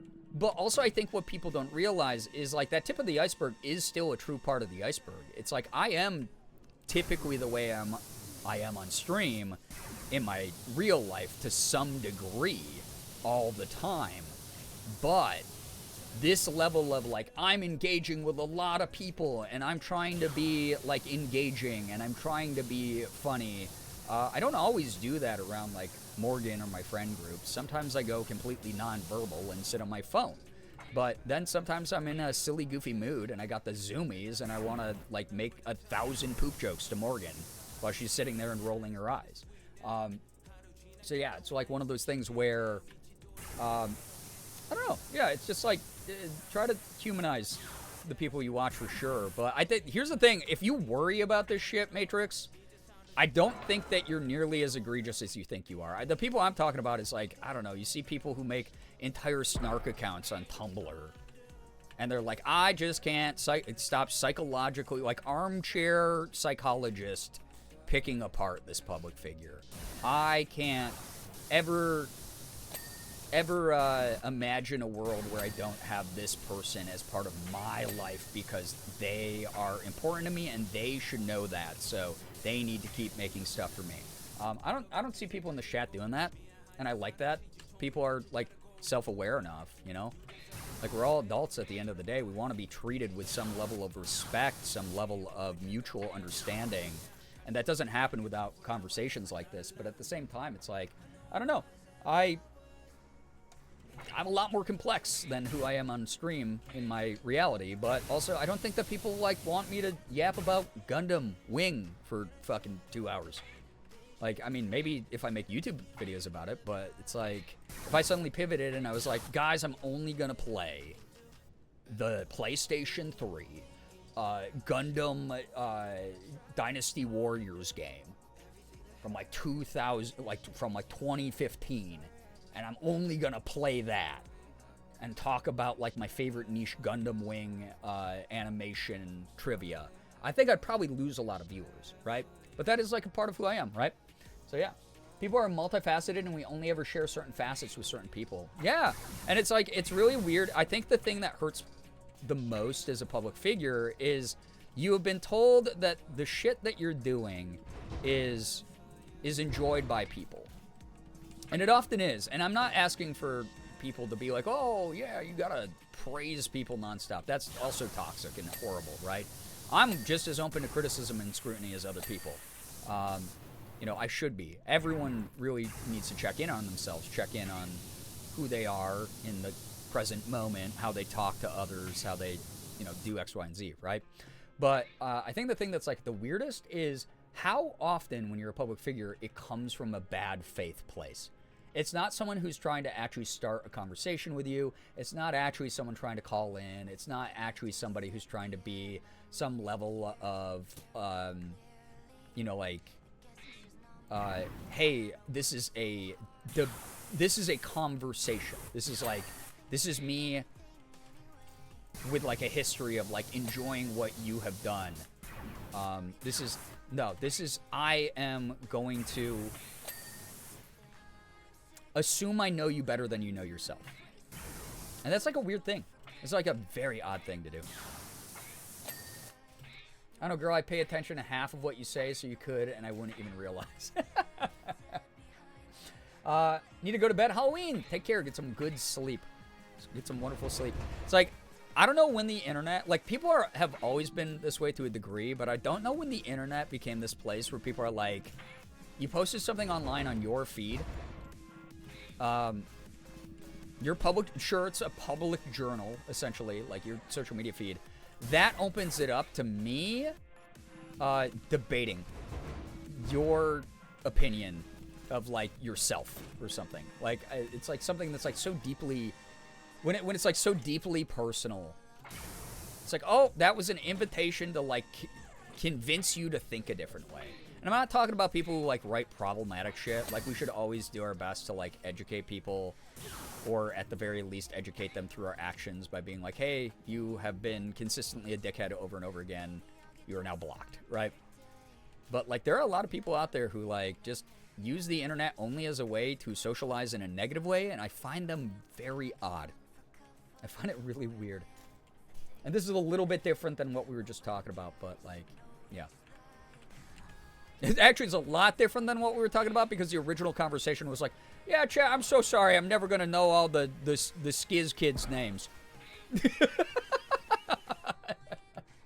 I was like, oh, an opportunity to be middle-aged on stream. Well, I'm getting used to that. Ginger, thank you for the 7-stream streak. I appreciate that. Thank you very, very much. Really appreciate all of your support. It's cool. But it is one of those things where, like, I don't know, just, like, check in on how you engage with public figures. Like, I can't stand people. I can't. It doesn't matter how much I enjoy their acting. I might be like, they're one of the best actors in the world, in my opinion. But if someone's like, no, I think this person's better, because they've taken that as an argument starter, I'll be like, okay, hey, man, you know, different opinions for different people. That's fine. Do your thing. I'm not here to start a fight over that shit. Do your thing. Have your opinion. Disagreements about opinion have happened since the dawn of time. But I'm not going to, like, defend my favorite actor tooth and nail, like, oh, well, if you don't agree with me, you're clearly inferior and weird. And people, like, start doing that. And it's not about just K-pop. It's, like, legitimately about, like, fucking everything now. Things that are genuinely not that deep. And then people will try to, like, moralize. They'll be like, oh, but the ethics of this are connected to this loosely because of this study I read one time on a fucking social media infographic. And I'll be like, okay, cool. Awesome. Also, clearly not the context I was talking about this in. So can you fucking settle down? That's when it gets weird for me. And I'm just like, hey, okay, great point. Wonderful time to educate me about something. Also not what I was talking about at all. It's odd. Back in the day when I was really popular on Team Wolf Twitter, no one say anything? Yeah, I'm not going to say anything except like, okay, that's you. That sounds like hoodie lore. People would try and debate me over anything, and I just started responding with, okay. I think dude, I've shut down arguments with just, okay. Yeah, you're allowed to have that opinion. That does not mean that, like, your job is to convince me to think the same way as you. That's insane that you think. Again, it's people who struggle with the existential fear of not having control over an aspect of something going on, and have been taught through either force or some other horrible means that you can control other people. And that's just not the way I've ever engaged with other human beings. So, like, when people are like, I am a stan, they need to do this. They need to act this way. I'm like, okay, good luck making them. Because, if anything, the multi-billion-dollar company that owns them is going to have a much easier chance of making them do things that they want them to do versus you. I don't know. You walking up all the stairs, falling off immediately, sending me. Dude, I love parkour in games. This game has wonky physics sometimes. I fall off these damn ladders all the time. People have forgotten they can just block and move on, or mute or move on. Yeah, or, hey, wow, you might have watched my stream for 3 years and I might say something that pisses you off.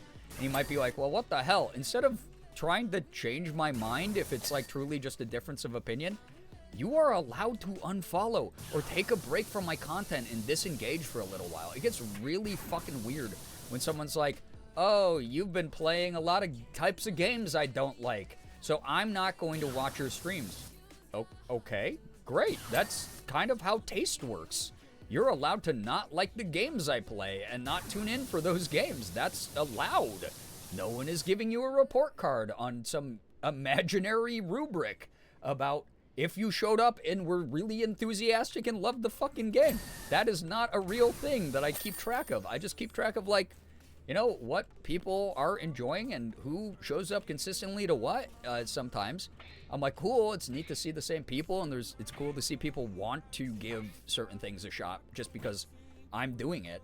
But, like, oh my god, yeah, I don't know. It's like, it's so much easier to, like, tailor your experience of life to your tastes than to force everyone to cater to you specifically. I don't know, it's just like a odd disconnect some people struggle with. And I get it. Again, I'm not here to, like, shame those people. It's just more of like it is bizarre. You are the weird one in those scenarios. So I do my best, right? But I can't please everyone. And that's kind of been my mission in 2026 that a lot of people, I'm glad, acknowledge is a healthy mindset. I can't please everyone. I'm never going to please everyone. I don't want to please everyone. I'm not even pleasing the people who want to pay me money sometimes. Like I said with my brand rant earlier, where I'm not going to pretend to be someone else just to land the bag. And I'm not here to demonize the people who do that either. That's their path they've taken. It's not up to me. I did that with another streamer. My enjoyment of the stream just got less and less and weighed on me mentally, and I didn't raise a stink about it. I kind of just quietly left. Yeah, the old adage back in the day with early YouTube, because people would be like, hey, didn't like this YouTube video, leaving the community, unsubscribing, was people would spam those people. And I don't need people to do this. You don't have to, like, ever dogpile anyone for me. Like, if someone's talking shit about me, it is what it is. They've got their opinion. I'm not here to convince them. I kind of don't give a shit. People have hated me for years. But it's one of those things where it's like, it's not an airport. You don't have to announce it. You don't have to announce your departure, is what the thing was that people used to say. Similar to the conversation that we had last Power Wash stream, just because you enjoy a certain creator or franchise, etc., doesn't mean you're obligated to enjoy everything they do. Yeah, that's the thing. Like, fuck, man. I have been yapping about random Star Wars lore and how much the series means to me and how much I love it. Was not the biggest fan of Episode 8. I didn't dogpile it and take it in a horrible direction like so many evil fans did. I just simply went, hey, I watched it one time and it was okay. And that was that. I did something I regret. I emptied out the junk drawer. Now there's stuff all over the kitchen floor. I'm overwhelmed. Oh, no. Okay, Rat, I do that all the fucking time where I'm like, I want to start this project. And then the project's laid out in front of me, and I go, I did not have the foresight for the entire scope of this project, or I did not assume this project was going to be as projecty as it is. Good luck with the junk drawer. I have one in my computer desk here that I've been meaning to reorganize for years, and I know the moment I open it, I'm not going to be able to do work that day. I'm going to have to just fix it. There's like so much stuff. People are going to find something to hate on no matter what it is, unfortunately, and the best response to it, again, is one that I'm getting used to, and it took me till my big age of 40 to really start hammering away at this. Started in my late 30s for sure, but like really got more serious about this in my current middle age. But the way they can't control you and the things that they don't like about you, you can't convince them to like you. You really can't. There's no guarantee, even if you check off all the boxes that they're complaining about, that they won't just come up with more complaints. That there won't be a moment they move the goalposts. You kind of just have to go, okay, you don't like me? Cool. I'm not really here to prove to you that I need to be likable to you. I'm going to keep doing what I'm doing. I can't control you either. And that's kind of like the lesson at the end of the day. So, yeah. What may help is like starting by sorting. Oh my god, I have to do that, Becca. That's a good tip. I have to sort things into like categories. Don't make a comment, chat. I know. If I dump out a junk drawer, I'm like, we're gonna put all the pens. Before I put it back in the drawer, I organize it outside the drawer. And I think that's not abnormal. I think most people have like a desire to organize things if they're really trying to like declutter. But oh my god, dude, it's meticulous to the point where the organization of the shit becomes as big of a project as like getting it back into the drawer the way I want it to be. I subbed to a streamer for years, but quietly unsubbed and left because every stream was an argument about very minor things and the streamer getting one man, but acting like the whole of chat was acting horrible. Oh god, man, it sucks because it's like, anyway, I'll keep reading. Like when it stops being a healing place to spend my time, I'm out. Well, that's very flattering that you're still here then, Nye. Because I get one man by some of you sometimes. But I try to laugh about it because at the end of the day, the same sort of courtesy is extended your way as well.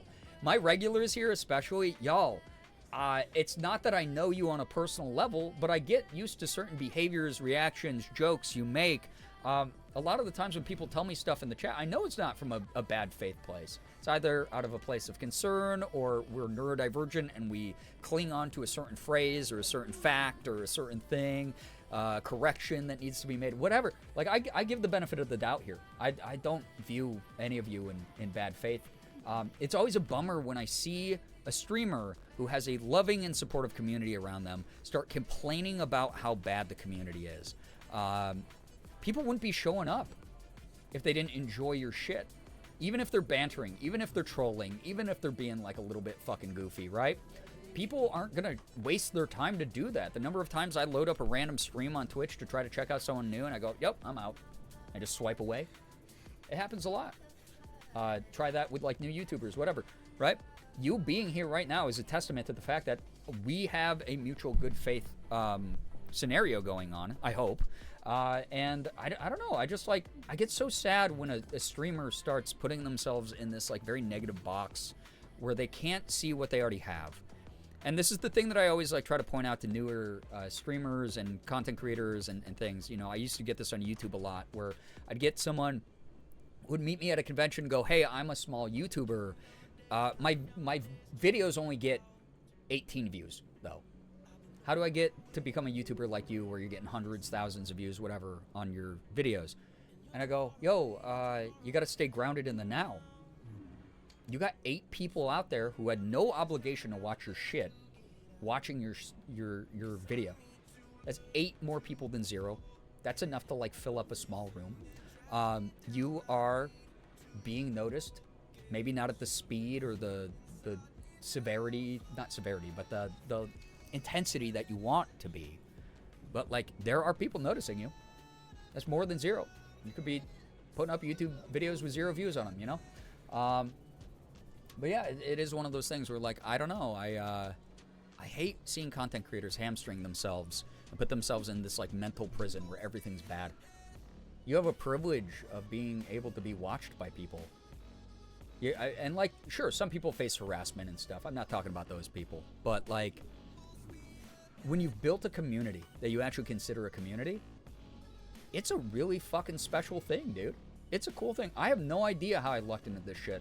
I don't. If someone said write a book right now or a guide or run a Skillshare class or something about how to become a content creator, I got years and years of experience. I'm confident in what I do when I go online, but I don't think it's going to generally work for every single person. I find it like really interesting that I got to where I'm at. I'm proud of the work I've done. I'm just confused by it sometimes. Streamers like literally obsessed with us. Excellent Mean Girls reference. But when you get one-manned, it's on the most unserious things. It's all in good fun. Yeah, I mean, that's the thing. Like, the vibe of the community is always just so excellent. I've said this recently. Energy in this space recently, over the past, like, month or so, has been so perfect. Is Merm still here? I think she'd enjoy the Camel Sutra playing cards I just found. That's cool. Why not? I can't remember if I said hi to you, but welcome. Cosmo, hello as well. Every community has their own vibe, and sometimes it takes a little bit to gather that tribe, but it's worth it. Yeah, and that's the other thing, too, is, like, if you ever are like, I'm sick of what the fuck happens here. We've lost people because, okay, not to drag down vibes, and this is not something you need to dogpile people for, but the number of people who went out of their way to DM me on, like, social media when my sister was legitimately dying of cancer to tell me that they didn't like how I came across online anymore because they didn't like that I was pivoting to be more serious and not joking around and memeing as much and shit like that. And don't get me wrong, I miss when I was able to just like whip a meme out at any second and be like a complete chaos gremlin. But like, I had to attend to that. That was like serious shit going on in my life, and I wanted to be like more honest about all that stuff. But the number of people who like would just do that to me and be like, oh, you've changed, I gotta leave. Okay, you're entitled to do that. That's fine. You don't have to fucking tell me though. Like, go do that. Go leave. I don't need the viewership that bad. It's like someone who enjoys the vibe of what I do here now, of like more serious talks and occasionally derailing an entire stream to rant about K-pop. It's gonna happen every now and then. But I still also made a front anus joke for like 20 minutes today. So I don't know what the fuck people want, really. It's like I'm a clown on the internet still. It's just I might have a teardrop under my eye because I'm part of a gang and I killed someone. But also, yeah, I don't know, man. It's just the way that it is. Like, people change. Human beings change. Not everyone's the same all the fucking time. People age up. It is what it is. I don't know. So dehumanizing and unempathetic. Yeah, and Uber kind of ties back into the, like, I'm used to being under a magnifying glass with this whole job. Like, I've had snark things written about me online. I've had people assume the worst about me. I don't fucking care. They're nobody to me. They don't have the emotional value to me that someone who has shown me good faith, shown me kindness of some kind of way does. You know? Pivoting like it was a strategic choice and not a huge, awful fucking thing happening in your life. Yeah, it was really weird. Like, so, and I get it. Some people are uncomfortable. Not everyone's built to stick by me. I have content creator friends that I stopped being friends with over this, who like didn't check in, who like truly anytime I brought it up around them, they would just completely ignore that I had said anything. And that's not something I hold against them. It's just I went, okay, cool. We're in different points of our life, and you're too emotionally immature to provide the support you said you would. And it wasn't me doing anything out of pocket. It was simply me testing that, you know, or me turning to you in a moment where you said I could. Not everyone's built for it. Not everyone's built to have like a super serious talk. Not everyone's built to have a 45-minute ramble about parasocialism. Not everyone's built to talk about a dying family member. I get it. Everyone's got their own shit going on. Everyone's got their own trauma. Everyone's got their own past. Everyone's got their own hopes for what they want to see and experience. Everyone wants to, again, cater their experience while they're alive to be what they want it to be as much as possible. So it causes the least dissonance while it feels the most enriching and fulfilling. I get it. So I don't hold animosity towards those people, but there were definitely like a number of people I thought were closer with me than were. There were a bunch of people who I was like really close with that I took a big step back from in the creator space because they lacked any kind of empathy anytime things were like I got the equivalent of like the oh that's rough buddy kind of thing from some people that I was like I thought you were a little bit more emotionally intelligent and empathetic than that.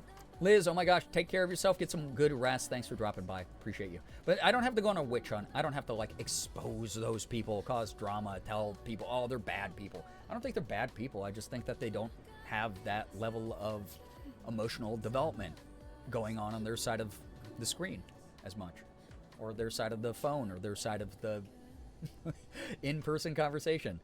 It happens. A lot of creators are very immature children.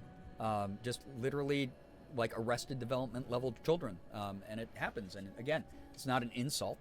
That's not me saying I'm better than them. No, I've gone through more clearly, and I've decided to process that in a different way. So thanks for listening to the rant. Anyway, Lieutenant Nyrox of the Imperium is writing to me, chat, so I have to attend to the game. All right, sorry. You've bogarted enough time. Decontamination and cleansing protocols are complete. Return to your charging station for immediate extraction and redeployment to the Super Star Destroyer. The Executor, my favorite Super Star Destroyer, by the way. I pulled this card. This wasn't even that good of a card way back into the day, the Star Wars TCG, and I like freaked out as a teenager. I was like, oh my god, I got the Executor. This thing's so cool. The Super Star Destroyer, the Executor. Let's see it. Oh my god, I'm gonna get to clean the bridge, dude. Anyway, y'all are the best. Thanks for listening to that very long-winded rant. If any of you left the community during that, I just want to let you know, as I said earlier in the rant, my content's not always going to be for everybody. And the way that I feel about that is, fuck yourself. Go find a little, like, Coco Melon baby Subway Surfer, brain off, like, frickin' stupid, whatever content. I don't give a shit. We're elevated minds here, loser. No. I've had people who've, like, left the community for legitimate reasons. It's cool. It's fine.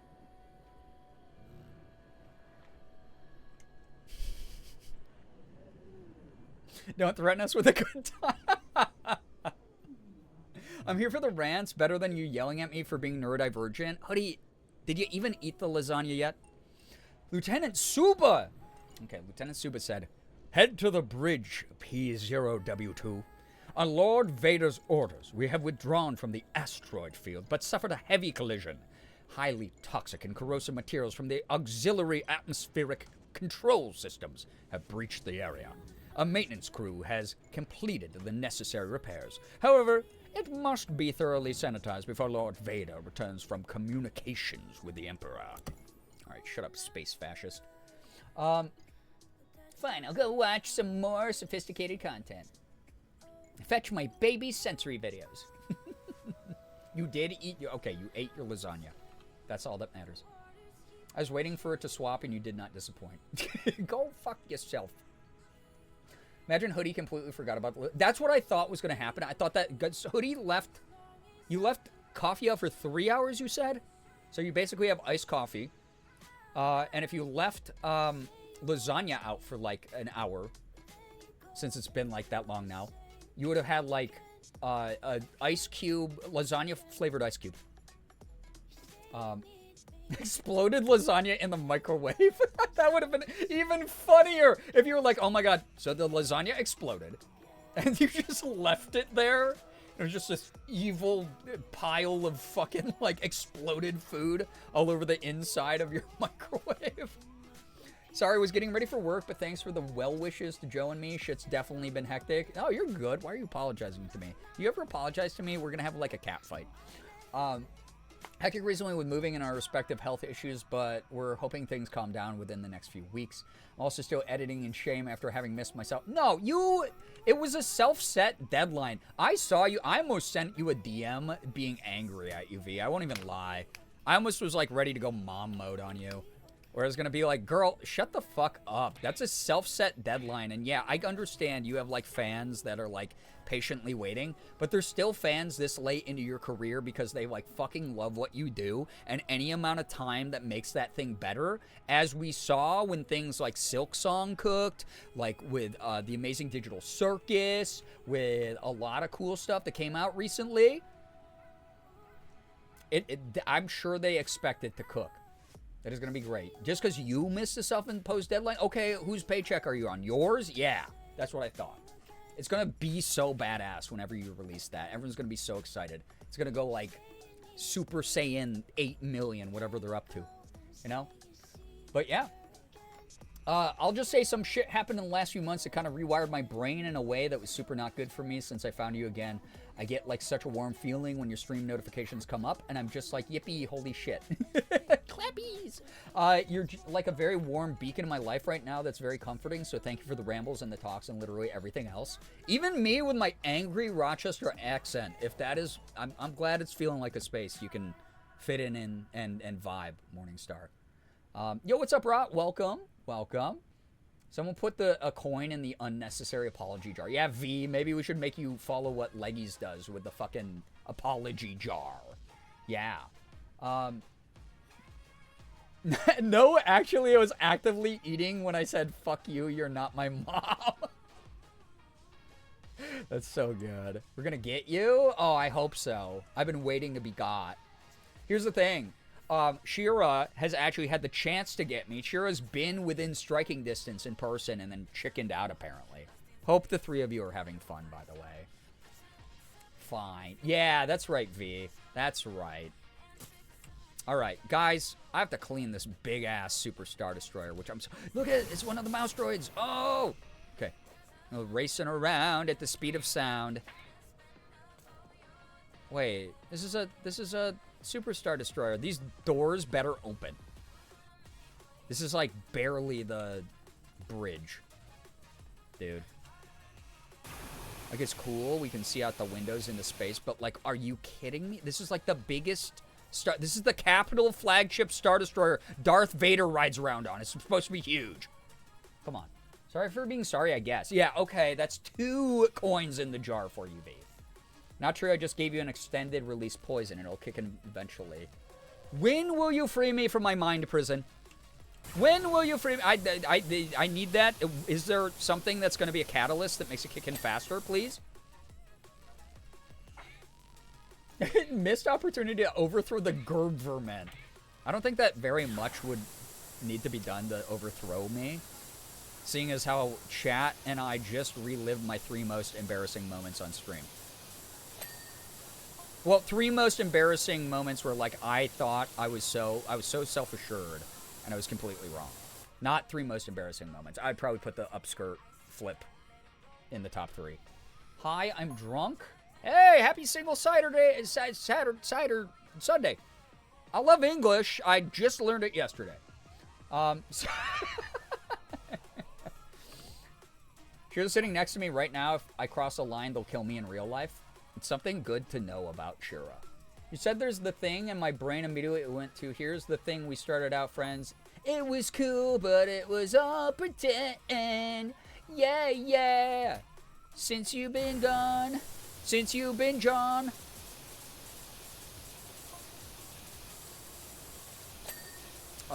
John Gone, CEO of Being Gone. Who that song is about. Since you've been John. Don't forget the office chair. Wait, the office chair. Is there an office chair in here? Oh, these? The Imperial chairs. Hit your weird flashy buttons, 1980s sci-fi.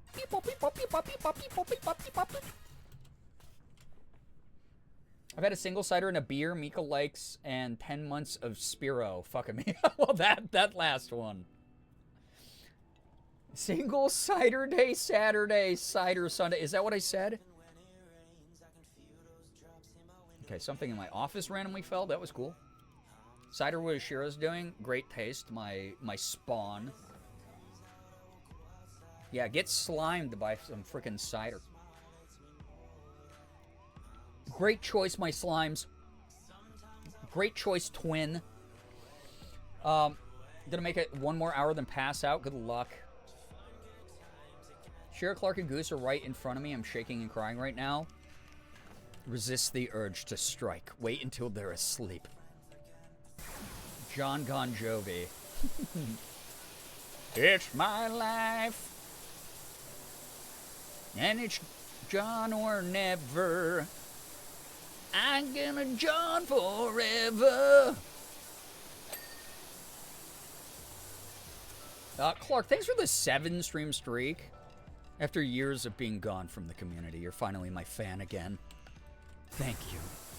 What's it gonna take for the tier 3? Single cider day. Singer cider day? Shut up. That's not what I said. Just got that out of my head? Well, it's back. John's back with a vengeance. Jonathan Bonathan Jovi. In the club, straight up John in it. And by it, well, I mean my Jovi. The office chair, like when you stood on your chair. Oh, that's what the reference was being made. I'm sorry, I moved through so many fucking conversations. I thought you were like, go back to the office chair in the Star Destroyer. Yeah, that top 3 embarrassing. That might be the #1 embarrassing moment is me Catgirl cosplay, anime panty flashing. Whoa! Ooh, TIE Bomber! Sorry, I'm a dork.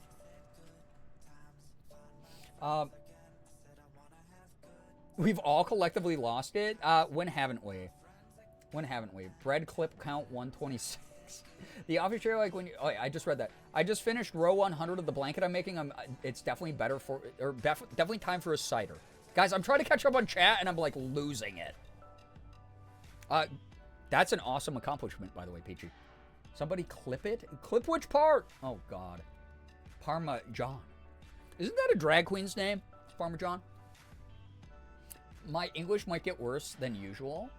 My English is kind of always bad. Jovi has been attacking me on and off for like 3 months. It's been... I'll be minding my own business, and it's only the chorus that plays in my head on repeat. Well, all I gotta tell you is it's now or never. You're not gonna live forever. Literally watch Shira watch you all the time. Wait, the way that fucking sounds.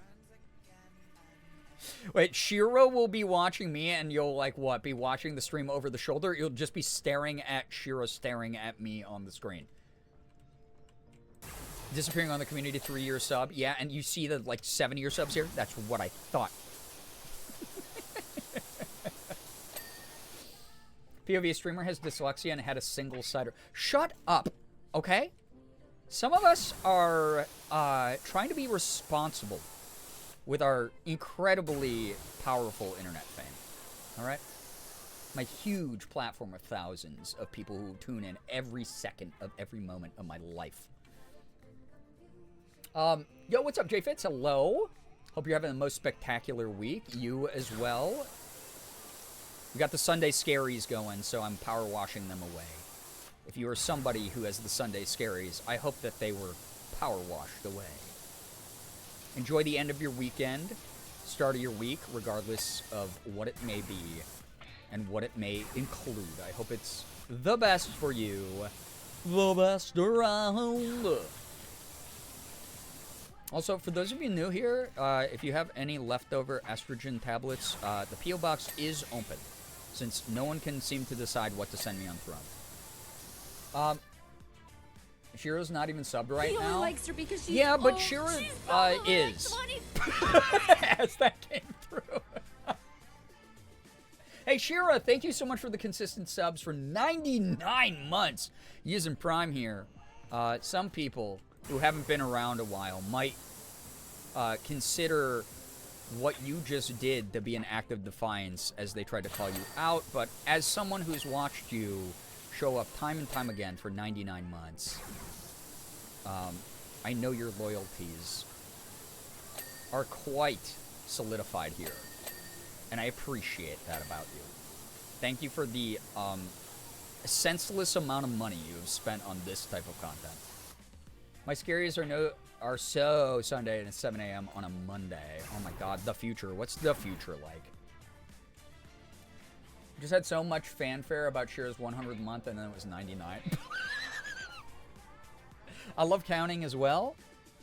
Listen, I would be ashamed if my legal child was somehow a math gay. It would hurt me. It would feel like a betrayal, like a class traitor moment kind of thing. So, thank you for miscalculating that, Shira. So hungry for defiance. Okay, ODD. Sending a box over for you now, Queen? My god, if only. I would eat that shit like candy during stream. You have no idea, y'all. You have no idea. E-tablets will only be taken on stream. It will be like, oh, med check. Then I eat half the bottle because everyone knows if you take more, it acts faster. I keep accidentally realizing there's music in the background. I told you it was going to happen. I told you. You're now hyper aware that there's music playing in the background. Chat voted. It was, dude, that was the most pathetic vote, by the way, y'all. It's like 9 versus 3. Everyone's like, I don't actually have a strong opinion. I don't give a shit.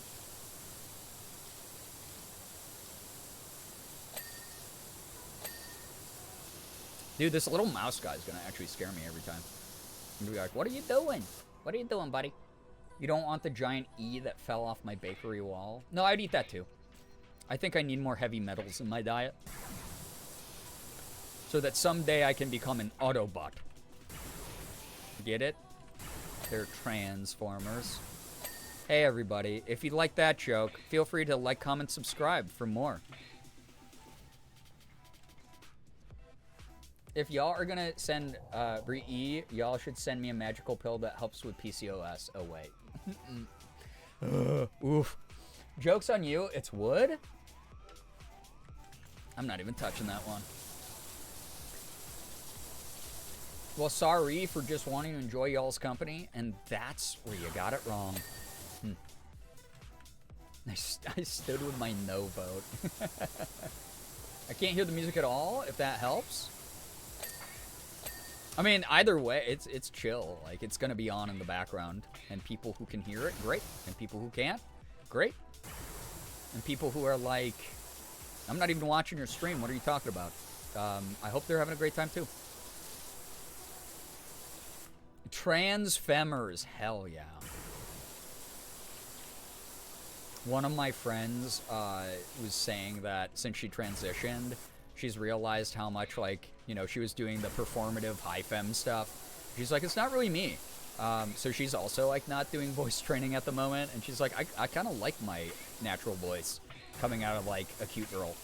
And I was like, don't worry, I'll be high fem for both of us. Because, like, what the fuck, man? I can't stay away from buying sundresses and then wanting to do, like, e-girl, like, streetwear looks and shit.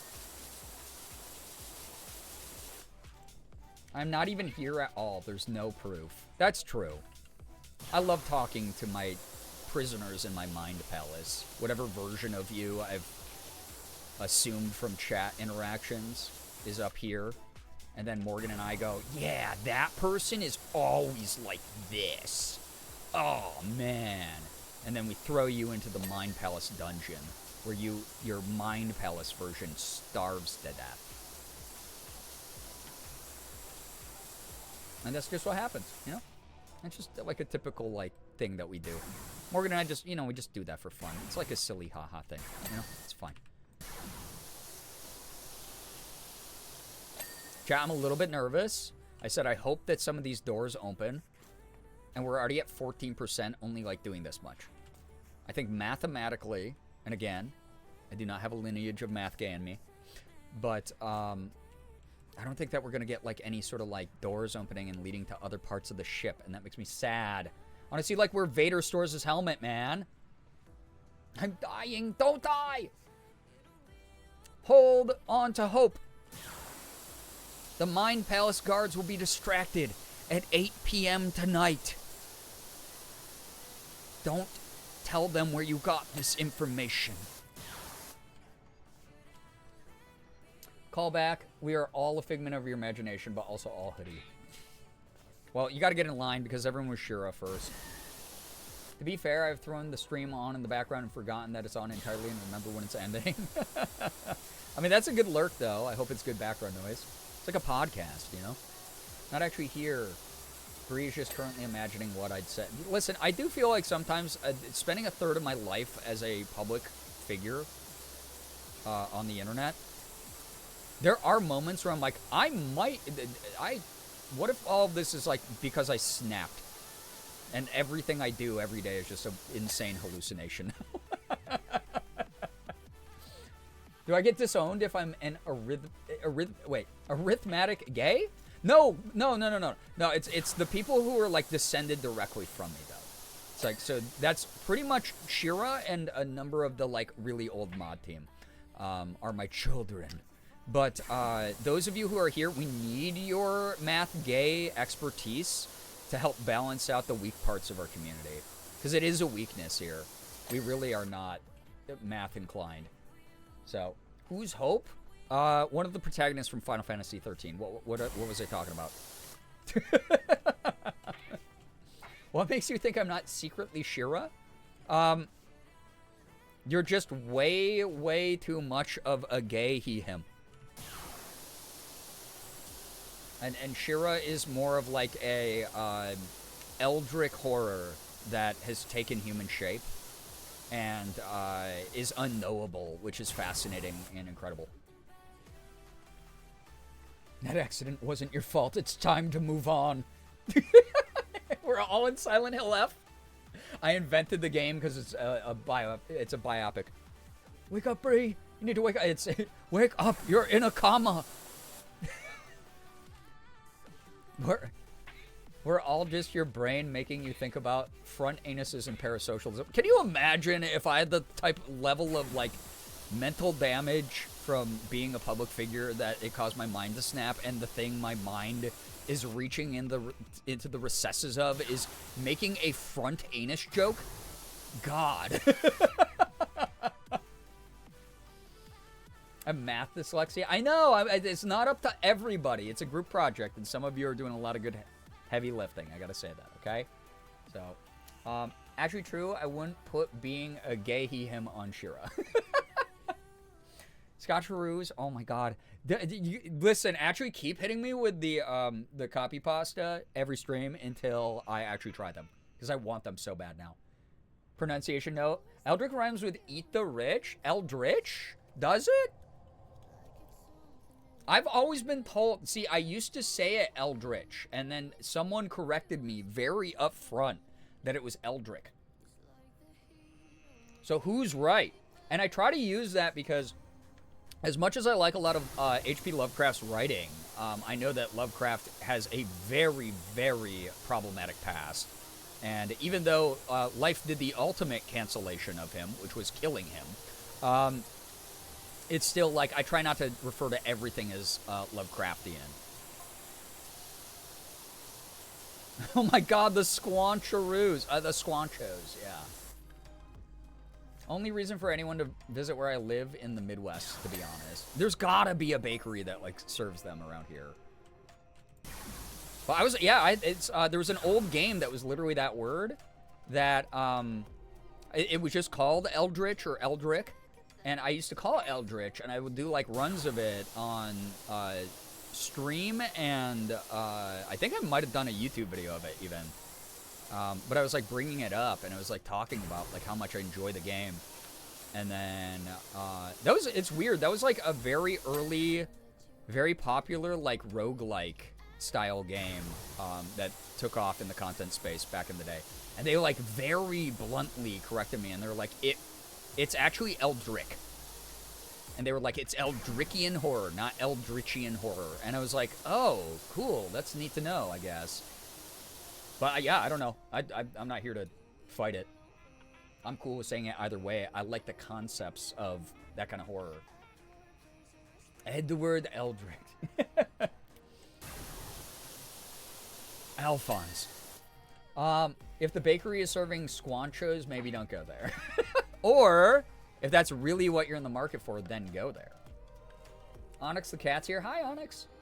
Thought at first you were saying that there's an old game named Squancheroos. No. I'm just having 3 conversations at once. Google agrees with Rat? Okay. Yeah, see? No, that's fine. I learned from a Lovecraft fan. Her derby name was even Arkham. Oh, okay, okay. No, I'd be more like... Because here's the thing, again. Like, I learned that word from reading Lovecraft. So, like, I didn't, like, talk about that in English classes or anything. All the creative writing classes I was in, like, horror was still considered this, like, niche, laughable subgenre, which was so annoying, because I was like, I'm gonna fucking show you. But it really was one of those things, yeah, it was, like, really interesting to talk to another gamer who was, like, super into Lovecraftian stuff, and they were like, yeah, it's actually said Eldrick, and I was like, oh, okay, I'll just, like, fucking believe you, I guess. So, interesting. Yeah, the spelling of it insinuates it should be Eldritch, anyway. But it's like, I don't know, it's also, like, a dude who wrote decades and decades ago, and, a lot of his writing was, taken from, like, older English thoughts and vernaculars and pronunciations and linguistics and turned into whatever modernization. So, yeah, it's not, like, a big deal. It's cool. Ever told you that pronunciation was very loudly wrong? Yeah, apparently. Touché. Some people just be loudly wrong. Like, someone told me it's not coffee, it's coffee. And I just explained to them accents exist. That's a little bit different, though, because accents do, like, I mean, when I lived in Pennsylvania, all my friends said warshed. Not all of them, but a lot of them. It was very, like, common to say warshed instead of washed. They said milk instead of milk. And, you know, like, we'd banter back and forth. They'd make fun of my Rochester accent, and then I would make fun of, like, their Pennsylvania or Ohio accents or whatever, Midwest accents. It just happens. Accents are a little bit of a different territory there for that, though. It's like, yeah, regional pronunciations exist for things, for sure. Like, again, we have a suburb here. I bring this up all the time. We have a suburb here that is spelled like the word for the food, chili. Like, ooh, yum, I want a big bowl of chili. It's cold out. I want, like, chili with beans and a bunch of other yummy things in it. And we say that chili here. We call the food chili, but the suburb, even despite that spelling, it probably was a family name. We say it chili. I mean, we have people here who say lilac as lilac. We say, you know, there's a constant debate even here in the chat of, oh, wait, I grew up saying it this way. I grew up saying it this way. Here in Rochester, we tend to say lilac just because we like that really intensely nasally A. I don't know. We have a suburb here called, spelled like Charlotte, that we say Charlotte. So proud of you. Thank you. I used touche properly. There we go. There we go. I I live in Michigan. So many things get pronounced wrong by people who don't grow up here. Oh, I bet, Glitter Goth. I bet. I was just telling Morgan earlier, it's like, I really, I've never had a chance to, like, visit Michigan, and I know people will be like, oh, don't, yuck. But, like, I don't know, I grew up in an industrial city, so it's, like, one of those things here in the Rochester area where, like, that doesn't scare me away. It's not indicative of, like, a dangerous neighborhood just because it's, like, low income or something, right? And there's, like, all that racism and all that, like, classism and crap that's gone into constantly, persistently, like, making, especially, like, Detroit, have this bad rap. And it's like, I won't deny some statistics, but also at the same time, I'm not going to assume everyone on the street wants to fucking kill me, right? I was just telling Morgan like 2 days ago, I really want to visit Detroit. I really want to visit Detroit. It's a city I've never been to. We'd figure out some cool stuff to do. But I kind of want to go because I've never, I have friends from Detroit. And, yeah, they occasionally say like a word really weird. And I'm like, whoa, what the fuck? It's weird. I like Michigan when I went there. Yeah, I mean, there's like, it's just like anywhere, dude. In Western Washington, there's a litmus test to see who has lived here long enough to get them to say the Wamish place names. Oh my gosh, wait, did I even say that word right? I'm from Michigan originally, now in Arizona. My grandparents lived in Arizona, so I have a lot of time spent in Arizona. Not a state I would personally live in, but that's just due to a number of personal factors, but I hope you're enjoying it. Duwamish? Or Duwamish? Or maybe not even that. Good news, I finished drawing Markiplier's face. Bad news, it doesn't look like him. You know what, Toby, you say that every time, and it always does. I think we're always going to be our worst critics. I bet you killed it. Even that, like, draft you put up in the Discord looked so good the other day. Heard my state? Yeah, Hannah, you know my thoughts on Michigan and Detroit and, like, Flint and stuff like that. You know my thoughts on that. Accents are fascinating. Like, what do you mean people can live in the same but opposite sides of the same state and say certain things completely differently? Yeah, part of the reason I studied linguistics in college. You pronounced Duwamish correctly? Oh, I did! They're the native people of this area. Cool. I love that. Yeah, we have, like, a lot of... New York, in general, has a lot of tribal names to locations here.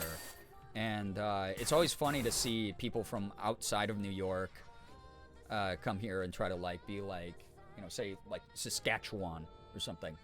But yeah. Oh, yeah, Seymour, that's a great reason. That's part of the reason Morgan and I want to move to L.A. is the weather there is just so nice. Like, we're, like, holy shit, we never have to deal with, like, winter, like, depression again. Try, oh, I won't get this one, Matrix. Poyup? Nope. It looks like pull ya up, but that's my dyslexia making it look that way. Everyone goes to the east side of Michigan, but West Mich is underrated. Jace, by the way, welcome. It's great to see you here. My thing, yeah, we summoned everyone from Michigan. Hell yeah. My thing is when I'm there, I want Detroit-style pizza as often as possible. I mean, one of the things with, like, accents with pronunciations, yeah, that, like, people in, like, the, like, Ontario province of, Ontario County's a county around here. Ontario province in Canada is seeing if people can say Toronto correctly. Because everyone says Toronto. Again, the whole reason I got the lead role as the main character of Summer Hayes Glory Days. It's because I went, yeah, I spent a lot of time in Toronto. And they went, holy shit, you say it right. And they said, can you do, like, a light, like, Ontarian accent? And I went, oh, yeah, you know I can. Yeah, no, I could. And they went, holy shit, you're hired. Nah, and then I did the actual audition, and they were like, holy crap. Oh, Puyallup? Oh, I would not have gotten that in 1,000 years. That's so fun. West Michigan has its good moments. I'll always be a Southeast Michigan girly, though. That's fair. Yeah, Detroit-style pizza's gas. I am a pizza of all styles apologist. I was told by my Chicago friends recently that I am an honorary Chicagoan because I don't only know of deep dish. I love tavern-style Chicago pizza. I think it's like one of the best pizzas in the world. It's so good. And they were like, holy shit, every time, you know, we talk about, like, you know, it's always New York City thin crust versus deep dish Chicago, and you know about tavern style. And I was like, yeah, I actually kind of prefer tavern style sometimes. And they were like, oh, you're like an honorary Chicagoan. I went to Grand Rapids, Michigan a lot when I was a kid because my adopted mom's family is from there. Lake Michigan has really nice beaches with very soft white sand. That's what I've heard. I've heard Lake Michigan's gorgeous. We say Toronto and Alberta, but Toronto works too. Yeah, Toronto, if you take out even one more, you're even closer. So, no, Hoodie, you're good. You're in good company if you say Toronto and you change around the order of the letters to say Toronto instead of Toronto. Yeah, some people say Toronto. Some people say Toronto. It's if you pronounce the second T, you've never spent any time in that fucking city outside of like flying through the airport, you know. You get Detroit style pizza over here. There's like a couple places around here that serve Detroit style pizza, but I want to go to Detroit to have a real Detroit style pizza. I was expecting you to say all but pineapple and start a debate. Why would I do that? I've said before, I don't mind pineapple. I like pineapple. It's not my go-to choice every time, but I like pineapple. Yeah, the Canadian accent loves to drop letters. It's like, it's such a fun, especially the one like, you know, East Canada. It's just like, there's a lot of fun pronunciations of things. So, yeah, if you pronounce the second T, you're a cop. Hey, you kids know of any drug dealers? I'm looking to get a fix here in Toronto. Oh, you're a cop, dude. You're a fucking narc. Come to West Michigan. Here's the thing. I've said this a couple streams now, but like if Morgan and I ever justify a trip out to the Midwest, we're going for like at least a week and hitting up as many places as we can. You like to pit chat against each other? I mean, yeah, what's the opinion there? We just talk so fast that we only focus on the main parts of the words. Yeah. And people understand it, you know? That's the thing I really like about Toronto is like everybody in Toronto is like, we have shit to do and we're not going to waste time. And I know that like Hoodie, you were someone who was like, I can't stand it. You're country boy at heart, and that's understandable. But for me, it fits in so well with my specific type of ADHD, where I'm like, oh my god, efficiency, let's go, yeah, let's go. Everything but the roadways. Their fucking streets suck. Getting in and out of Toronto sucks. Driving around Toronto sucks. I would rather drive around New York City or LA. I'd say that with 100% my full chest about that. But I love the city. I love how fast everything moves. I love the accessibility of so much stuff. Also, the UP has so much beautiful nature. God, you can sucker me in with a good hike. I'll say it. But yeah. Yeah, you're a Canadian cop. Get out of here. Or else. No. If you ever go to Sacramento, I will have so many food wrecks for you. Oh my gosh. I want to. I've always wanted to visit. When we had our rodeo, I mean, especially with the frickin' food log that you have dropped in chat of like every day, you're like, me and Wormy got fucking 5-star Michelin sushi that was served on like a bed of like lightly braised Wagyu beef. Like, I'm like, what the fuck? Like, yeah, I'd definitely take a food wreck. When we had our rodeo, the amount of American tourists that had to have me repeat shit slower at work was wild, I bet. Grand Rapids is a fun place to go. It's my closest major city, but also... Now, this is one I'm going to get wrong for sure. Muskegon? I slaughtered that. Please fix me. Dude bro just sat down across from me and looked me up and down twice. Pray for me, chat. You might want a goth girlfriend. V, I'm so sorry, first of all, but second of all, also, like, you and I were talking about it where we were like, oh my god, it does kind of feel good to be hot. To, like... even if it's not the right kind of attention. For me, I mean, my big thing, like I said earlier, is I don't mind a little bit of attention when I'm, like, in femme mode.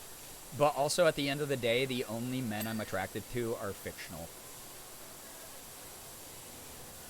If you need Detroit food wrecks, oh my god. No, that's not even parasocial. What are you fucking talking about? Shut up. Recommending food to this is the thing I hate. I know you're just joking, but like I do see this take regularly from people here in the chat where they're like, I'm so worried, I'm being parasocial right now. If someone is parasocial in this chat, I will be like, hey, that made me a little bit comfortable. Like that person who randomly came in and asked if they could meet me in person, who I was like, no, you're a first-time chatter, who the fuck are you? If I'm like in a place on vacation and I'm like, I know some of y'all live here, where do I go get good tacos? That's not parasocial. Musky gun? Okay, musky gun? Is it like a harder, like is it musky gun or is it musky gun? Like more fluid, please help. Ironically, we do have many Michelin recommended restaurants. I know, because you're freaking West Coast, so good fucking food out there. God. Call that euphoria. Oh my god, when a dude bro thinks I'm hot. V, I gotta catch up with you because I put up a selfie on Reddit on r/translator, and which is, for those of you who don't know, a board for trans people who did not come out until 30 and up. And so you see like a lot of, unfortunately, a lot of despair posting, which is always depressing to see. But also we're like, oh, I waited too long. And it's like, okay, but like make the best of it. It's never too late. But I also understand the despair of it. Like I sometimes wish I had like a girlhood kind of vibe, right?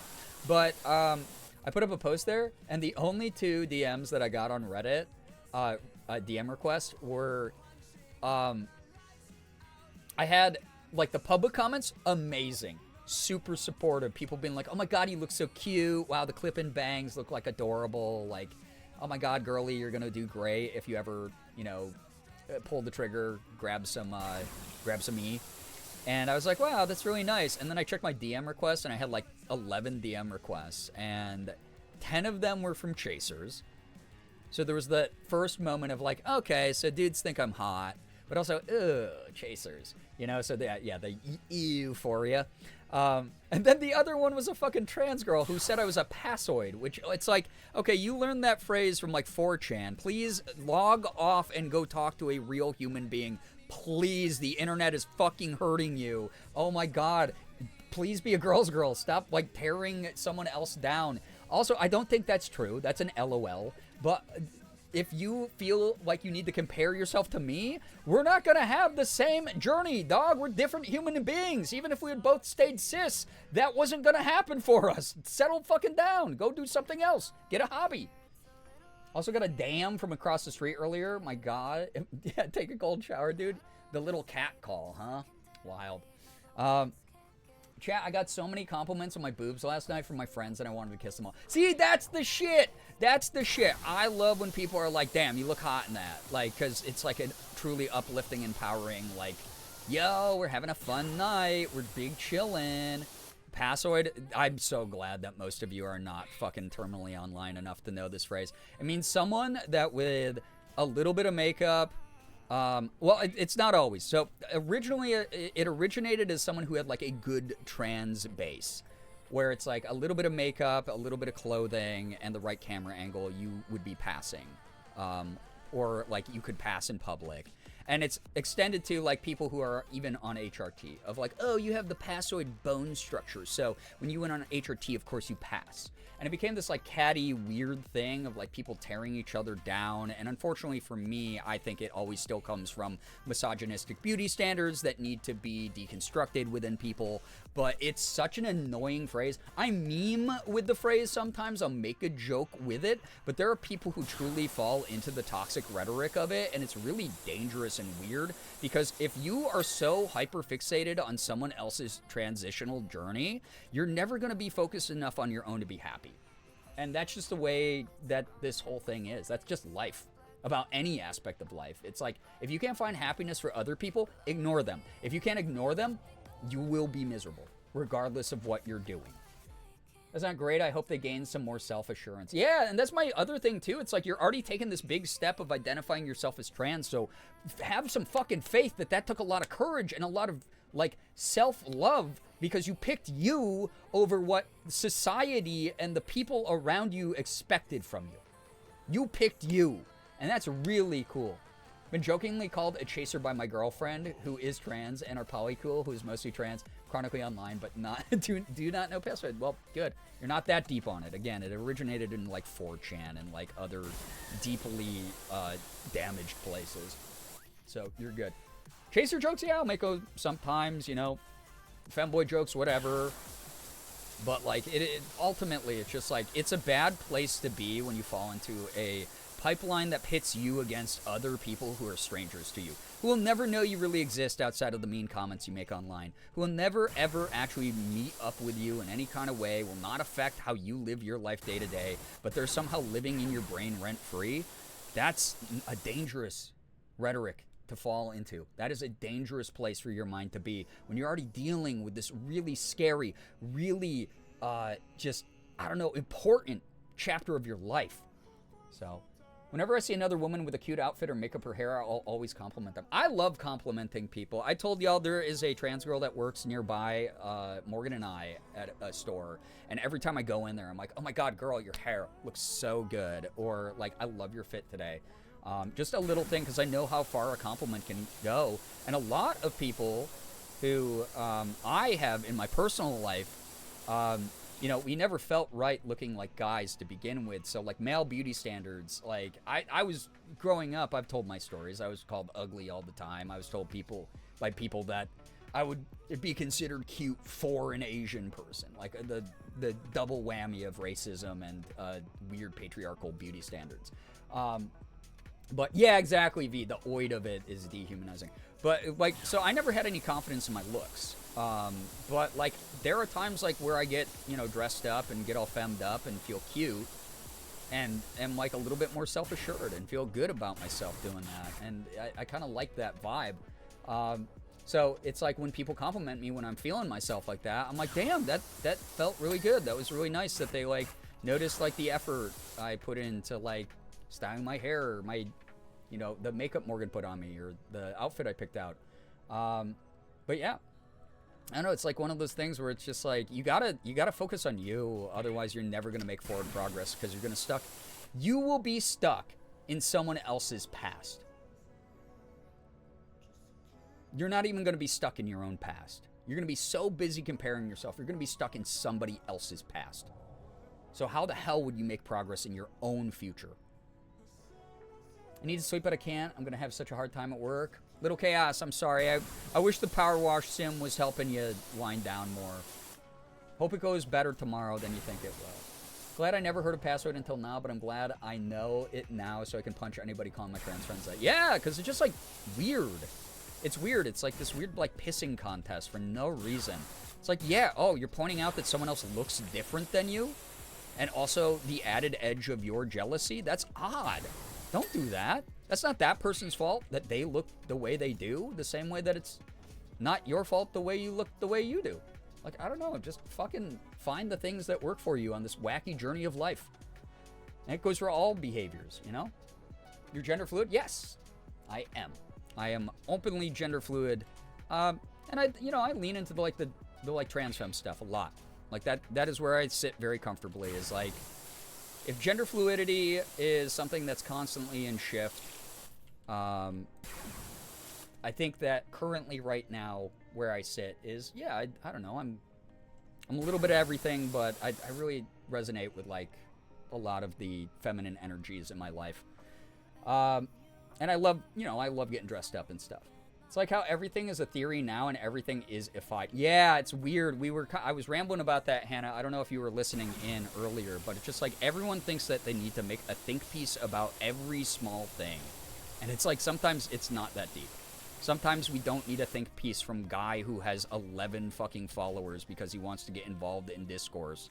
And it's not even like follower count is the issue there. It's more of like, why do you have FOMO of you need to talk about this thing that you're either not educated about or that you're only doing because it's going to cause friction with other people? That's weird, right?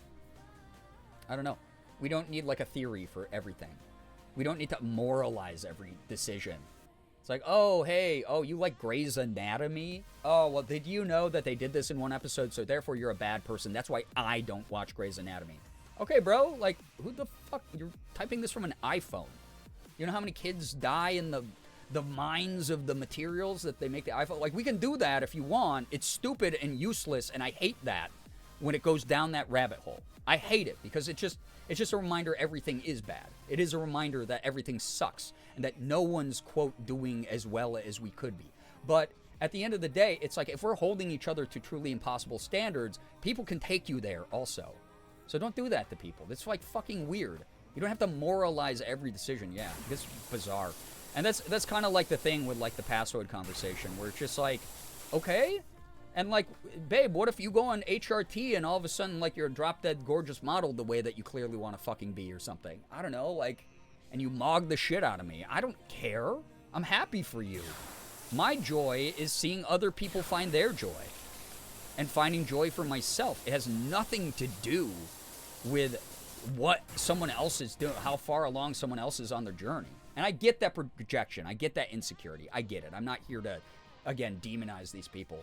I'm more here to just be like, that's a weird motherfucking conclusion to draw, you know? Sowing division in a marginalized community is what the powerful want. Don't feed into it. There's that, and it makes me sad because a lot of the accounts are always like AstroTurf, like clear like Russian bots that are just there to like be super evil, right? And it's like, oh, you're arguing with either a bot or someone who is like paid to be a grifter. And then other people are like real people who have such insecurities in them are now being convinced that this is rhetoric we need to spread and engage with each other with. And it's like, no, it's not. Stop it. Stop falling for the fucking grift. Sometimes it's okay to walk away from a conversation. Or again, like I said, you're not educated in it. Maybe it doesn't require you to be. Maybe it just requires you to like walk away from that shit. So I don't understand why if something somebody is doing is not hurting themselves or others, why they can't just mind their own business. I know. It's like, and there's so many reasons. Like, obviously that's like very like rhetorical because like we know the reasons why people end up as nasty as they do very often. I mean, that's literally psychology, right? That's literally socializing with others and being like, oh shit, okay, that explains that. As we get to know other human beings. But, like, also at the same time, it's just, like, it blows when, you know, hurt people. It's like, it blows when someone's like, I can't focus on me, even though if I had access to money or stability or love or a good job or the job that, like, turning my passion into a job, I would not be as much of a dickhead to other people. Like, it sucks. And there's people who have access to that stuff and still are dickheads. But, like, a lot of people, it's like, I know it's not me. I know it's not me at the end of the day. I know it's like someone who was hurt in the past by something and they don't know any other way except to take it out on other people. And that sucks. Because I've been there. I've been like that. I'm not going to act holier than thou, and that's why I don't demonize these people. I used to be mad at the fucking world, bro. When I was in my young 20s, my late teens, I walked around looking for those fistfights sometimes, if I was in the right venue. You know? I would be like not specifically to get in a fistfight, but if a dude fucking looked at me weird, I'd be like, yo, why the fuck are you looking at me weird? I've been there. I projected before I knew who the hell I was. I've hurt people. I've done bad shit. Everyone makes mistakes, though. But I always hope that those people find their way. I really do. And it's not my job to be the one to shepherd them to do that, though. I block liberally. I block people all the fucking time. I'm like, if you stepped over a line, you're gone. So it's not your personal responsibility to have to do that. But at the same time, it's like, I'm not going to go out there and be like, wow, these trans girls who are doing this to each other are like the worst human beings that have ever lived. But it's sad. It just mainly makes me sad. It doesn't have to be this way. And 99% of the shit is just like a bunch of human invented concepts that like, it would have killed a caveman. Their brain would have fucking exploded because they'd be like, we are trying to catch bison. Oog is trying to hit bison with club. And like, we're talking about, oh yeah, well you pass better on E than I do. Like, what the fuck are we doing now? The internet's really rotted a hole in a lot of people's brains. So, I fight for all the eggs to mog the shit out of me. Yeah, I don't know. Like, fuck, man. It's like one of those things where like, everyone is so beautiful. Like, everyone can be so beautiful. I'm someone who, I see everyone, like, dudes, you're all beautiful. You're all wonderful people. You're incredible. You got a glowing soul. Makes me happy. When everything was on a boycott list is when I started to feel a bit like this is starting to get a little unrealistic, especially for low-income people. Yeah, exactly. You still do your part, but it's like, yeah, when people made it a moral race every day where it's like, well, today I did more than you did. It's like, okay, that's not the point of activism. Activism is like we're working towards the conditions where people don't have to take the lesser of two evils. Abby, thank you for the 7-stream streak. Appreciate that. Thank you. Help everybody makes mistakes. Everybody has those days. Exactly. Every day I feel like I'm living in Bo Burnham's Welcome to the Internet, though. It's like getting worse and worse all the time, where it's just like, why are we morally posturing against the people on our side? Why are we trying to dismantle our own communities? Why are we going, oh man, I'm so alone and miserable. Better lean into that and become a more lonely and more miserable piece of shit. Like, God, don't do that. I get it. Again, I understand the psychological reasons why people push other people away. Vulnerability, hurt, trauma, you name it. I get it. I did the same. But I just implore people. I don't know. I implore people, at the very least, if something happens and you see it and you go, I don't like that, fucking look away before you attack. Look away before you attack. Take a deep breath and then reassess. Is it worth getting involved in? Is it worth mixing up shit? If it still is, I don't know. I'm not here to tell you how to live your life. At all. But I'll let you know, as someone who used to be an angry fuck and had to go to therapy for that and work on that shit, and now lives in pretty relative peace. All my shit's in my own brain, right? And I like have a goal of like what I need to focus on and work on, and things just feel like they click in place and make a lot more sense now. You can have that peace too. I promise you can. I still got like external shit that bothers me and pisses me off and makes me sad. Doesn't mean I'm letting it control my life. I keep thinking there's a roach or a rat running around. I know, I keep thinking it's a rat, but it's one of the mouse droids, so kind of close to it from like the Star Wars Star Destroyers and Death Star and stuff. Activism means I'm morally better than you because I do what people from the internet tell me is better. Yeah, that's the other thing too, like I was rambling about, is a lot of the times these are people who are like, I was educated by an infographic online. And I'm like, okay, cool. Did you do any independent research beyond that? Because I'll let you know how many times I've stood outside of a business with a sign, or marched, or done like entire fucking scholastic papers about certain shit. I don't know. We don't need to get into that pissing contest. That's bizarre. And how does that help the people we're allegedly trying to help? Social media has been very all or nothing when it comes to activism recently. Like, either you're checking all the boxes or you're an awful human being. Right. There's a lot of steps that take you from checking all the boxes to awful human being that people just fail to recognize. And I get it. The internet's flooded with young people or people who are just kind of socially waking up or politically waking up. It happens. Like, a lot of people are very far behind on their socio-political education. I'm not here to say, oh, you're wrong for being behind and just taking the word for someone who, you know, feels more confident when they talk about this stuff than you. But at the same time, again, that's not the go button to attack other people. Keep your eye on the prize for who is the actual issue here. It's all the people in power who, instead of waking up feeling Ebenezer Scrooge and going, man, you know what? I don't have to do this horrible thing that I'm doing. If I do this, I could actually help people.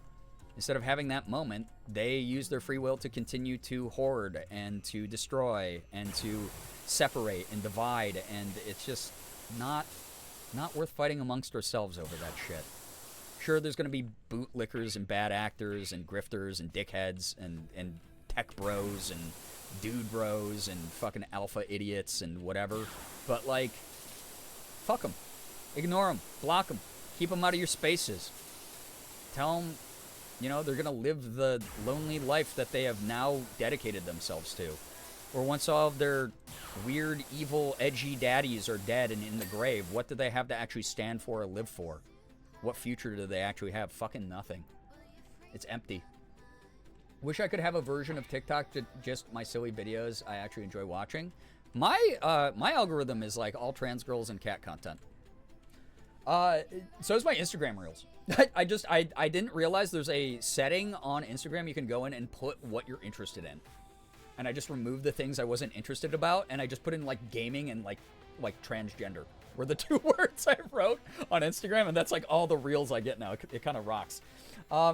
Know when to wield grace and education rather than persecution. That too. Yep, exactly. It's like, is this a person who is approaching you again in bad faith and being horrible? It's okay to cut them off, right? It's okay to be like, hey, you're clearly just doing this to get a rise out of me, and you're being mean. But if someone's like, hey, I went to go to shop at Target the other day because all the other stores around me were out and they were the only ones who had like affordable whatever the fuck, right? If your first instinct is to be like, Target, we're boycotting them. You're a fucking Nazi.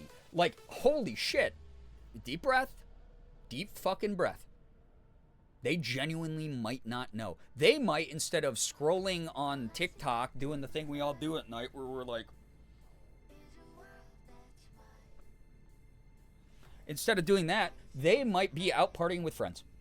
They might be, and there's a privilege to that. I get that. And they, at some point, hopefully acknowledge that level of privilege to be able to disconnect that way, especially if they're not marginalized.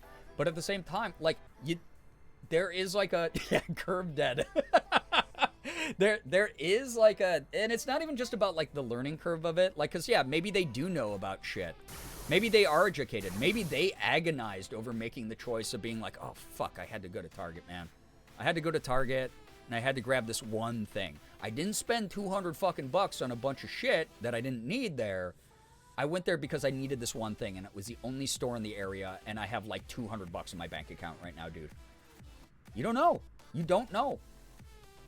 We need more people like Mom Donnie. I love the way he talks about things because his first thing is to de-escalate. He has so many loaded questions that are leveraged against him, and regardless of if you agree with his politics or not, the greatest thing that he does is it feels like talking to a real representative of the people. It feels like when he has someone, inflammatory or not, approaching him, he is willing to go, I'm still in a conversation, and I am here to try to de-escalate this thing and very clearly get across what I am about to say so that even if this person is here just to rile me up or say something shitty to bait me, I'm still going to, in every quotable soundbite, say the exact thing I mean. And that is the epitome of rationalized level-headedness that I really fucking love from him. Waves the big banner saying there is no ethical consumption under capitalism. Exactly. And people, unfortunately, have taken that as like, okay, well, I'm going to go buy like $800 of shit off Temu. And it's like, that's not what that means. It means when you don't have options, when the getting's hard, do not beat the shit out of yourself because you need a work phone and it happens to be an iPhone, right? It's like you have to communicate with your family, your boss, your friends, whatever the fuck. You're connected, your bank account's on this stupid fucking thing, whatever, right? Do not beat yourself up because you are out of groceries and the nearest store is Walmart.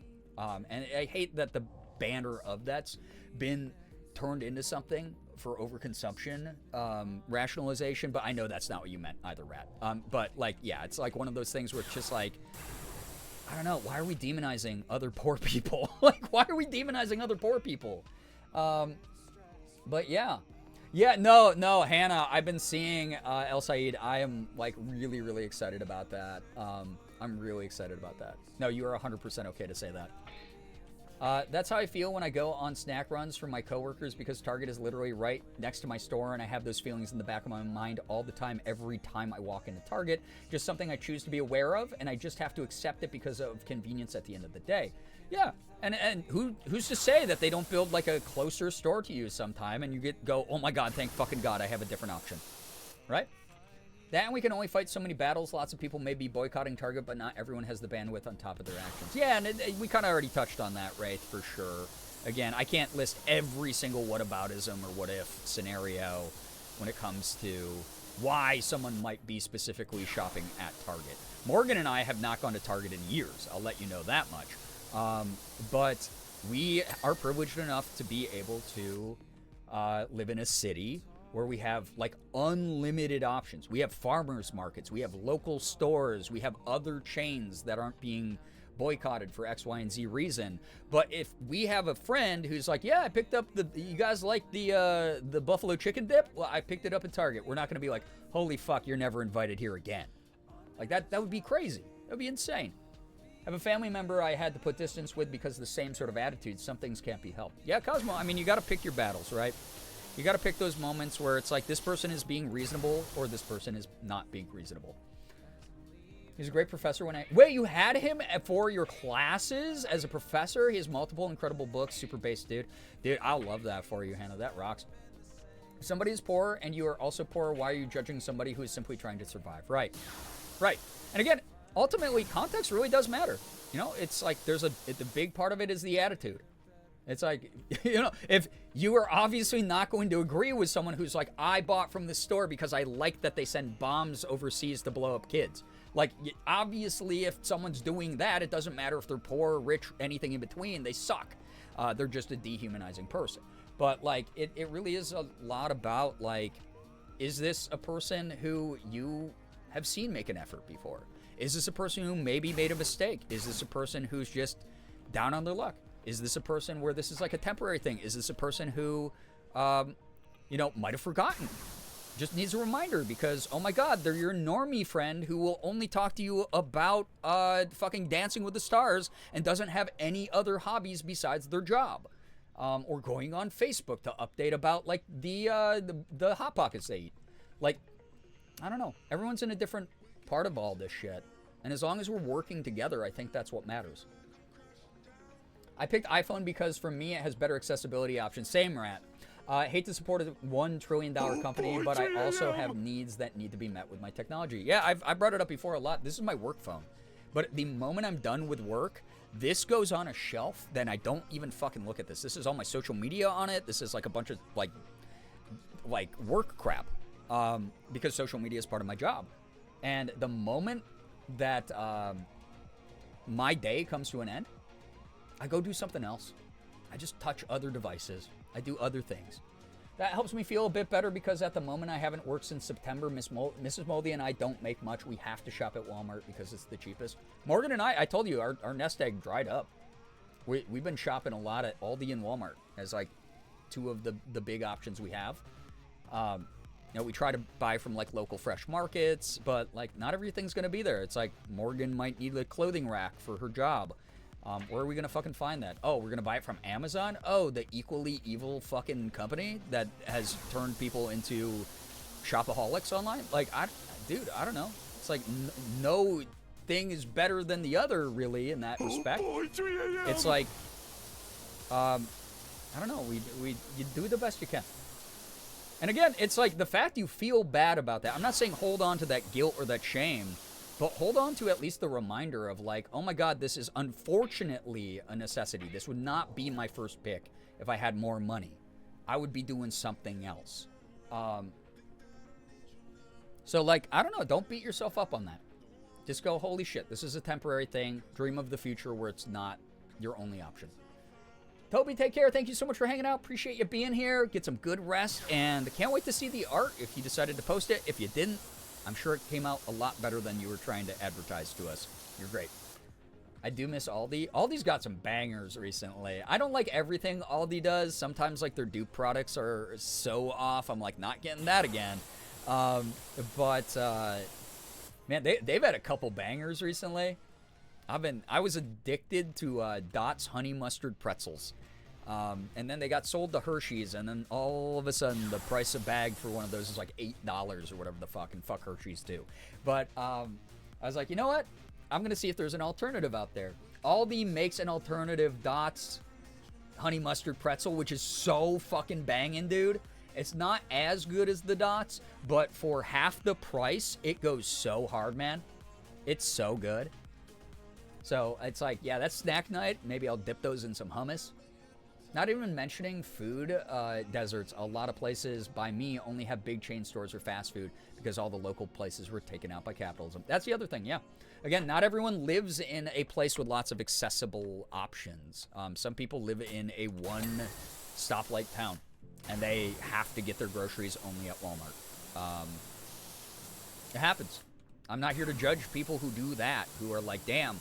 But Because here's the other thing. You're probably doing something very positive in your life in another way. You're probably, I mean, you're here, right?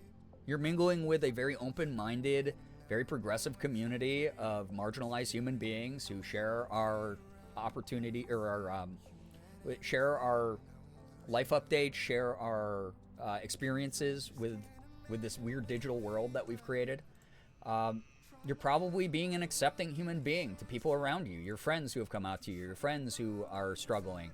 You've probably done something like raising awareness about a cause. You've probably done something that's helped another human being at some point in your life, or even in the present day.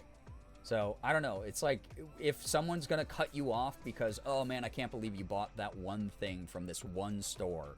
This one time, ever. First time in your whole life, by the way. And you were like, yeah, dude, because I didn't have any other options, and they're still willing to demonize you. They're not in activism for actual activism's sake. They're not actually helping the people they claim to. They're trying to just tear other people down to feel better about them. So, yeah. That's why your Dots snacks cost that much, combined with the fact that we have an orange fuckface running the government. But, yeah. Welcome on in, by the way, Silver. Love honey mustard pretzels. Oh my god, the pretzel twists are so good. They're so good. It's like a special recipe mixed with honey mustard. I don't even know what's in it. It's so yummy. Save money where you can. You can't make a difference if you can't live. Yeah, that's the other thing. If you're dead, you literally can't even engage in activism. You're dead. Oh man, I wish I had an Aldi here. I miss eating the Dots pretzels. I don't buy them anymore because they're so fucking expensive. I know! It's like every time I see them in the store, I'm like, Dots, real Dots, but... Nah, do I need to spend like $9 after tax on this shit?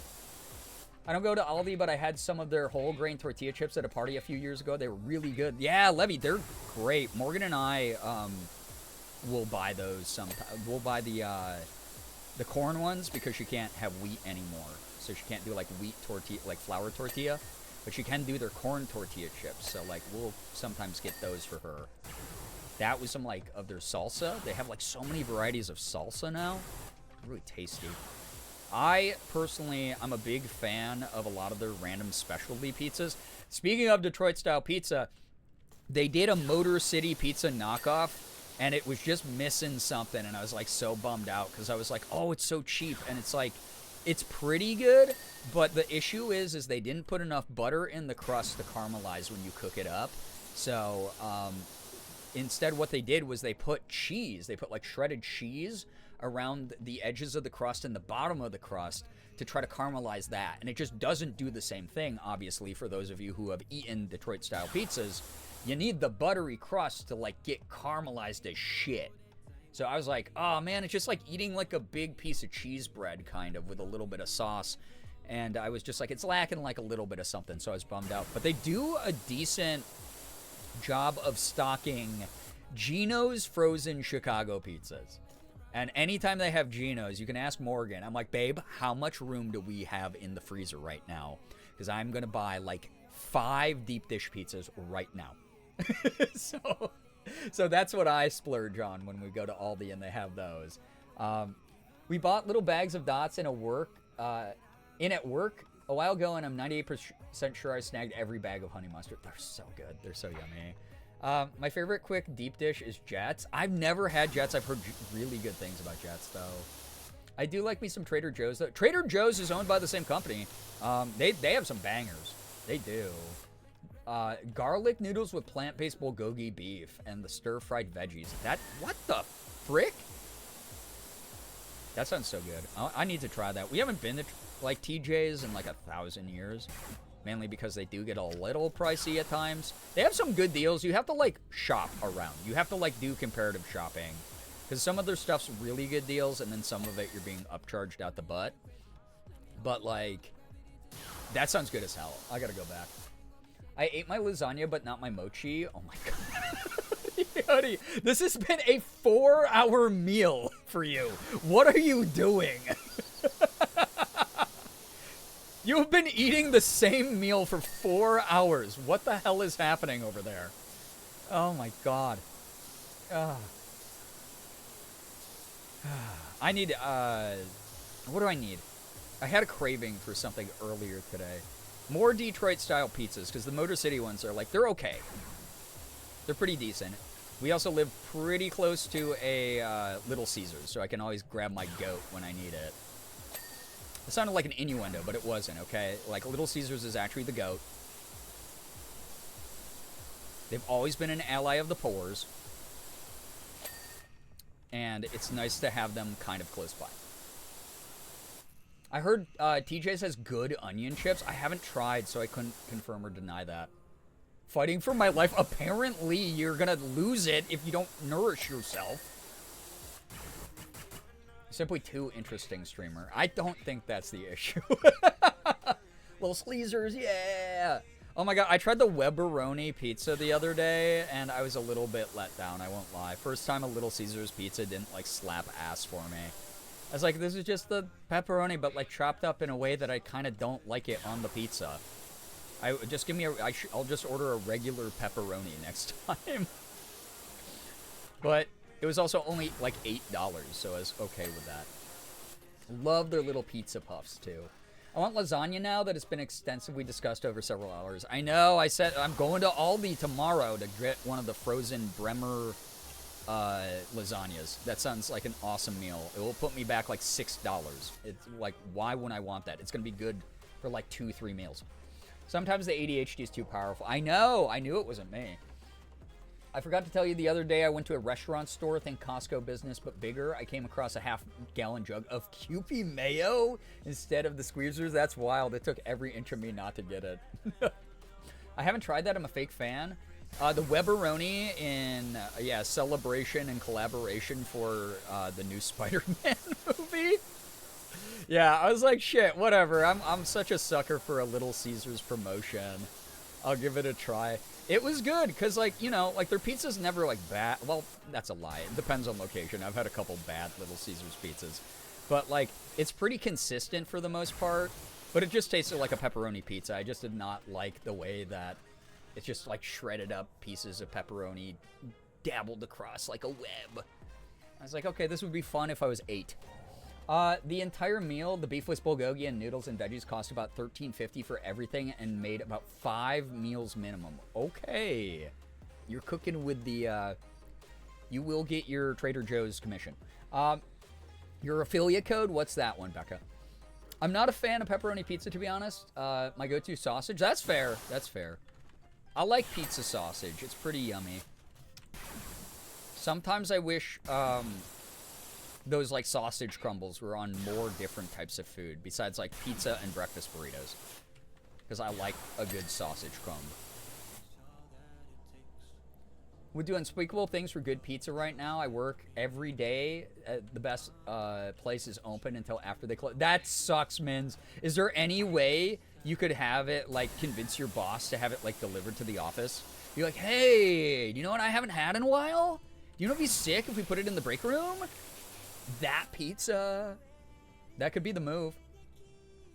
Also, again, my nose is getting itchy, like the tip of it. I don't know why this happens. I've started putting moisturizer on it because it happens so frequently. The skin on the tip of my nose. I promise I'm not on cocaine. I don't know why I had to make that clear, but I just... the continuation of that joke, I guess. Next time someone tells me that ADHD doesn't negatively impact people's lives that much, I'm going to show them this spot of me trying to feed myself. Hoodie, I had a similar moment earlier today because I hadn't eaten yet because I napped all day, since again, maybe the most dedicated voice actor and did voice acting stuff till 4 like 30 in the morning, 4:25, whatever it was. So today, my first meal of the day, I was going to sit down and watch anime, and I was like, nope, if I do this, it's going to take me like 2 hours to eat my food, and I won't be able to stream. So... I did it for you, chat. I didn't watch anime for you. I'm on the Weeb Detox program. The Weeb Tox program. My boyfriend calls pepperoni pizza... Wait, calls pepperoni pizza scabs? I'm sorry, you have to break up with him. My girlfriend and I have both been unemployed, and she just got a job offer. I'm going to get some Little Sleezers this week for sure. Congrats to your girlfriend. I love that. That's amazing news. Wonderful, wonderful. Enjoy your Little C's. We move locations. It's not anywhere close to the shop anymore. That blows. But yeah, that's why it's delivery, though. Like, yo, boss man. Shop's been doing okay recently. Tourneys have been, you know, we've gotten like a lot of people here for like the pre-drafts and shit. Wouldn't it be cool if we got like a little bit of a delivery to the break room? Yeah. Girbeagly, king of cocaine Twitch. Voice acting, the new era. Mm-hmm. I promise you nobody here noticed it, or if they did, they definitely didn't think you were on coke. I hope not, because I talk fast and I'm erratic. Yeah, Pizza Scabs is cursed. I don't want to hear it again. Yeah, Pizza Scabs sucks. Don't ever say it again. Tell him to also never say that to you again. Say, yo, my username is Little Chaos, but I'm about to be Big Chaos to you if you keep that shit up. I just thought you had allergies. I literally do. But also, it's like, my nose gets itchy. It's become like a nervous habit, too, for some reason. I don't know why. Like my idle animation. Like I'm in a fighting game. It's like...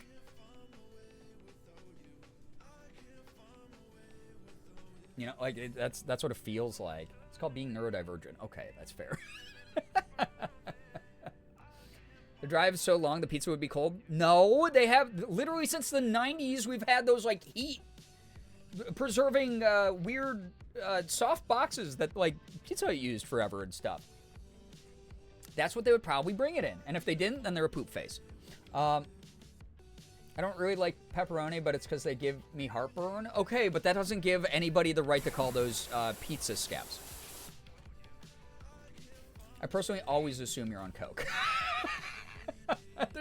There's at least one person, just based on the like vast, endless possibilities of how people consume content online. There's at least one person out there who does actually think that about me.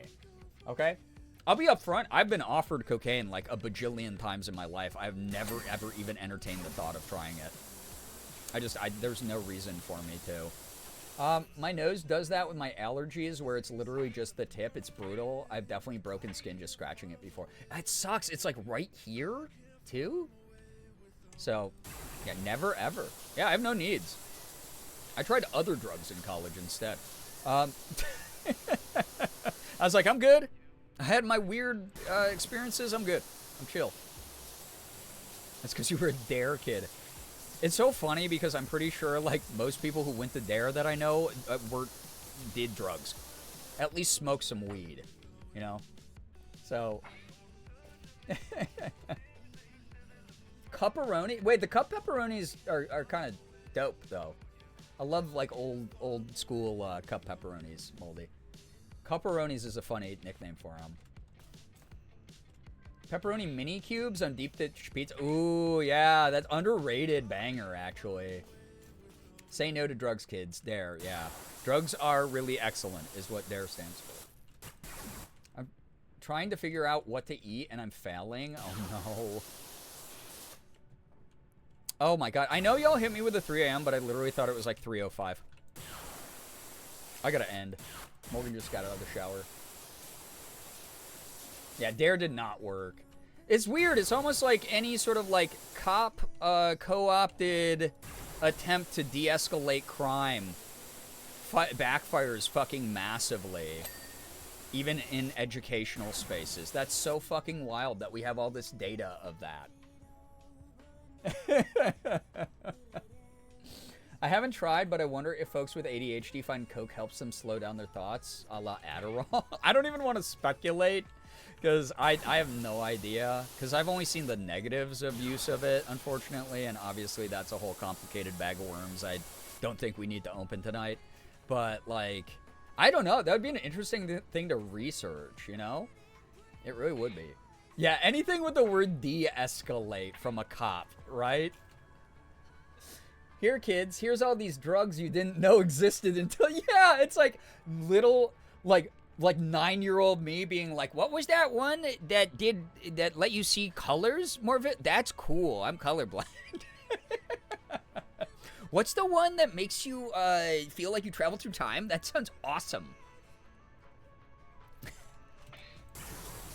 It's so wild. I don't know, man. Again, it's like what we were talking about earlier. Unfortunately, conservatives are considered conservative because they want to return to the past. They do not like progression. They enjoy the regressive and conservative, stuck-in-time nature of a golden era of the American dream that never truly existed except for a small class of people. So, I don't know, normie conservatives trying to force people who are more open-minded and nuanced to do something typically fucking backfires, especially when they attempt to use authoritarian means to do so.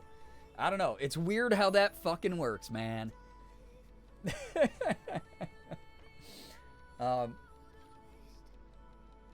You wanted to tell the Dare rep no because I do support drugs. I'm part of the war on drugs on the side of the drugs. Guys, please don't admit to doing illegal drugs on the internet. Yeah, don't do that. Listen, like, it is, for me, it's like statute of limitations or whatever, right? Like, it was so long ago, and, like, where's the proof? And like, weed is super legal now in New York, so... And when I say it's super legal, dude, it's fucking everywhere. Oh my god. I thought New York smelled like a big ball of marijuana before. Holy moly. Legal drugs are fun. Yeah, man, that Robitussin, holy shit. I could see dragons in the kitchen. Why the hell are the adults saying no? Yeah. It is one of those things where, I don't know. We don't need to glorify and romanticize drug use in this country, but we certainly don't need to demonize it. Those are, like, people who have addictions, like was mentioned earlier, by, I think it was Rat. It's a nuanced thing, right? Like, we don't want to make light of it, but at the same time, it's like, don't fall prey to the weird propagandist fear-mongering of conservative Puritans who are just like, oh yeah, like go watch Reefer Madness if you want to see, like, how delusional, like, people on the right get about stuff like that. But that said, I'm not here to romanticize, like, people fucking doing things, right? Like, please take care of yourselves. Please be safe. Please research shit. Do things in an appropriate way. Don't think that just because you think you have it under control, you necessarily do every time. You know, take other people's concerns, like, to heart, as long as it's not like oh, you used to go to church and now you smoke pot. Like, who cares about those people, right? But, like, you know, check in with yourself. Be responsible. Be safe. Don't leave a paper trail on the fucking internet where now we're seeing, like, this weird police state surveillance shit about, like, oh, yeah, one time me and my friend did a whole fucking 8-ball. Don't do that. Don't do that in my chat. We'll time you out. So, yeah. That's my PSA as a 40-year-old adult who never has gone to jail for drugs. Even though I have been arrested. If anyone wants, not for drugs though. If anyone wants a harm reduction lesson, I got you. Yeah, Hannah, like, actually knows this shit super, super well. Yep, good resource in the community. Y'all can do whatever you want, just don't admit to doing anything illegal where there is a log of your conversations. Boom. First rule of drug club, don't get caught. Don't talk about it. Don't do something. It's the thing I rant about all the fucking time because I'm a fucking boomer now. But it drives me insane when I go on, like, TikTok and there's, like, a 18-year-old kid filming themselves doing something incredibly illegal with their, like, government name on their profile. And I'm like, you are so fucking stupid. Oh my god, I feel so bad you don't have people around you who told you not to do that. If anyone wants to see what it's like, AA and other groups have open meetings. That's another thing. I'm so glad you brought that up, Rat, because so many people think that you need to have a problem before you access a resource like AA. AA is available to the public. It doesn't matter if you have a family member. It doesn't matter if you are someone who's curious about just learning more. They're very open. You don't even have to participate. You can, like, sit in the back of like the room and, like, take notes. You are allowed to do that at a lot of chapters. Obviously, like, talk to the chapter heads and all the people who, like, run it. But, like, it's a great resource to help, like, destigmatize a lot of this shit. Because there's just, I don't know, there's just, like, way too much on both sides of it. I hate seeing, like, people who are, like, romanticizing, like, being irresponsible, but I also really fucking hate, like, just the constant Ronald Reagan era dumb war on drugs bullshit. Like, it's just so ass backwards. We should be learning to understand this stuff better and, like, help the people who really need help as a result of all of that. And then maybe find beneficial research out of it all. I mean, all medicine starts off as being, hey, we made that illegal because we're white colonizers who saw the indigenous people using an herb. You know, that kind of shit. AA and NA can be very good resources as someone who's been in both. Very educational. It really helps destigmatize stuff. It is an introduction to true community support. And it might even help some people out there recognize, like, hey, you know what? That wasn't as scary as I thought.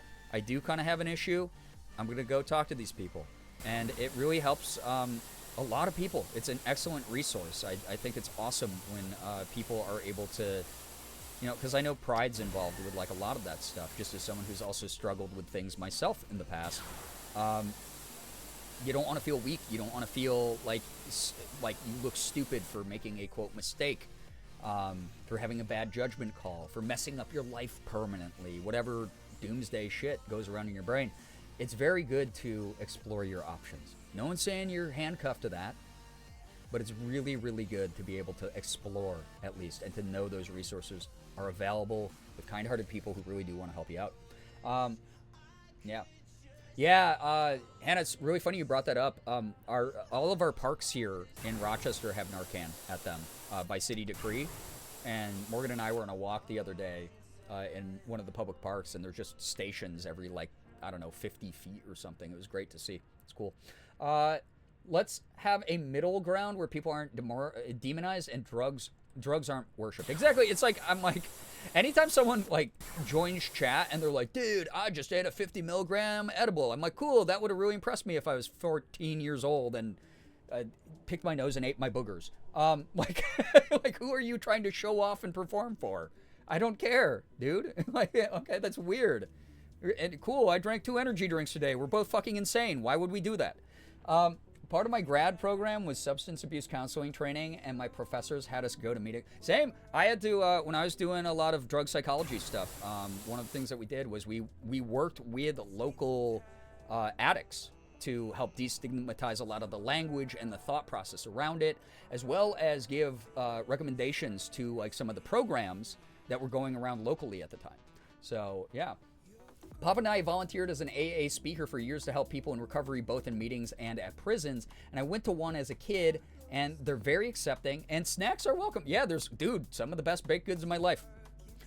We have free Narcan vending machines all over Southeast Michigan now. Feels good knowing I played a part in making that happen. You did, and it's so cool that you did. You've told us about that whole journey over the years, Hannah. It's awesome.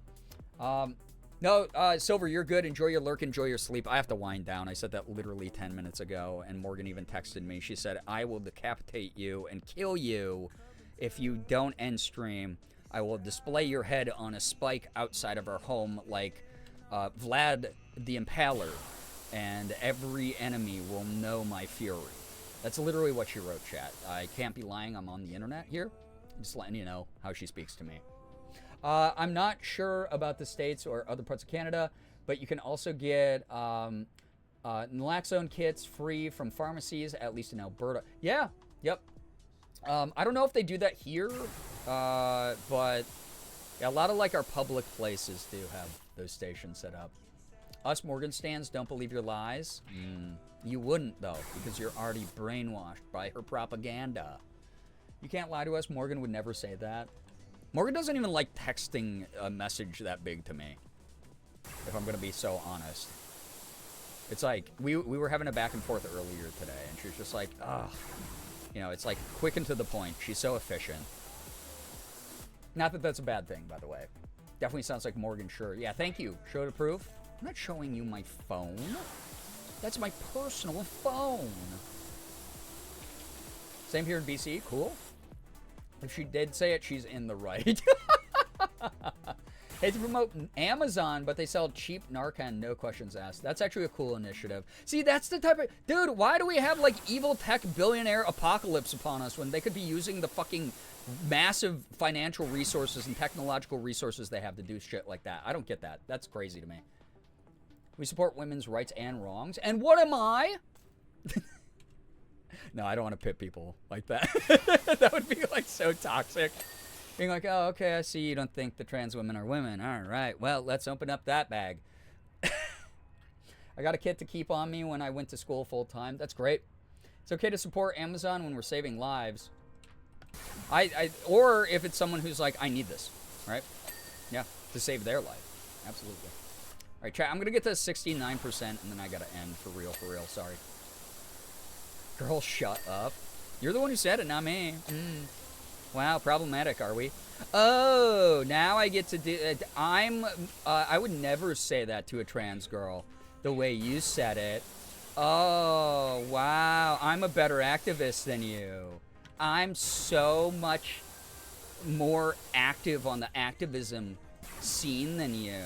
I bet you one time bought a pack of batteries from Target in your lifetime.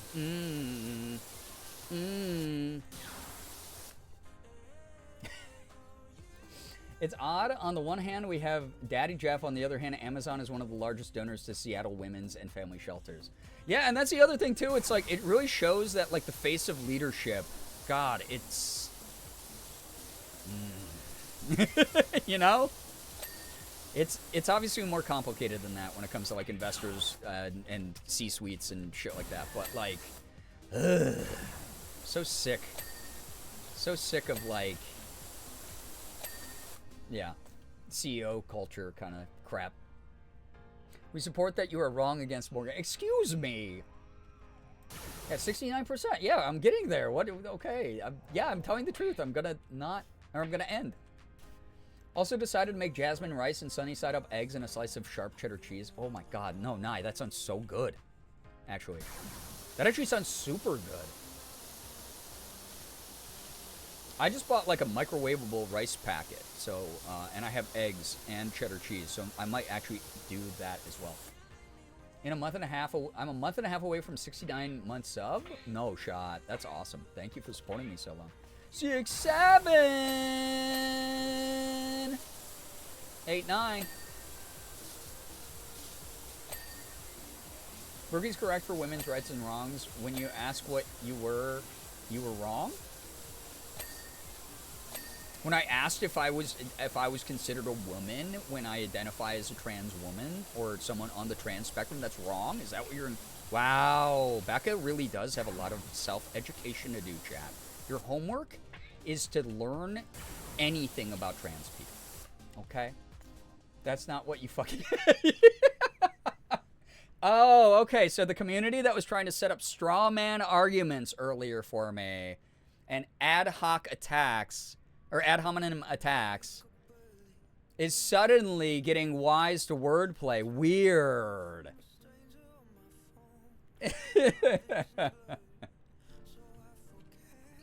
All right, we're at 69%. I gotta leave. This game's fun as hell. Dude, these new levels, I kind of, this might be blasphemous to say, but I kind of like these a little bit more. We're only halfway done, too. A little bit more than, the Adventure Time stuff. No offense to Adventure Time. I love Adventure Time, but this is a stronger pack. It's fun. Great. She's pulling out her critical thinking philosophy class. Ah, no. I hate it here. I was cleaning. I wasn't even here. Oh, so getting involved in a conversation with a lot of confidence that you weren't educated on. I see. Is that what exactly the words you just wrote in chat? Wild that you just wrote those exact words.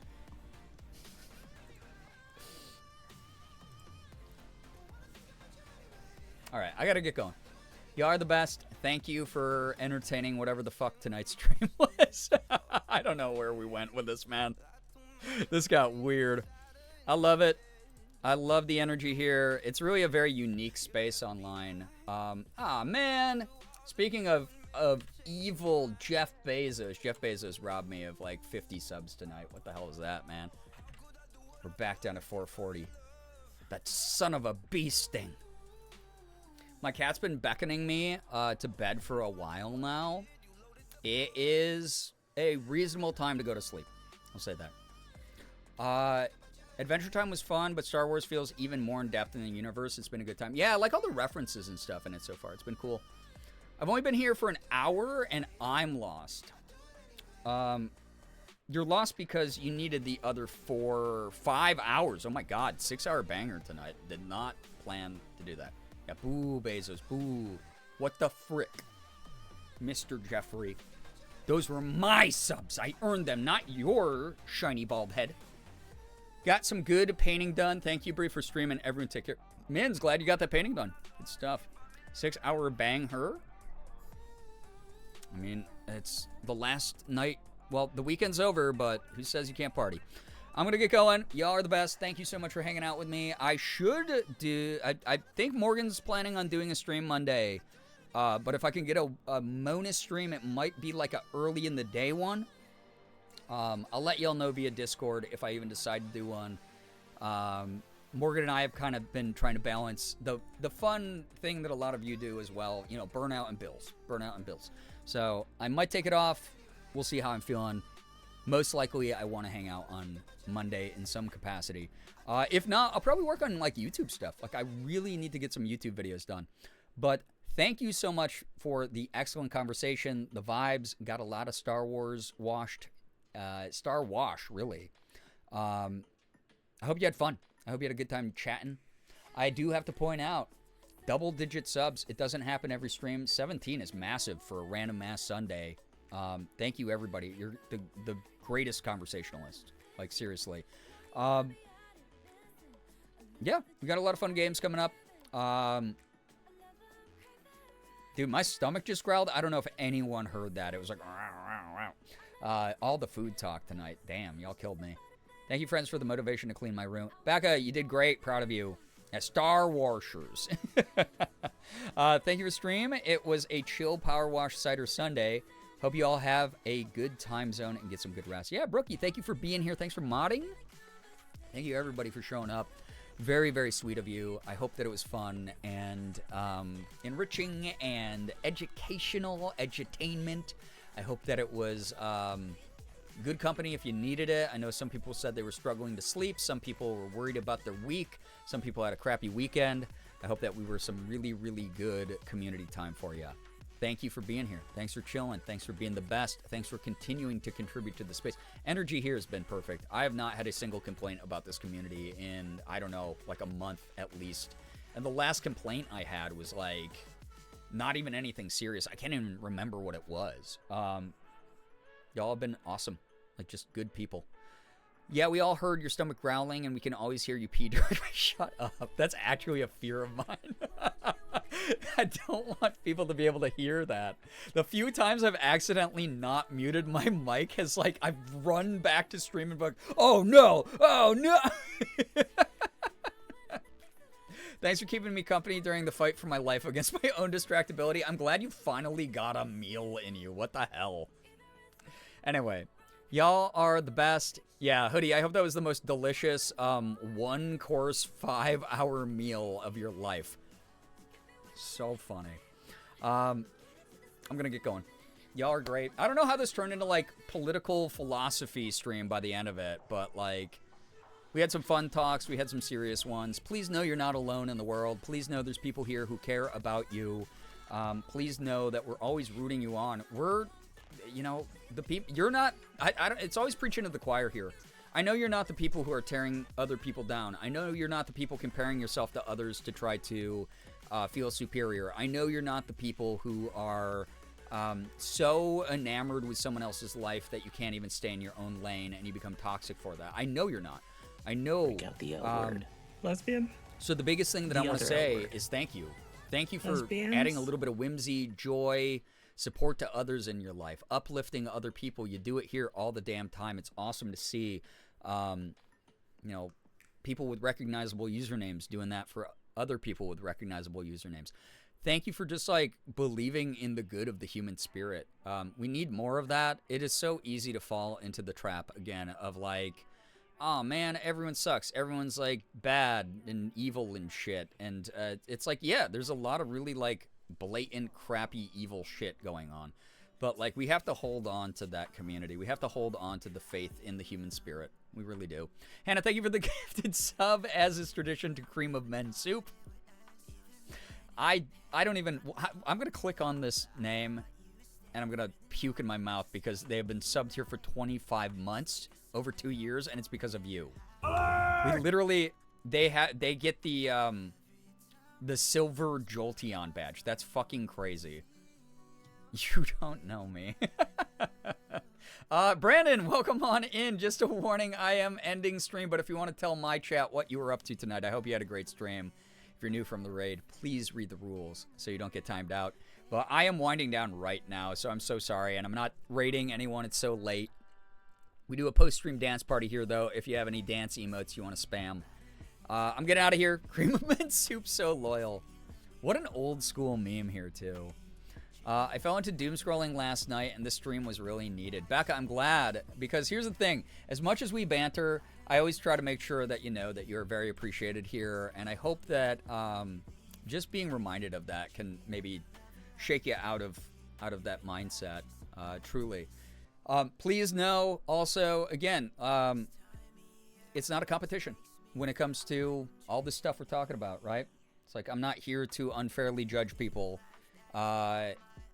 If I can use Rat for an example earlier, right? Rat, like you put a video in the Discord and I went like, oh man, it rocks, but also like I didn't like come down too hard on you because I was like, I've made that mistake before. Like we all make mistakes.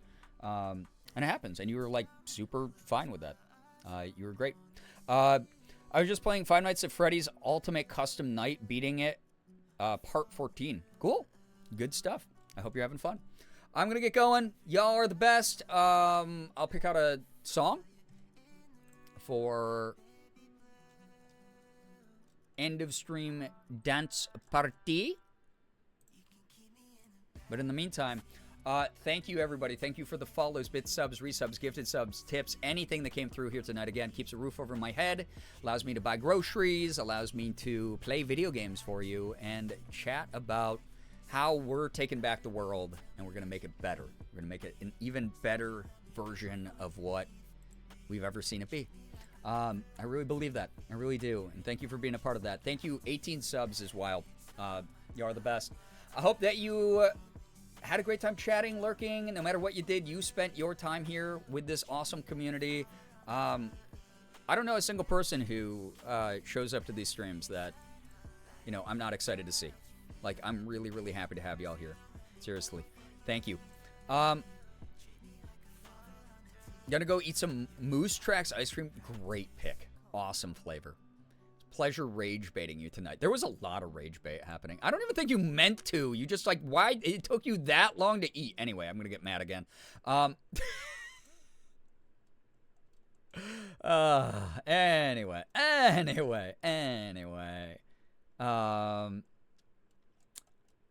Let's see. What do you all deserve tonight? What do you all deserve tonight for your song of the night?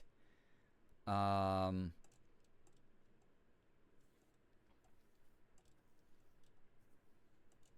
picking out something. Don't you worry. I just remembered I have a couple mini blizzards that one of my regulars who works at DQ gave me. That sounds so awesome. Sounds so good. Yes, please go get some snacks or, you know, hydrate, take your meds, get some good sleep. Take care of yourself, please. You got to promise me that you're taking care of you. We're getting through all this shit together. Seriously. Hi and bye, AL, yo. All right. I like this. Man, I love this song, actually. A good one. This is what this community feels like to me. I'm going to get going. Thank you again. Thank you for just being the best in the world. Have an absolutely wonderful morning, afternoon, evening, night, whatever it may be for you. Finger hearts as usual. I'll see you in the chat for post-stream dance party. Then I got to go. I'll see you maybe tomorrow. If not, Tuesday, go follow me on Discord, Instagram, Blue Sky, TikTok, wherever the hell you are. I probably am as well with the username Girbeagly. And we'll be seeing more of each other on the internet. Thanks, everyone. Thank you so, so much. Goodbye. Goodbye, everybody. Goodbye, Slade. Thank you so much for modding as well. You're the greatest. Goodbye. Goodbye. Thank you again. Immaculate vibes. Immaculate vibes. Even when I was angry, I was pretty happy. Bye.